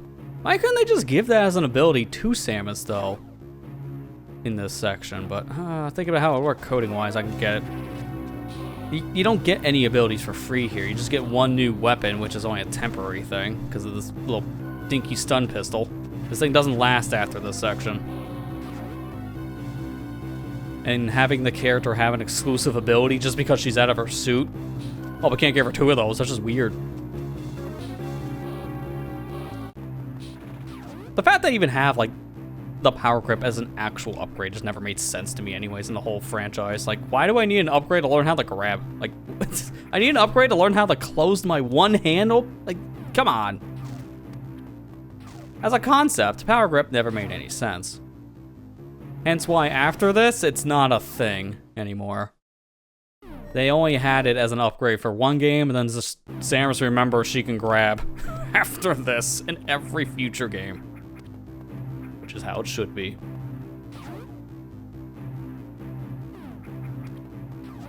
To be fair, she still needs to learn how to not lose all of her powers by, I don't know, at this point. Like, she loses them for always random reasons, whether it be she forgot them at home, or she hit her head, or she let a mob attack her and now all the stuff is gone. Like, you gotta learn how to stop doing that. And keep your stuff for, like, more than 5 minutes. I appreciate that, even though she still loses most of her stuff in the beginning of Metroid Prime 3 compared to how you have everything in Prime 2. I don't know where all that crap went, but I appreciate that at the very least in Metroid Prime 3, you do start with certain items, and then when you get your new suit and like the whole gimmick of the phase-on stuff gets introduced, you don't lose the things you had working up to that point, so you don't lose Morph Ball, you don't lose your missiles. Like the very, like, is that like the only game in the franchise now thinking about it? You don't lose anything?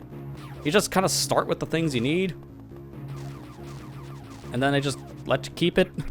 Because it's very rare for this franchise for Samus to not just lose all of her gear because reasons.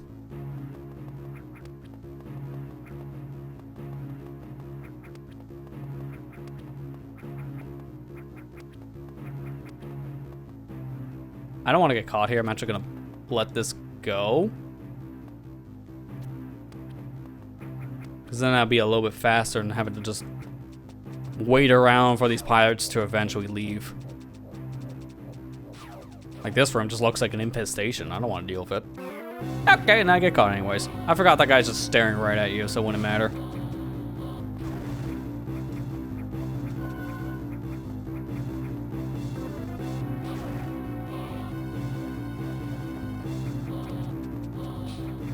Thankfully, there's a trick when you're playing in normal.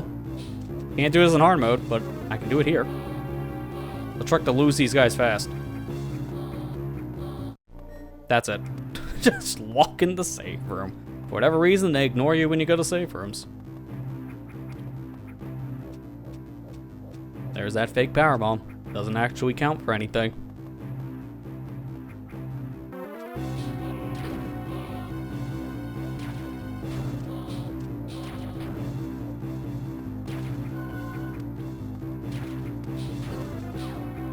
Dude, I did not mean to fall there. Thankfully, I can freeze the same pirate again. Get wrecked, idiot.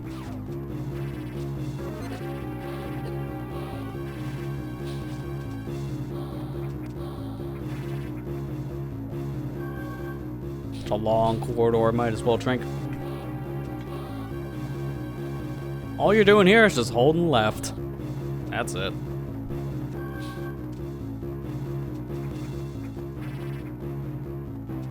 Alright, final area.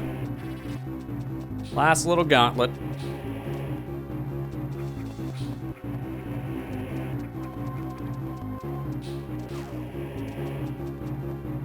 Alright, they're on my tail this time, so I'm gonna have to say see you later.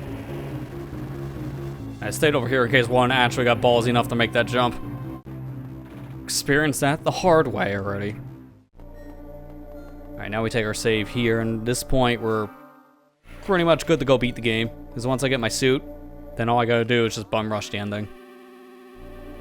And what is my time at now? Because we're what, 37 going into Dorian? Now it's 46. It's not gonna be a sub 1. It's gonna be like a 105 or something like that. It's gonna be a little over 1 hour. Be like, he's close, but I did detour a lot for either extra missiles, or I also did stupid stuff like, oh, let's explore this area and see if I can get here early. Oops, can't go that way yet. Need another power. So I did detour for a lot of extra little unintentional skip paths that didn't turn into anything.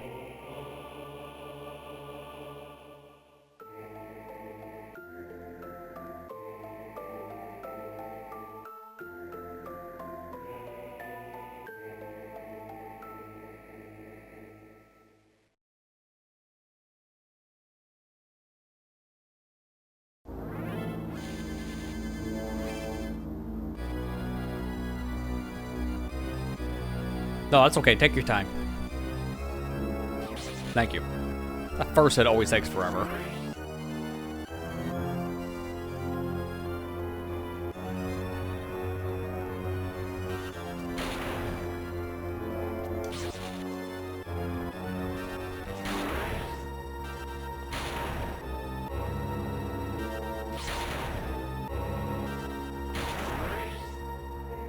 Alright, give me the good pattern. Come on. Come on. Oh, I missed. I just saw it way too late and I aimed down. And that was just a bad time. Show up. Come on. Come on now. Come on now. Oh, you're way too far. Man, I didn't have the charge shot. I took the hit on purpose there so I can get that timing to hit the emblem. But it didn't work out. What? My shot didn't come out. Don't go for it. Come on. No way. I missed by pixels, dude. I saw that. I went under the stupid thing. That's why you save beforehand, because sometimes you get really, really stupid luck, and I got really stupid luck with all those timings of the emblem showing up. Like this, the final hit, I hate this final hit so much, because it sucks, man. It's not hard, but it just shows up when it feels like it.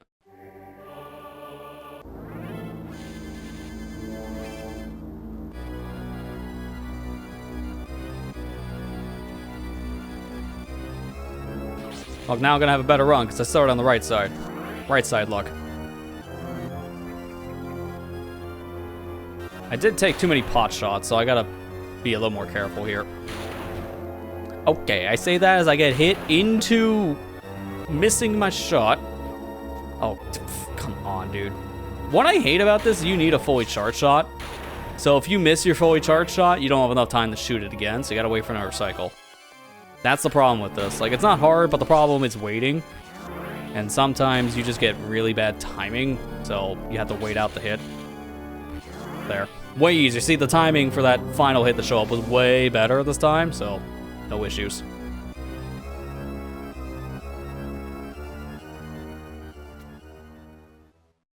jump into my suit. Alright, now that gives me all the hidden items, which you do just get for free here if you skip it. But I did not. I might film a run where I can skip that and just show it off as well in a video, but I'm not gonna do that for streaming stuff. There's no point.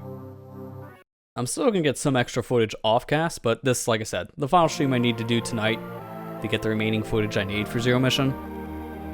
At this point, it's just like miscellaneous stuff here and there. Not really stuff I gotta worry about.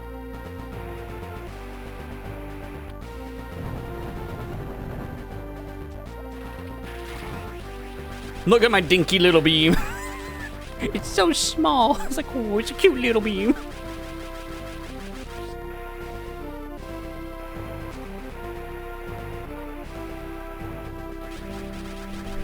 It's just so small.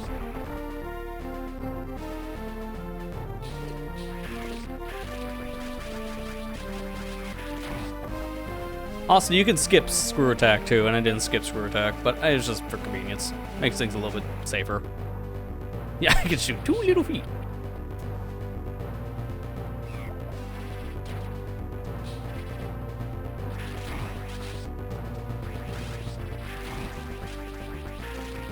It's just so weird to see it so small like this, because I've never actually skipped long beam before, because why would you? Long beam is just such a nice thing to have that skipping it just feels very painful. So to see this dinky little beam is just hilarious. It sucks to use though. Let's not kid ourselves, like this thing is horrible. Like tiny plasma beam is not what I was asking for in my life.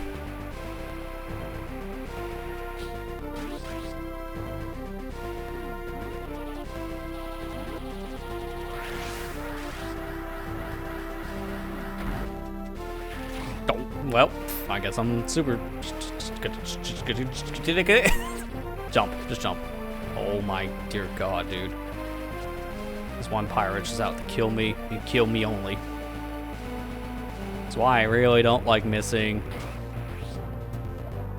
with my speed booster. This is extremely tedious otherwise.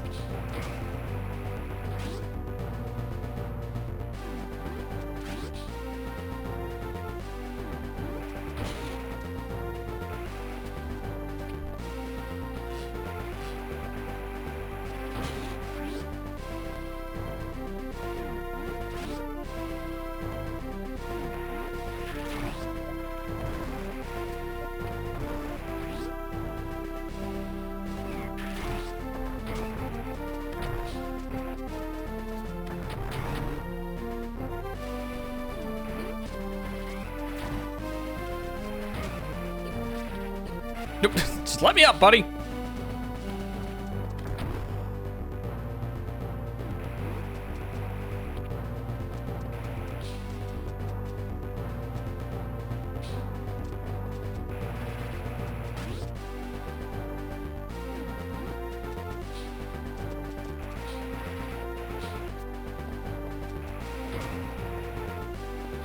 Wakey, wakey. We gotta move. What? Keep it moving, buddy.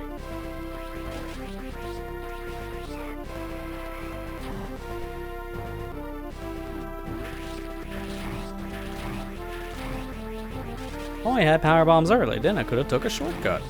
Unfortunately, no power bombs, no shortcut for you. To be fair, there's no way of getting power bombs early at this point.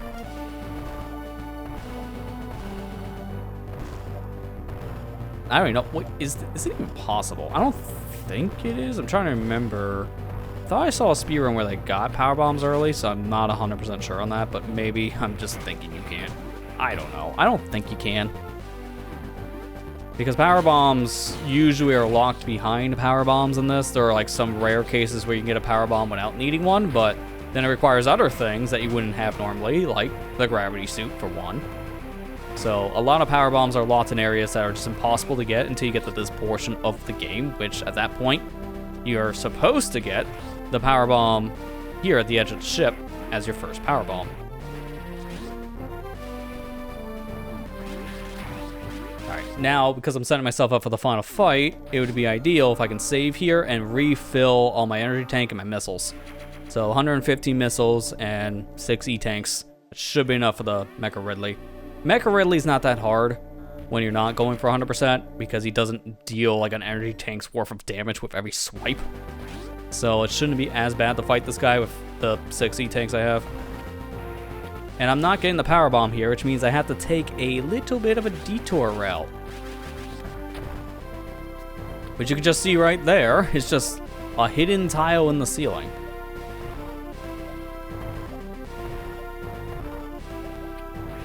That one area with the hidden tile is the whole reason why I can get to this section without having to fight any other pirates, get some power bombs, and go from there. It's like just super convenient.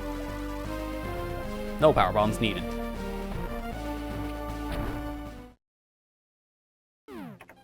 $51. Ooh, we might actually get the sub 1 hour, because 51 minutes. Well, 52 at this point.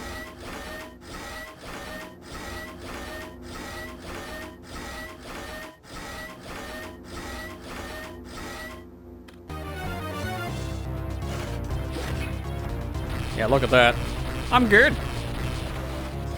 'Tis but a scratch.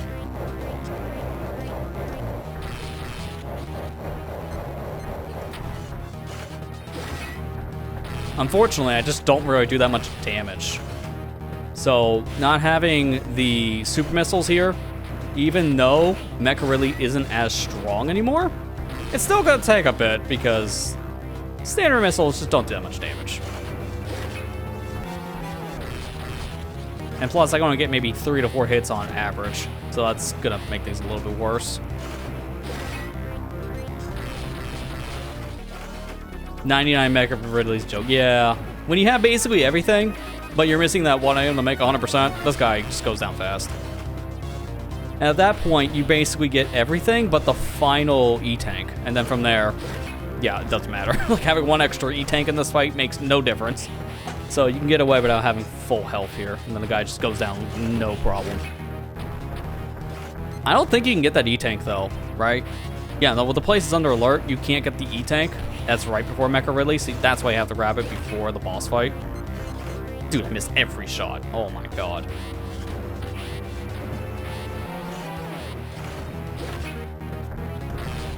Okay, I can't take any more damage because I will die. This is why I saved. Because I don't want to make a careless error here. I'm going to play this a little more safe. Okay, there you go. We're good. We're good. 1 more hit, I would have died, but then I just avoid every hit. So get good forehead. Works every time.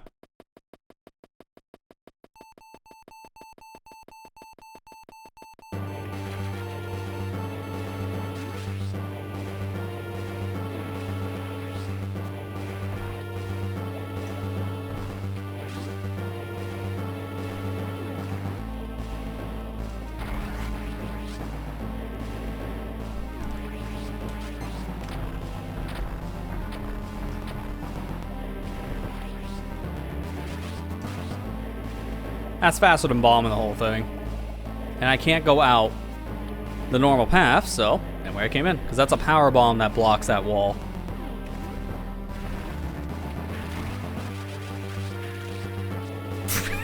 Well, thanks for the stepping stone. Can't take any shortcut here because I didn't get the power bomb, so I have to go the long way. Oh no. Now I played it for like 20 years. Oh no.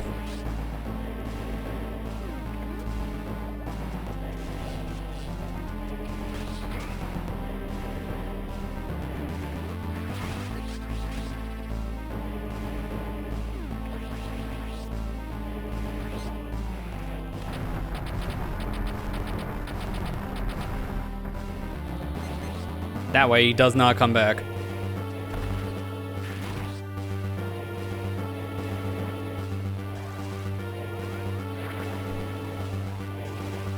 Ooh, I almost bonked on the wall. To be fair there, it's not a big deal because you're in the same room and you can set up again for a Shine Spark. So if you fail in the room for the setup, it's fine. I did not realize there were also screw attack blocks there, so that almost screwed me because I was not expecting them and almost dropped my input. But I could just do the whole Shine Spark through here, save a crap ton of time. We're not gonna bother with you. Last time you were a nuisance. And And thankfully, the same little AI trick works here. We just bug their AI out by just standing on this ledge for whatever reason. So, no matter what situation, those pirates are a joke. And GG's time. How long was I playing that one? Let me see. In real time, that was 1 hour, 20-ish minutes. I had to say 20-ish because I think realistically, with some of the resets I did, it's a little bit closer to 1 hour 10. Shave about 10 minutes off, that would probably sound about right. So, not bad. You just got 2 playthroughs tonight of one game. You're welcome. So that shows off time attack for 100% and any percent, because they do count as 2 separate things on the leaderboard. And also, this should be a sub 1 hour run in-game, which means I'm going to get a different screenshot. So, that was pretty good. I didn't have a low percent screenshot here. Realistically speaking, I'm not doing all the playthroughs for this game that requires all different screenshots. There's no reason I need to, because I can easily source those screenshots elsewhere. And there's certain runs that are not worth it, like 15% stuff, no thank you. That's banging your head against a wall for a JPEG. So, thankfully nowadays, there's something called Google.com, so you don't have to bang your head against a wall to see a JPEG.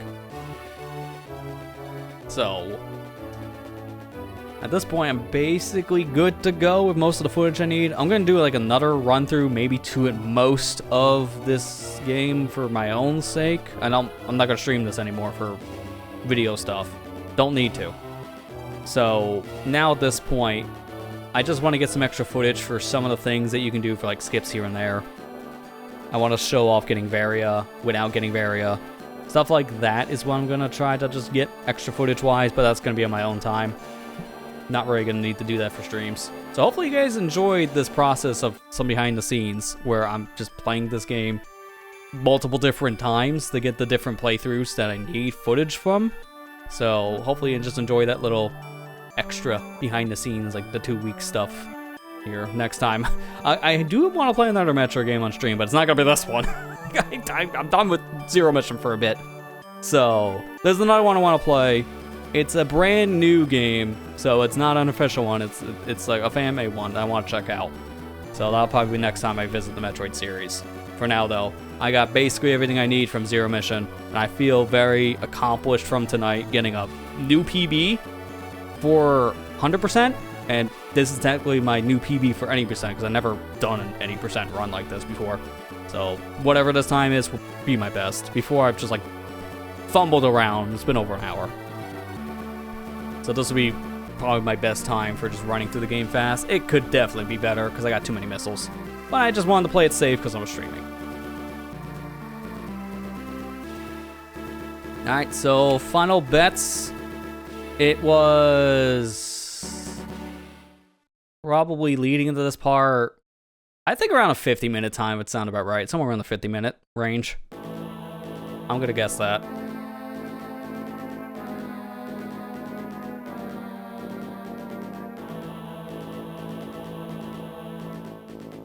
Alright, let's find out. Well, that's a good time, based on the screenshot. 55!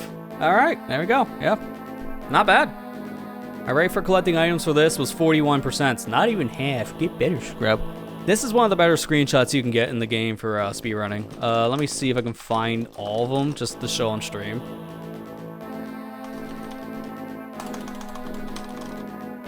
Also, you can see new record, because that was my fastest any percent time.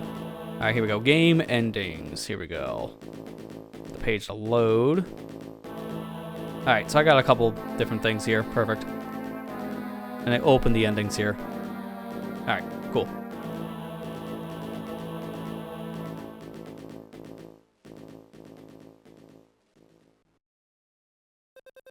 And now let's go back to the time attack screen so we can see our overall time. Yeah, it was 51 minutes going to the final fight.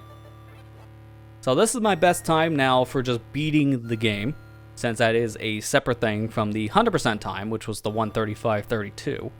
My any percent time is now much better, because that was the time before. This new run replaced it at 55 minutes, 51 milliseconds. So, not bad. Not bad at all. For stream's sake, I will show off the ending screenshots for the rest of things so people could just see what else you can do and like all the different screenshots, because I'm never going to get all these realistically. And again, there are so many in the game, it's not worth going after all these, because there are a lot of arbitrary things you need to do for these stupid screenshots. It's not worth it, at least in my opinion. So let me pull up here the browser feed so you can see this alongside of me. So here we go. So this is your first one, completing the game on easy or over 4 hours without finding 100% of items. So let's just beat the game either on easy mode or after a very long time. You get Samus just chilling on a rock in her power suit. And specifically, it's the final suit you'll get, which is gravity. So this is game ending number 1. Number 2 is completing the game on normal or hard mode over 2 hours without 100%. So at this point, you have to play starting on normal. Still not 100% in the game, still taking a while. This one is Samus once again in the gravity suit, but she takes off the helmet. So you get to see a little bit of Samus's forehead. Complete the game on normal or hard under 2 hours without 100%. So again, we're in normal or higher and beating the game without 100%. But now we're under the 2 hour mark and you get this shot. So this is the screenshot we got for beating the game under 1 hour on Time Attack right now. So this is game ending number 3 we got. Continuing on, completing normal hard over 2 hours with 100% items. So this is a screenshot you see when you're like, oh, I was off by a minute, because I swear I've gotten this screenshot 4 times I can count because I was barely off. This is the game ending 4, where Samus is out of her power suit and walking around somewhere. So this is your 100% screenshot, but over 2 hours. Next up, completing the game on normal, under 2 hours with 100% of items, which this is what we just got doing the Time Attack, because I got a 135. So there it is. Or chilling at the bar. It looks like a Star Wars shot, really. Next ending here is completing the game on hard under 2 hours with 100%. This one is pretty difficult to get because of how hard mode is. So Samus is just looking out from some town place. I have to assume she's on like a cliffside somewhere looking down, where she's in a building looking out a window. Well, she's looking down at a city. She kind of looks sad though in this shot to me. I don't know why she looks sad. Second to last one here, complete on normal with an item collection of 15% or less.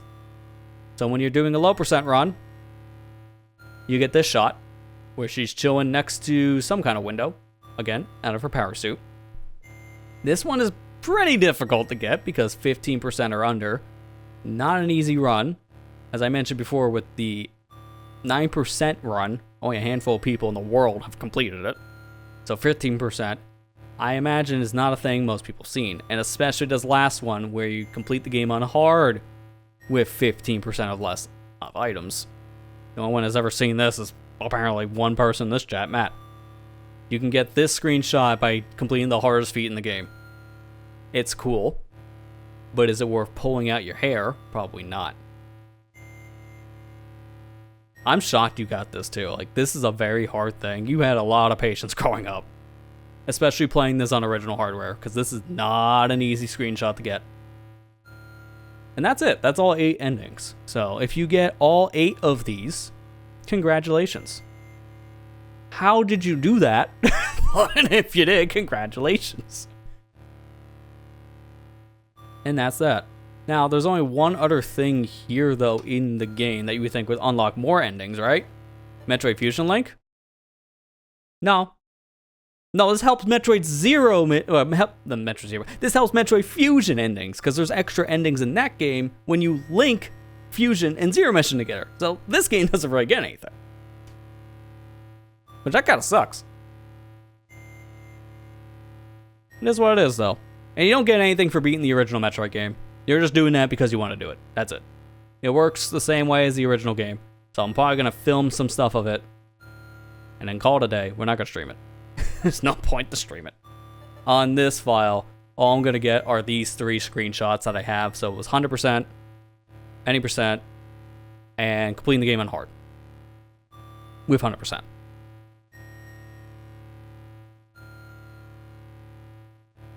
Learn the boss patterns, it's the only hard part of the game. Yeah, essentially. Everything else you can finagle around without having the extra items and inventory, but yeah, the boss fights suck. I've actually attempted Ridley on a low percent, and it sucks. Don't recommend. And that is just one of many. So hopefully you guys enjoyed this little extra thing of me just streaming the game. Again, just like with the hard mode stream, this will be featured in the playlist for my Metroid Zero Mission playthrough on YouTube itself. So if you're watching this back, this is a more detailed playthrough of Time Attack for any percent and 100%. It's essentially the same experience between both, but not going to really do a full playthrough of this on the main channel. It's no more point. It's the same thing as playing the normal game, now with an extra timer at the very, very end. So I'll be linking this stream in the playlist once this goes up, but that's it for tonight's stream though. So thanks to everyone who came out. I hope to get these videos worked on soon. Like, I'm working on some bonus content between this game and Mario Kart 64 at the same time. So it's taking some time, obviously, to get 2 different series piled together with footage of all the extra things I want to show per game. Especially with this one. Like, this one I've been putting off for a while because there's just a lot to go through. So I already got the bulk of it done, but there's still more I need. So no ETA yet. I would like to get this out next couple weeks, but again, not going to promise any dates. But that's it for tonight, though. So thanks everyone who came out. We'll be back for one more stream this week tomorrow. So we'll be playing some Mario Kart World. I'm going to be playing through the game, kind of keeping up with the time attack function from this. We're going to be playing the game in time trial mode, as I want to race against the Nintendo-made Ghost. So I'm going to race against the staff Ghost in that. And then afterwards, once I beat that said Ghost, then we're going to watch the world record of it. And then we're going to immediately cry, because we know that world record is going to be way better than whatever I can do. So it'll be interesting to see how that game has evolved in 3 months since it's been out. So we'll be streaming the time trial stuff tomorrow, Mario Kart World, so don't miss it. But that's it. Hopefully you guys enjoyed. That's it for tonight. Thank you for watching. Hope you enjoyed. And I'll see you back here tomorrow. Take care and have a good night, everybody.